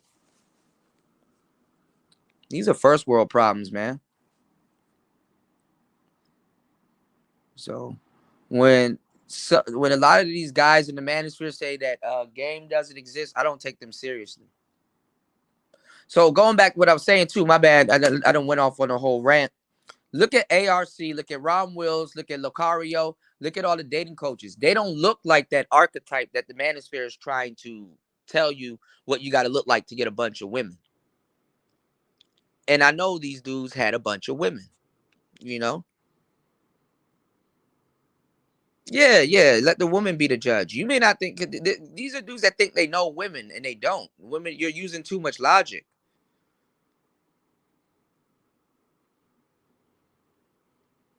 You said money can make a lot of people look even more attractive. I'm not talking about surgery though. I'm talking about that's no. I wasn't talking about surgery.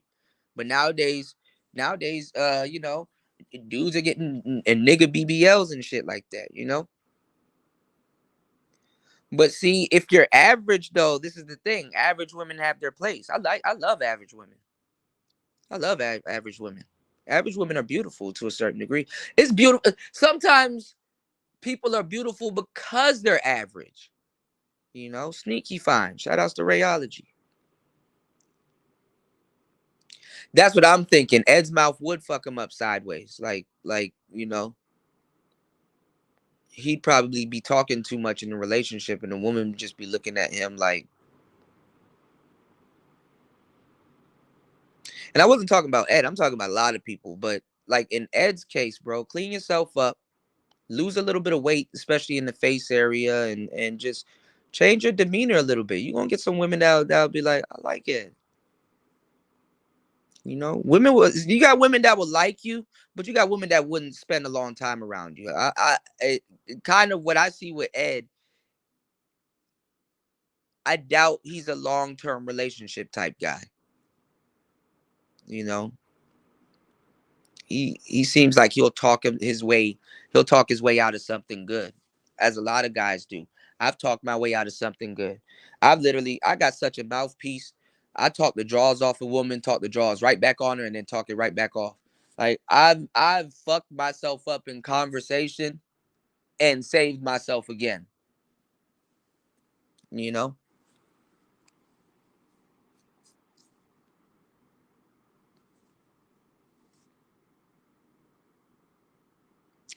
Antisocial said I look like the hunchback before I put myself together. No, you don't. No, you don't. You know, yeah, stats and bullshit and shit like that. I wish you know, why even try? Why even try? Because 50% of men get the fuck out of here. That's some self-defeatist shit. Like you intellectually defeat yourself. That's why the man that knows something know that he knows nothing at all. You can never know too much.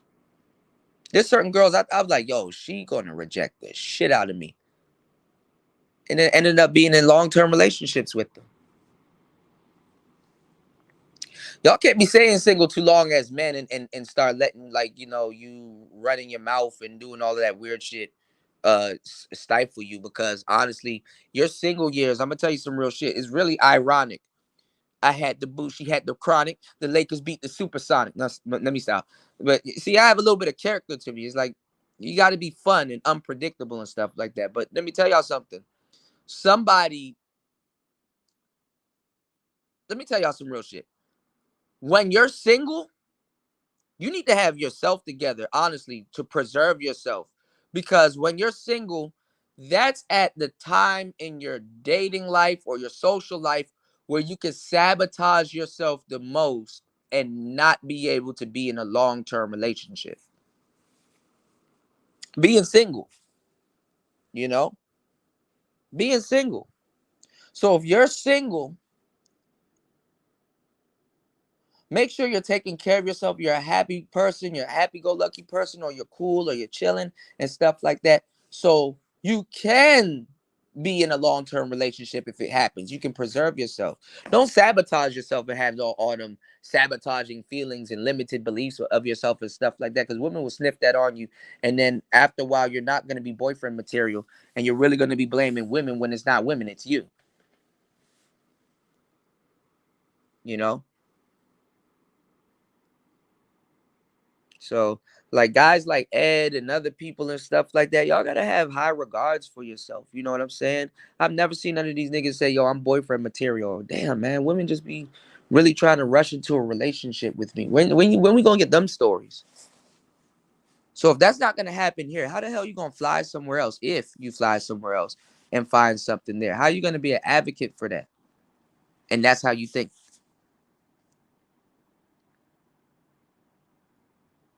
you know? He says spreadsheets do work better in space, though. That shit crazy, man. I hit the last chick on the panel with stats about dating game, about the dating climate equals game. Yeah, it can be game. Looks ain't paramount though, and you don't let looks dictate what the hell you got going on. You know. Yeah, the looks were free. Like you didn't work for your looks for the most part. You know, looks can't. You know, you got your looks handed down to you through your genetics. And whatever you got to work with, you got to work with, you know, because these are the type of guys that'll be like, yo, you know, damn, she's so pretty, she's out of my league, because they look bad. Oh, I gotta have money, or I gotta have. No, you don't. You know. Strong boom arm. You can get the blue compass, but you can get the one that I love. Go get the Rode PSA 1. It should be about $99 to $100. And if you get a good deal, you can probably get it for $80.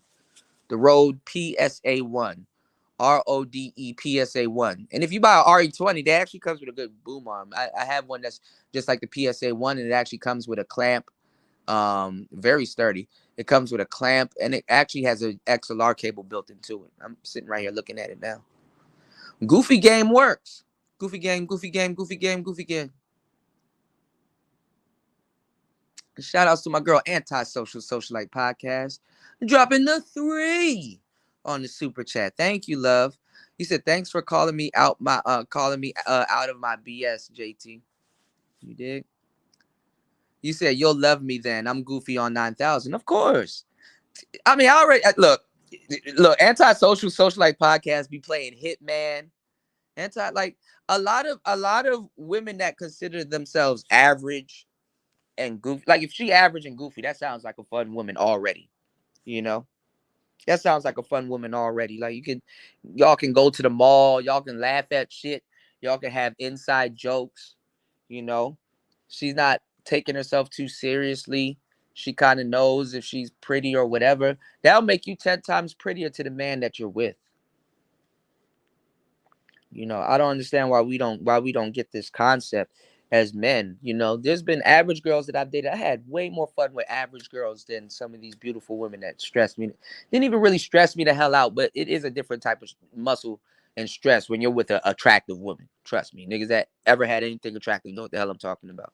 You know, but nowadays too, some of them niggas going through that same problems with average women. So, you know, but you know, one day she gets dolled up and she looks better than average because you know who she is and she got personality, she got character, and y'all hanging out and y'all, you know, going to the mall or going somewhere and y'all having a nice day out, get some dinner, you know, get some steak, you know, some rice, potatoes, get some wine, and just, you know, and just chill, you know. You know. Shout outs to Fasting. You said Edward has a lazy eye. I don't see that. I think Edward's cool. He just got to work on himself, you know? But he was going off like, oh, I just keep talking about the game. Like, damn, who pissed in your Kool-Aid, man? And honestly, to tell you the truth, guys, like Edward, if he feels that bad about the game, again, why are you listening to Red Supreme? You trying to sneak soak the game like everybody else here. This what these niggas don't tell you. They'll sit up here and preach all day and tell you how the game ain't real, but they won't tell you how a dating coach or somebody else broke their heart with a difference of opinion. But they sit up there on game channels every day. If I don't like She-Ra 7 and She-Ra 7 type bitches, why every time I go to She-Ra 7's channel, you're there? I'm there. Does that make sense?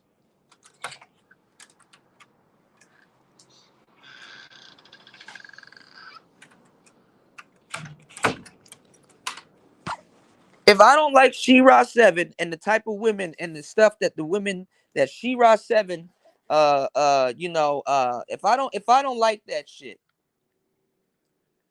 then why the fuck am I on her channel? If I'm vehemently against it, yo, I don't like the game. The game is for losers and suckers and all this other stuff. And then every time I catch you in these streets when you're not on air babbling, you're on a game channel and then get mad when a game nigga does what a game nigga does or says what a game nigga says. And it's the same thing with these hoes. Niggas want hoes and then get mad when a hoe's a hoe, for sure.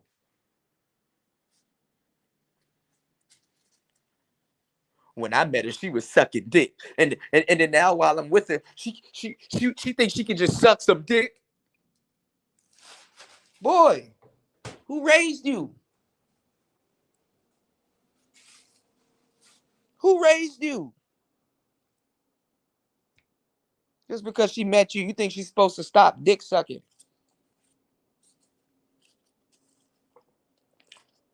Uh-oh.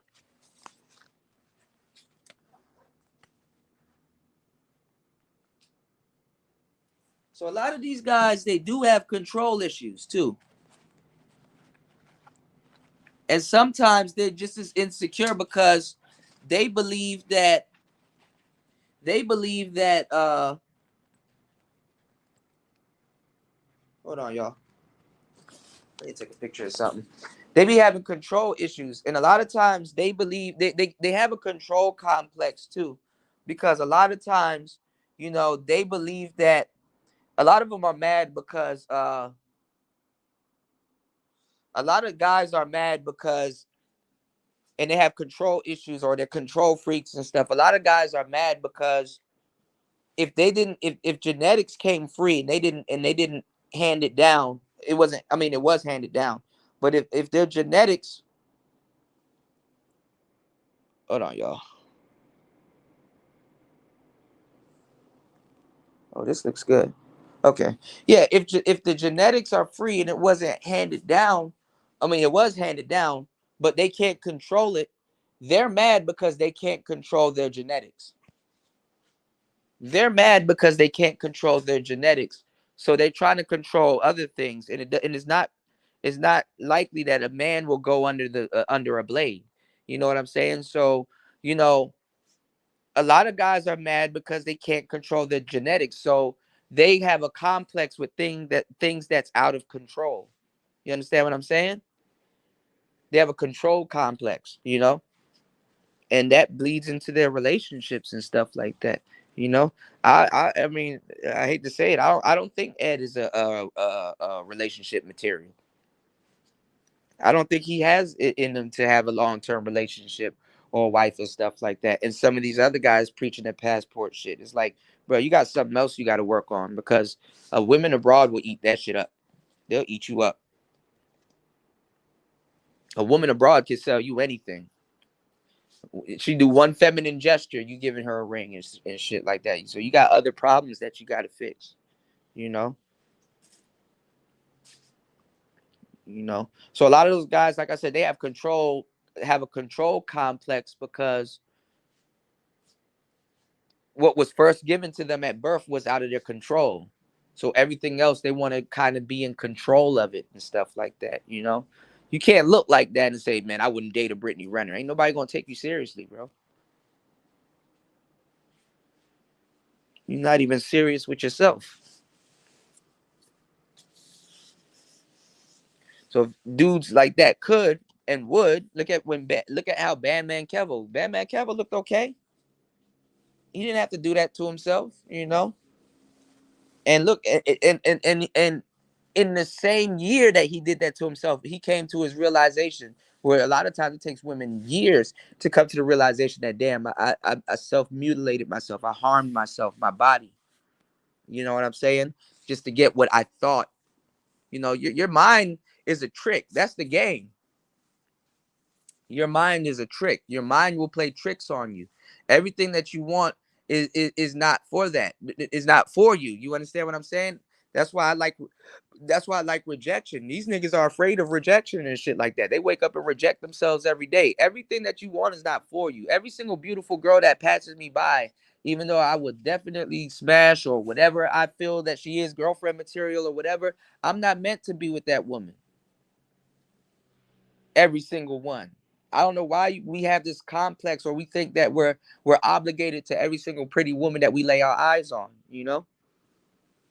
That's insane. And then think somebody's gonna preach to you that, you know, uh game doesn't exist. Nah, nigga, speak for yourself. It don't exist. It doesn't exist for you. You telling us you don't have no game. It's non-existent. I know what game has done for me. But I also know what it hasn't done for you when you say some goofy shit like that. That's the most goofiest shit I've ever heard. Speak for yourself. Game doesn't exist for you. You ain't got nothing going on. You ain't got no motion.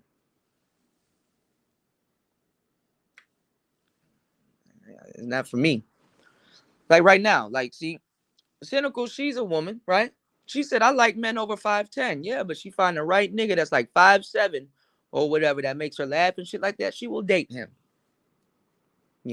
She can like men that's over 5'10". She can prefer men that's over 5'10", but I'm pretty sure she's been with somebody that's not over 5'10". Yeah, and that's what I don't get about these black pill dudes. Like, they're like, oh man, women this, women that, don't believe in women that, don't believe them. And then they believe women when they say their preferences. Like, cynical saying this, that if I didn't meet that requirement in black pill world, because them niggas hijacked the black pill, they're not even supposed to care about that. They're not even about to hear what she said. This statement right here would have fucked me up if I didn't know no better. I would have X'd myself like, oh man, well, I'll never have a chance with her. She only likes men that's over. If I'm not over 5'10", and I believe that weird shit them niggas kicking to y'all, this statement right here will make me feel bad about my life. Now I'm mad at myself because I'm not over 5'10". I can't ride that roller coaster. That's bullshit. And after a while, you grow the fuck up. Like, you too old to be talking about something. Oh, I don't think I look pretty. So, and then you get online and talk shit about women that think the same thing on their half.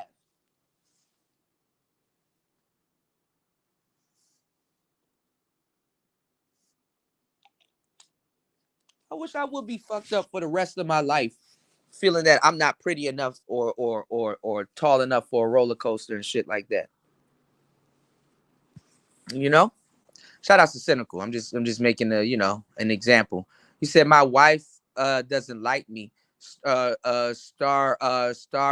at staring at other women because she said I have those ETs that hypnotize women. Oh, those eyes that hypnotize women.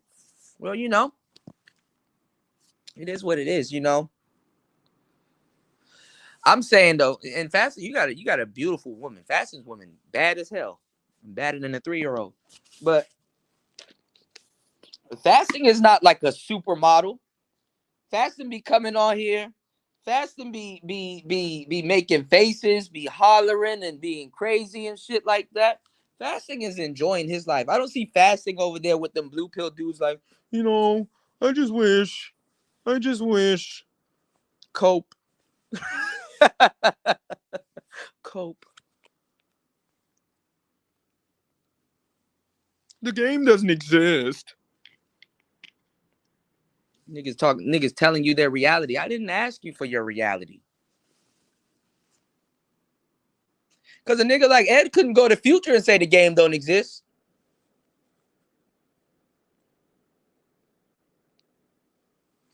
You can't go to certain people and say the game don't exist. You speaking for yourself. And some of y'all dumb as hell if you believe that. And some of y'all are dumb as hell if you believe these dudes are really black pill. They ain't got shit to do with black pill. Black pill, even if it's nihilism or whatever, you're not supposed to care about your looks if you're truly black pill. Your looks don't matter. Your looks, especially compared to everybody else, if you're truly black pill, do not matter. He said, my options are running out. At this point, I'll settle for 5'7". But it's not settling. You can find a good, decent man that's probably 5'7". Yeah, people got to care about themselves to look decent. Yeah, it goes a long way. If you go to the barber shop or something like that, you got them to get them to trim your beard. Go learn. Go on YouTube. Get on YouTube. There's no excuse nowadays. Get on YouTube and learn how to shave your damn beard.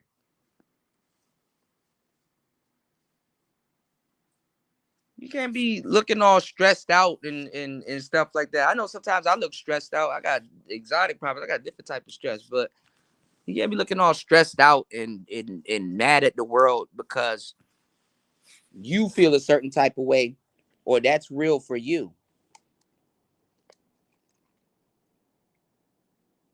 Because you're just as worse as these women practicing colorism and featureism and stuff like that and don't even know it.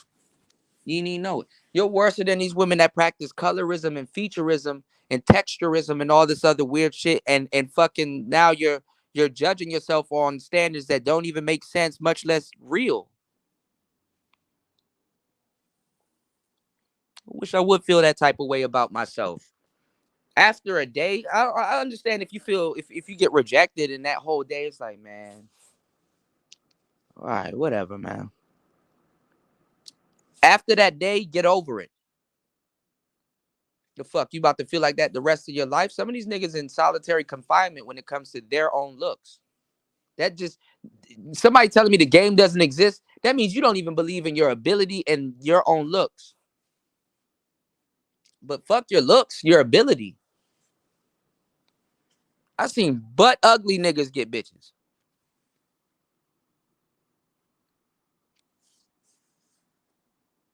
Nah, I can't see Ed doing a long-term relationship. Not at this point, you know.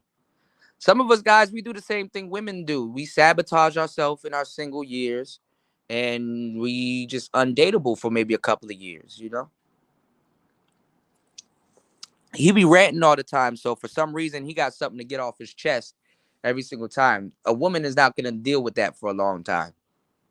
You can't even get deep into the dating phase if you have a man that's constantly ranting about this shit, you know? Cuz even when I had my relationships, and my girl knows the type of fuckery that goes on in these spaces and stuff like that, you know? Even when I had my relationships, I knew how to cut that shit off so I can get back to my family and my girl, and we can enjoy our night. I'll be on here arguing with somebody or something like that, and then be like, all right, yeah, I'm done. Yo, give her my car keys. Yo, go warm the car up real quick. You know, we're gonna go get some food and enjoy the rest of the night. I'm not gonna be like, you can't be on here ranting like that, and then you get off here, and then you take that shit on your wife and shit, or go whip your kid's ass and shit. You know, you start beating your kids for some shit they ain't got nothing to do to deal with. Why were you laughing when they said I ain't got no game? The kid don't even, the whipping ain't even justified for the kid. They're like, gay, I didn't say you had no game, daddy.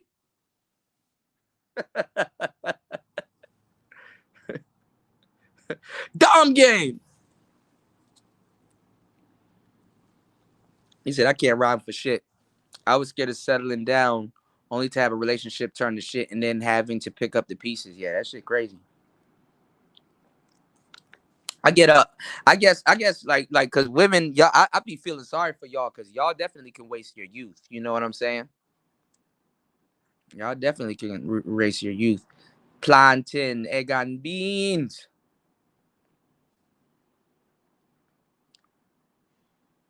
Ed got to get in the gym. Y'all help Ed get in the gym. You know, he take that frustration out in the gym, get cut up a little bit. He back in the game, baby. We back, baby. Like we never left. The prettiest girls are the most down to earth, actually, especially when you ignore the fact. Yeah. Average girls are some of the prettiest ones. Man, a lot of the little good looking ones that I be getting, bro, they can't stand when I ignore them. A lot of them too are emotionally a hot mess. Like some of these girls, if you don't tell them they look pretty, they will go around and believe they're not pretty and do all kinds of shit and fish for compliments. You can have a gym at home. You said, and yes, Kuda, the pretty girls is stress draining once you get in the trenches of the relationship with them. Yeah, bro. That pretty turns to work real quick. He said, me make some plantain and some porridge. Well, porridge is kind of like oatmeal, right? What's going on, Toya? I do dumb. I ain't gonna lie. Some girls, depending on the girl, I do like my girls medium dumb. Some of them, you know. I like some of the girls medium slow. So you can kind of lace them up and teach them things and stuff like that. And then again, I do like some of my women, a lot of my women, I do like them smart, you know. I do like the girls a little bit slow. I tell pretty girls they're smart and smart girls they're pretty. You know, I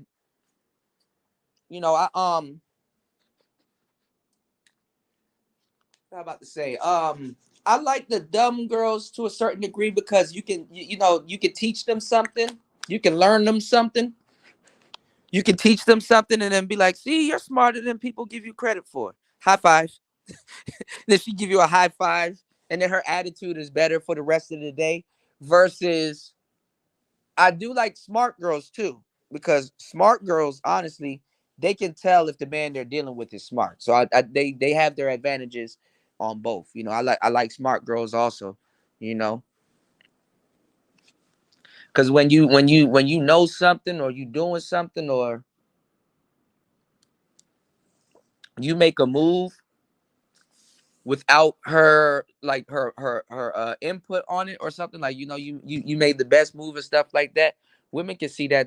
They'll know what type of move you made, and they'll be like, damn, I got me a smart ass nigga. I love this. I like me a little sapiosexual. you know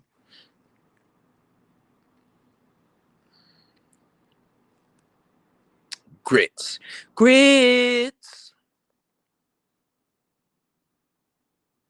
Yeah, that's the real shit. People do subconsciously love what they complain about, and love what they can't, love what they can't have. you know so it's rather fortunate, man. Dudes running around, oh, game doesn't exist, game doesn't exist, game doesn't exist. You go fat, you go you rewind back 3 years later, I said game doesn't exist. We heard you like for years now, okay? But why though? Why every time we go somewhere in the manosphere or in these spaces, you are in these game comments? They stay on game niggas pages. Mr. Game doesn't exist. Stay on game niggas pages. They're subscribed to nothing but game niggas. They're obsessed over the game and their lack of it. Something ain't clicking. Something ain't clicking.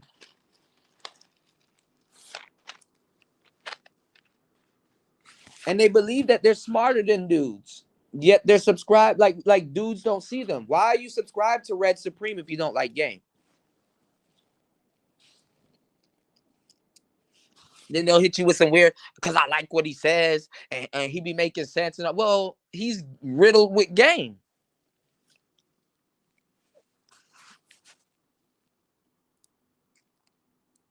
You're not even sticking on your own principles. You sneak soaking. Like those women, that were mad as hell at Cynthia G when they found out she was still sleeping with black men. Yes.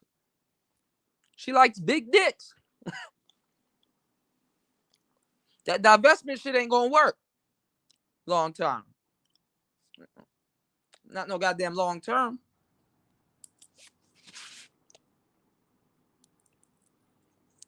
Then these niggas get on here and try to argue you with power and shit like that. Nigga, what power? This is why sisters are looking at black men weird. Nigga, what power? You call that power? You supposed to be a man and know what true power is. You ain't arguing no woman over power. Your power as a man is that you're single and you have no obligations to anybody. So why are you driving around talking about passport bros and power again? Your power is in another country. If you actually attempted to live in another country, you would know this. Then again, a lot of people are weekend warriors.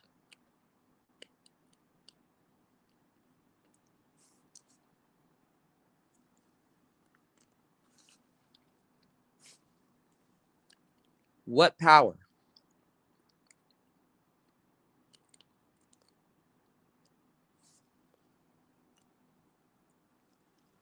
I'm trying to figure out what power. You being a single man, it's like that's enough power. You not having no obligations, that's enough power.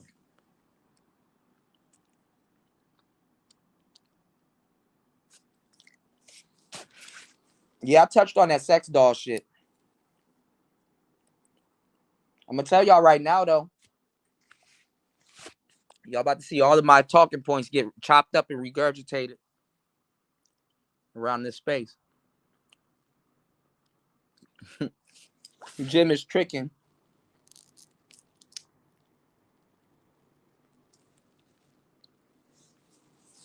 I'm not gonna lie. Average women are winning.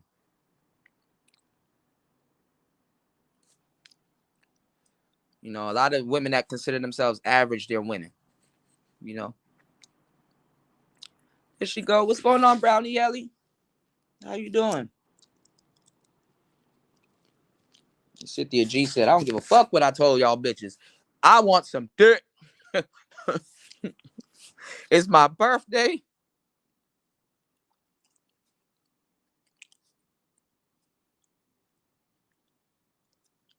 Fucking divestment women. You sneaking over to Black Dick Island to go sneak dick. And the sad thing with those divestment women don't talk it to y'all to themselves about is if they have white husbands, they'll cheat on their white husband with a black man. Uh-oh.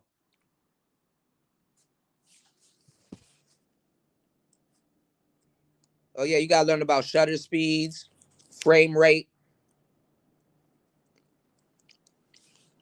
Let me tell y'all something though. If you're learning about cameras, do not learn about cameras. Cameras ain't shit. You can always set them and fix them in manual and shit. Work on learning about lighting. A camera ain't shit without lighting. Your lighting skills got to be up to par. And then you can master any camera you want. You need to learn about lighting and LUTs and lumens and all that other shit.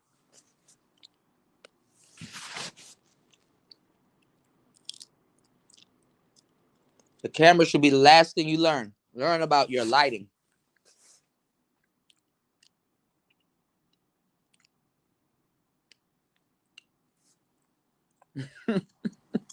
Miss B.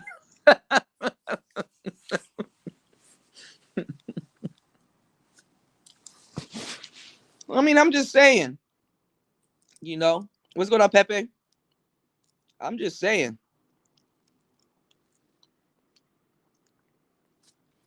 I'm just giving y'all the game. I'm just telling y'all what she ain't gonna tell her people.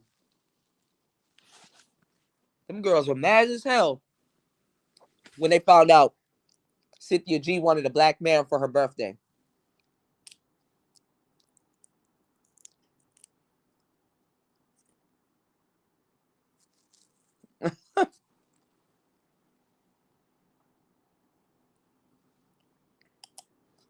I ain't gonna lie, sex in public places is weird now to me.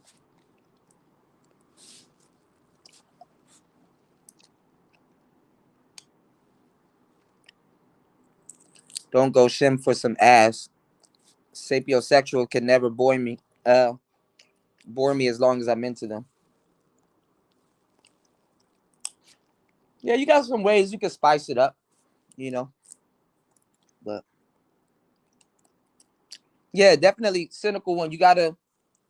You're taking, well, it's not really B-roll, it's A-roll, but you do use B-roll. You learn your lighting. Learn how to light an object. And try not to cast the shadow, you know.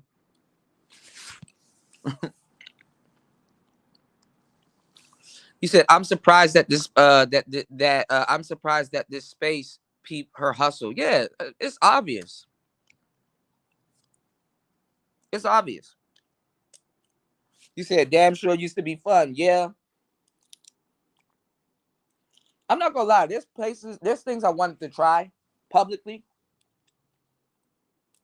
and sexually, but after a while it's like, you know. I had a girl that liked to do stuff outside. I'm like, that's so weird. But my thing is like, if I don't like She-Ra 7 or Cynthia G, and I'm getting on here and preaching to y'all about She-Ra 7 and Cynthia G, Why, when you go find me, I'm in her chat room? You know?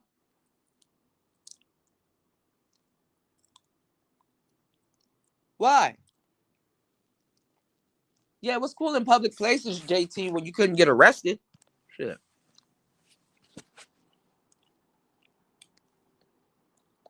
After a while, it's like you're animals. You like, I'm in heat. Yeah, if you use your iPhone, work on your lighting.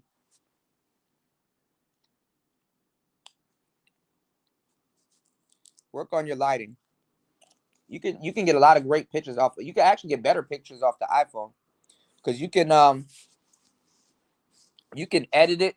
You can add all the LUTs onto it and color coding and stuff like that in certain apps. The phone is the perfect camera and DAW. You know, but yeah. So I find that weird. You know what I'm saying? That Edward, and not just Edward. Edward's guilty of this, but a lot of other people. They're over in game dudes on their channels and participating, and they love it, and they love it until the game gets turned on them. This is why they don't like game.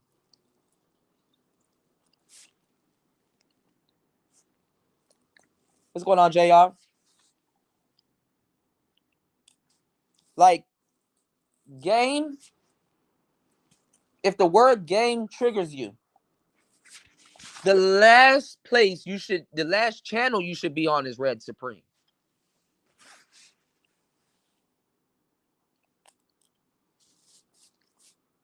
And then he gonna go back to his channel and rant to y'all about some game dude saying something, but y'all, his audience is not asking him, yo, why are you in a game dude's on a game dude's channel?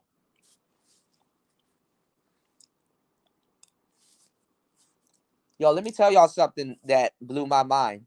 Y'all ready? Since we talking about Apple, War Master's not here. Y'all ready? Put put a one in the chat if you're ready for me to tell y'all something about Apple that blew my mind.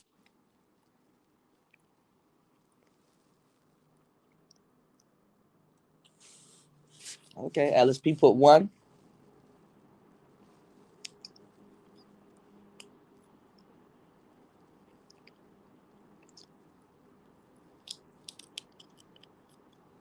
Brownie Ellie put one. Okay, one more one. My bad, y'all. I just started eating sunflower seeds. Y'all don't mind me. Random popping. Okay. This blew my mind.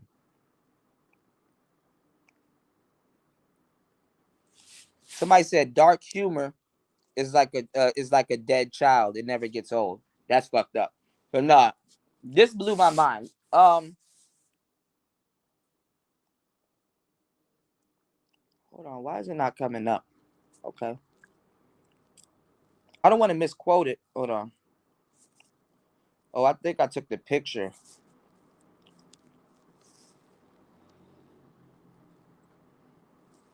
Hold on, y'all. Give me 1 second. Give me 1 second.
We're back. Okay.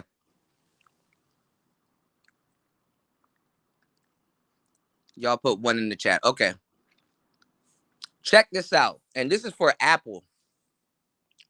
This guy said, it's kind of trippy how Adam and Eve ate the apple, the forbidden fruit, before the fall of mankind.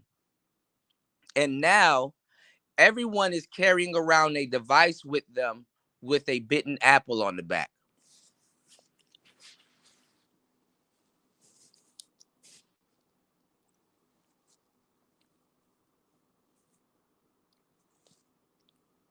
Yeah, I got to learn how to do that, JR.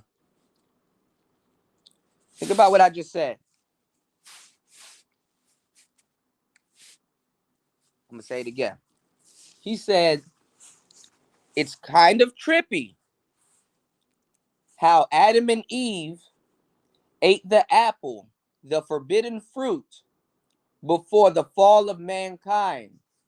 And now everyone's carrying around a device with them with a bitten apple on the back.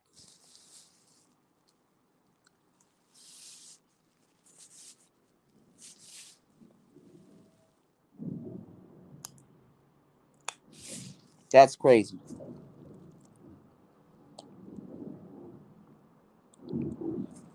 Shout outs to Cynical.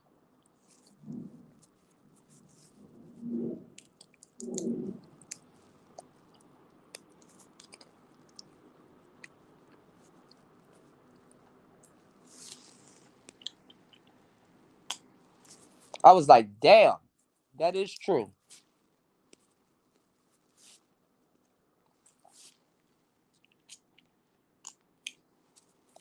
I had to look at the back of my phone like, shit, it does have a bite out of it. You dig? Y'all sub to CB Images. That's Cynical One's photography page.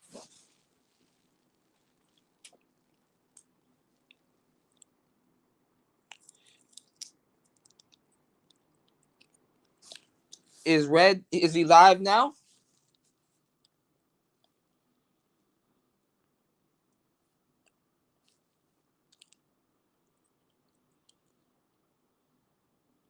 Uh-oh.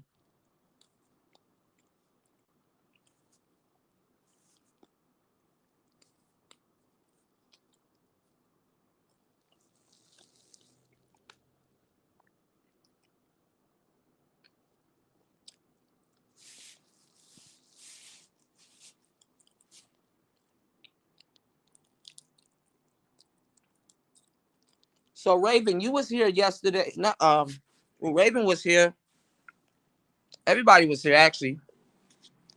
So you guys were here. What's going on, Anthony Southeast? What's going on?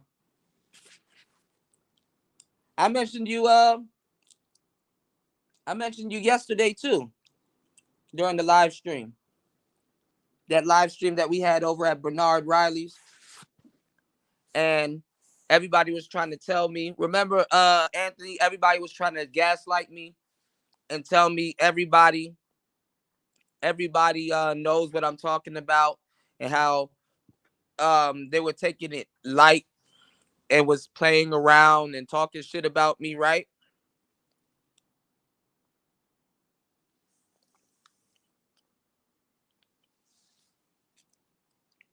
And then when Austin Holloman got himself into some real trouble, they scattered like roaches.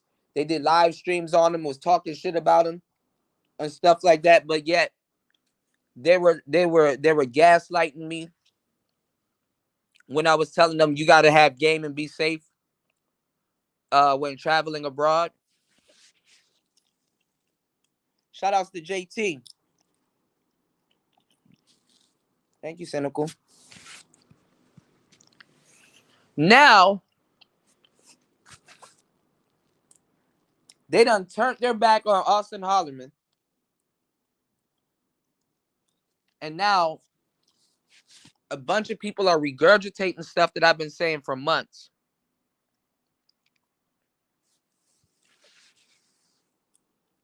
Okay, you were there, right? and a bunch of people was over here at the channel, right?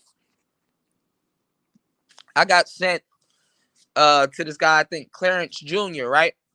And people were like, yo, he's saying what you've been saying for a long time.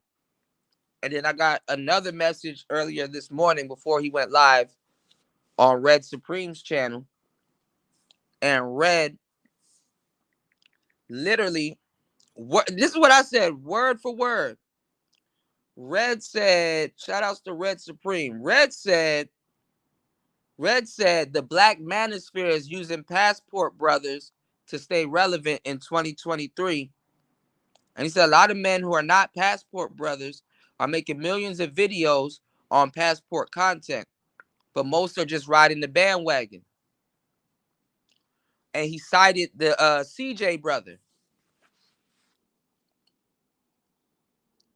So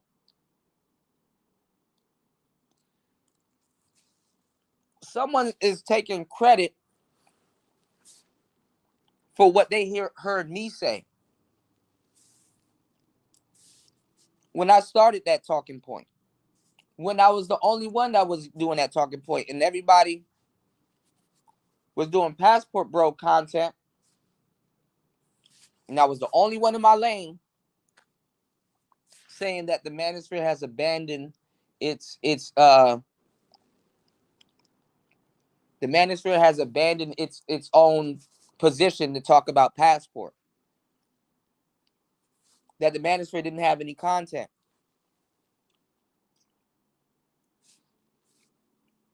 So now, like I said, I trend set. So now, this weekend, we about to hear all these people basically turn on Austin Holloman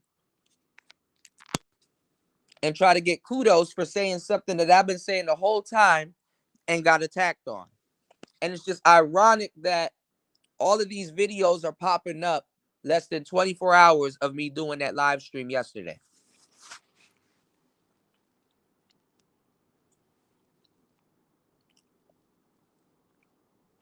How does that work? And I think it's like people don't want to cite me is because I said it.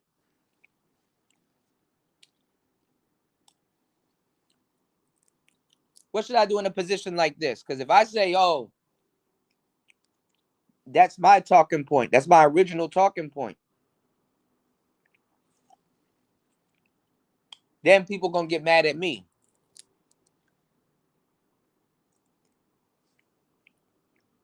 When I originally came up with that talking point. Well, I was the only one that came up with that talking point. Well, I was the only one that seen it before it even was about to happen and got called a hater. What do y'all think I'm supposed to do in this at this point? So I'm just bringing it to y'all attention.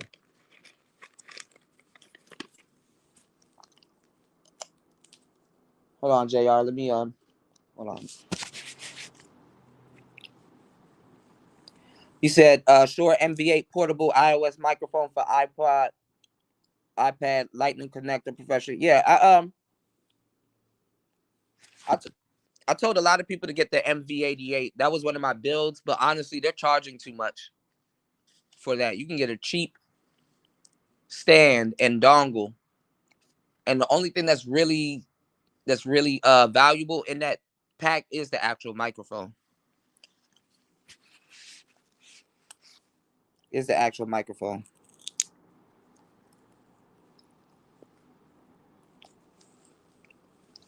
Because they're hitting heads for that thing, so you know. He said, I would never have gotten this mic if it wasn't for Kuda. I record all my content on my phone. Yeah, it's really good. I mean, I like it. I wouldn't, go against it. I got a whole setup that's just like that though. But the MV88 is awesome. There's actually, I forgot the name of it. It's in the MV family. There's also an old Shure microphone that has a stand, and it's really good. The guy from Think Media uses it. And then there's another microphone company I need to put y'all on to. It can fit right in your pocket. It looks like a belt. It's called Tula. A Tula mic. But yeah, if you lavalier and know how to run audio into your iPhone or your phone, and then once you record the video and you can edit it right there in your phone and put it out, your phone is the ultimate studio.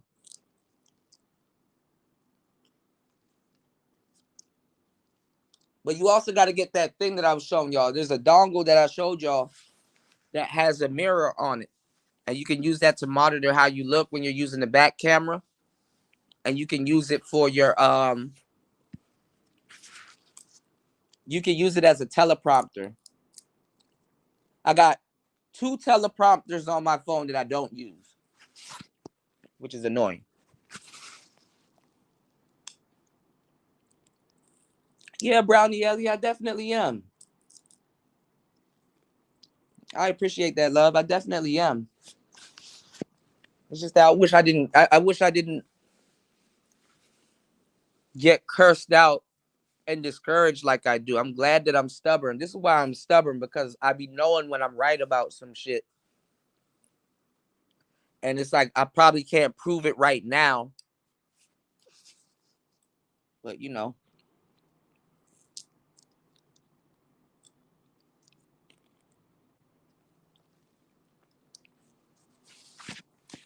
But I'll be damned if this is going to be the topic going into the weekend about the manosphere using Austin Harleman for content and all that other stuff. And I got cursed out and called a manosphere hater for saying that. And all the people that cursed me out and said all of that shit, them dudes don't have enough integrity to even come back and say, you know what? Damn, Kuda was right. Because we actively cursed that nigga out. Oh, yeah. They got a name for that, JR. It's called the dead cat to block out the wind. There's so much audio artifacts you got to look out for, y'all. It's ridiculous. But good audio, nothing can beat good audio. Or decent audio, at least.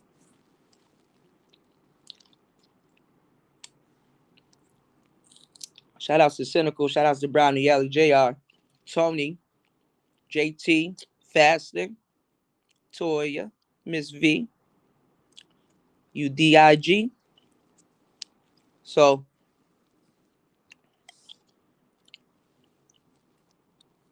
I need y'all too, as my audience in these YouTube streets, when you see people copying me, just mention, oh, Kuda said that. Oh, that's something Kuda said. Or yeah, that's what Kuda was talking about. Or Kuda been doing that for a long time or saying that. And let's see if these people will acknowledge that comment and say, oh, yeah, that's where I heard it from. You know how much things I put out there and people copy me and don't say a damn thing? And then it's like, well, makes no sense for me to speak up because not like they were going to give me credit anyway. Yep, you definitely can, Brownie Ellen. Yep. You can use your iPhone as a webcam. A better webcam, too.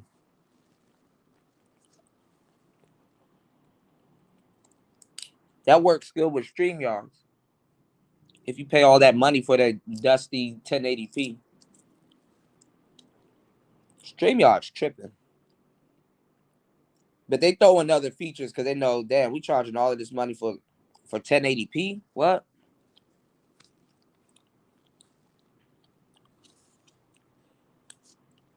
You can lie in 1080p.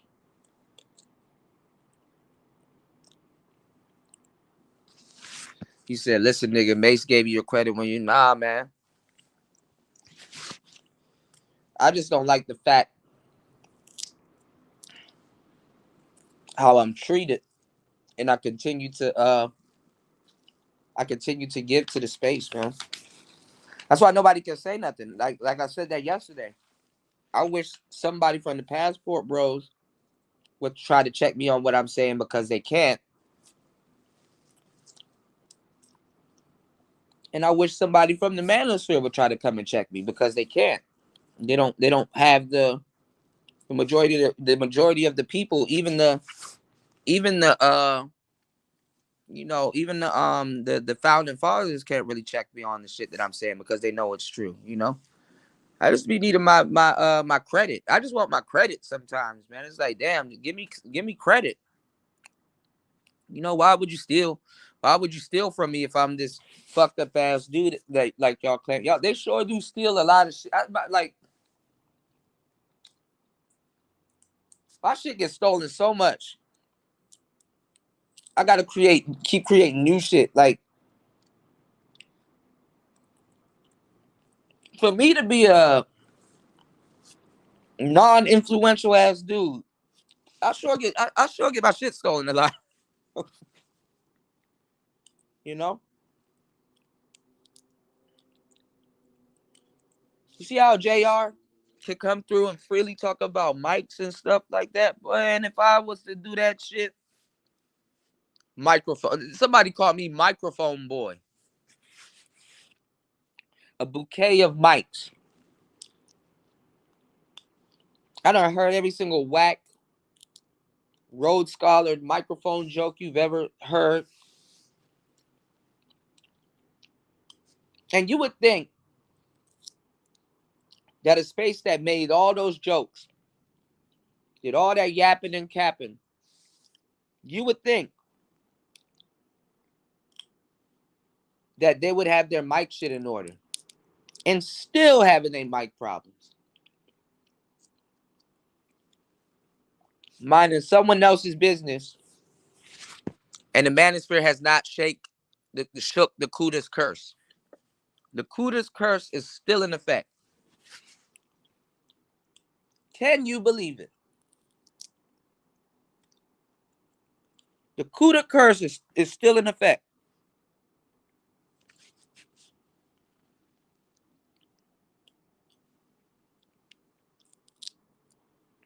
So, I don't know what to say, man.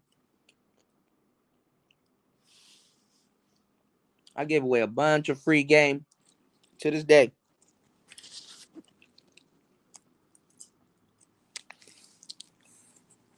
I want to see who's gonna get credit for this talking point, though. I want y'all to, yeah, my audience is protected from the Kuda's curse. Y'all straight. Yeah, y'all straight. I'm just saying, like, I want to see who's gonna get credit for this if this talking point catch fire. Because now a lot of people gonna be like, see, you know what, and you know what fucked me up? What really made me mad was when I went over to Bernard Riley's and everybody in the group was like, yeah, I've been saying that. I've been saying that. I was telling him about the feminists. I've been saying that. I've been saying that. And those were people from that first video that I played for y'all yesterday that was in there talking big shit. They were not saying none of that. None of that. Them niggas jumped ship on Austin when something happened to him. That shit was wild, man. But listen, y'all. I'm about to eat the shit out of these sunflower seeds. I'm gonna cut on the MPC. I'm gonna fire it back up.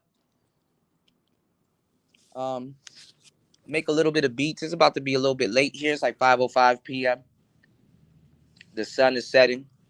It looks beautiful from my house when the sun sets. I'm about to make some beats and just relax and probably head out later on tonight. So y'all come through. If you need some beats, some custom beats for something that you're doing or your channel and stuff like that, let me know. I'm about to cook up. I'm just looking at this NPC. I can't look at it for too long without going over there and trying to become great, you know. I just wanted to say that we talked a little bit about the Tyre situation, which is unfortunate. So, they're urging people not to riot, do like a peaceful protest. Rest in peace to that brother. I'm not gonna lie, that shit hit different when somebody's in the hospital and you're like, okay, well, they should be okay because they're in good care. And then 3 days later, they die.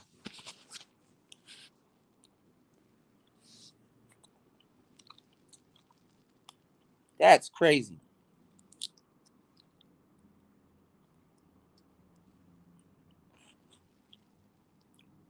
And I'm gonna go look at some videos too to see, because they issued that man an ass whooping, but like he was already in cuffs. Like imagine that gotta be crazy. Imagine being hogtied or chained up like that and getting beat. That shit is ridiculous. That shit is ridiculous.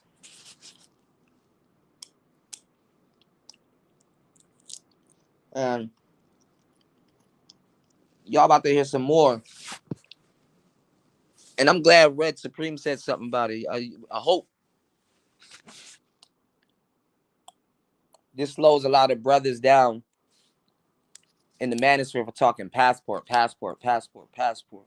You know, it's funny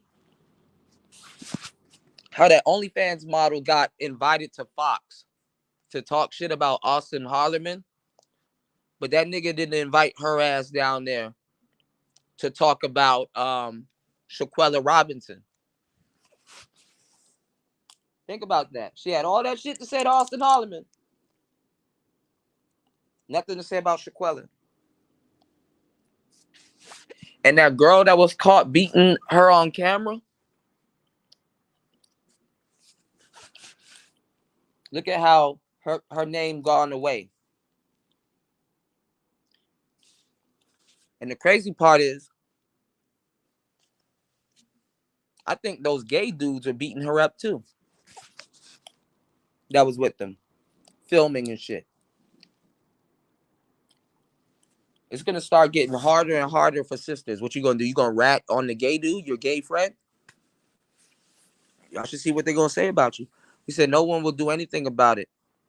Marching and then everybody goes home. Let me tell you how black meetups happen. Y'all niggas get outside and start marching, and then either somebody gonna open their car door or bring a radio. Then you're gonna hear. Then you're gonna smell the good scent. You're gonna smell a deep scent of marijuana. And then after a while, everybody's about to start twerking and then go home. And you're gonna hear, hey, and everybody gonna be twerking and go home. You know.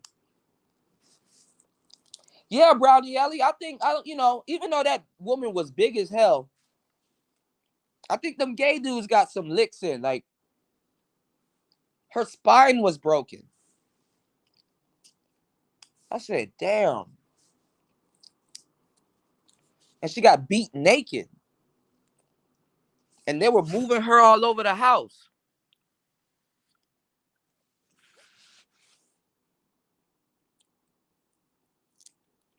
I think them gay dudes is whipping her ass. But sisters, it's gonna be hard for y'all to call out your gay friends. Y'all empowered them. They're gonna have that. Y'all gonna have to be quiet real soon. In the future, I'm not gonna have nothing to say.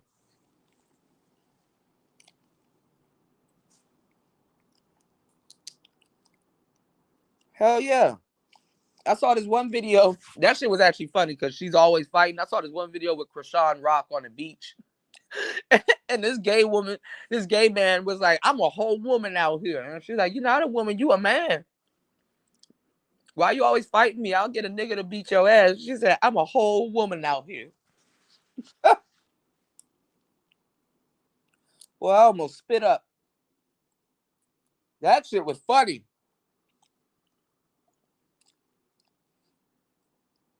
And they got more laws than women. They're getting more laws than y'all. They're trying to be something more than women.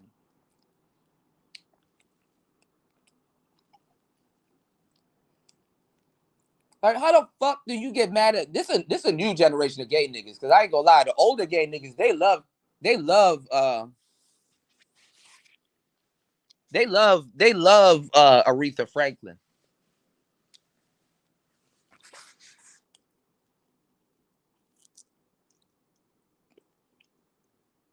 Oh yeah, Obama did. But see, that's the thing, Miss V. You gotta have money. Gay people got fuck you money. You know, when Obama first got into office, he was like, I believe that a marriage is between a man and a woman. You know, and then halfway through, well, his voice got real relaxed. You know, everybody, deserves love. You know.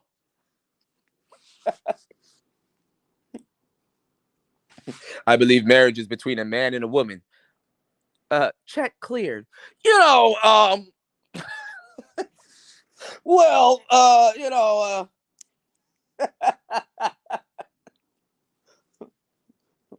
that nigga looked at them zeros. Like, God damn. Shit. What he started questioning himself. What is this thing, America, that we call love? I think everybody can feel. Gay niggas of yesterday would have never went against Aretha Franklin. I ain't gonna lie. You can play with a lot of people in the music. You can't play with Aretha.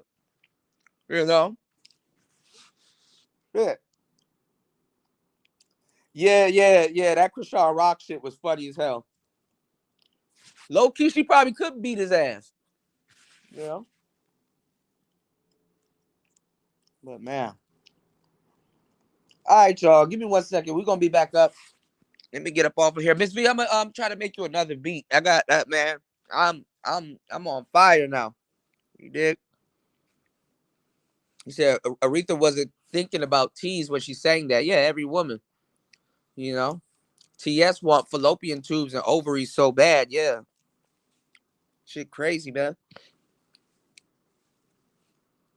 Who the hell listens to Aretha Franklin born after 94? Some people do. Mind you, some people do.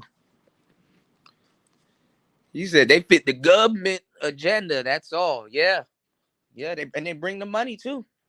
Apparently, All right, y'all. We out. Shout outs to everybody here. Make sure you guys like, subscribe, support the show. Shout outs to all the supporters. You make the world go round. It's Player Talk Radio. I will be right back. We're gonna be making some beats and doing a little bit of production. And we can still chop it up. It's Player Talk Radio. Peace.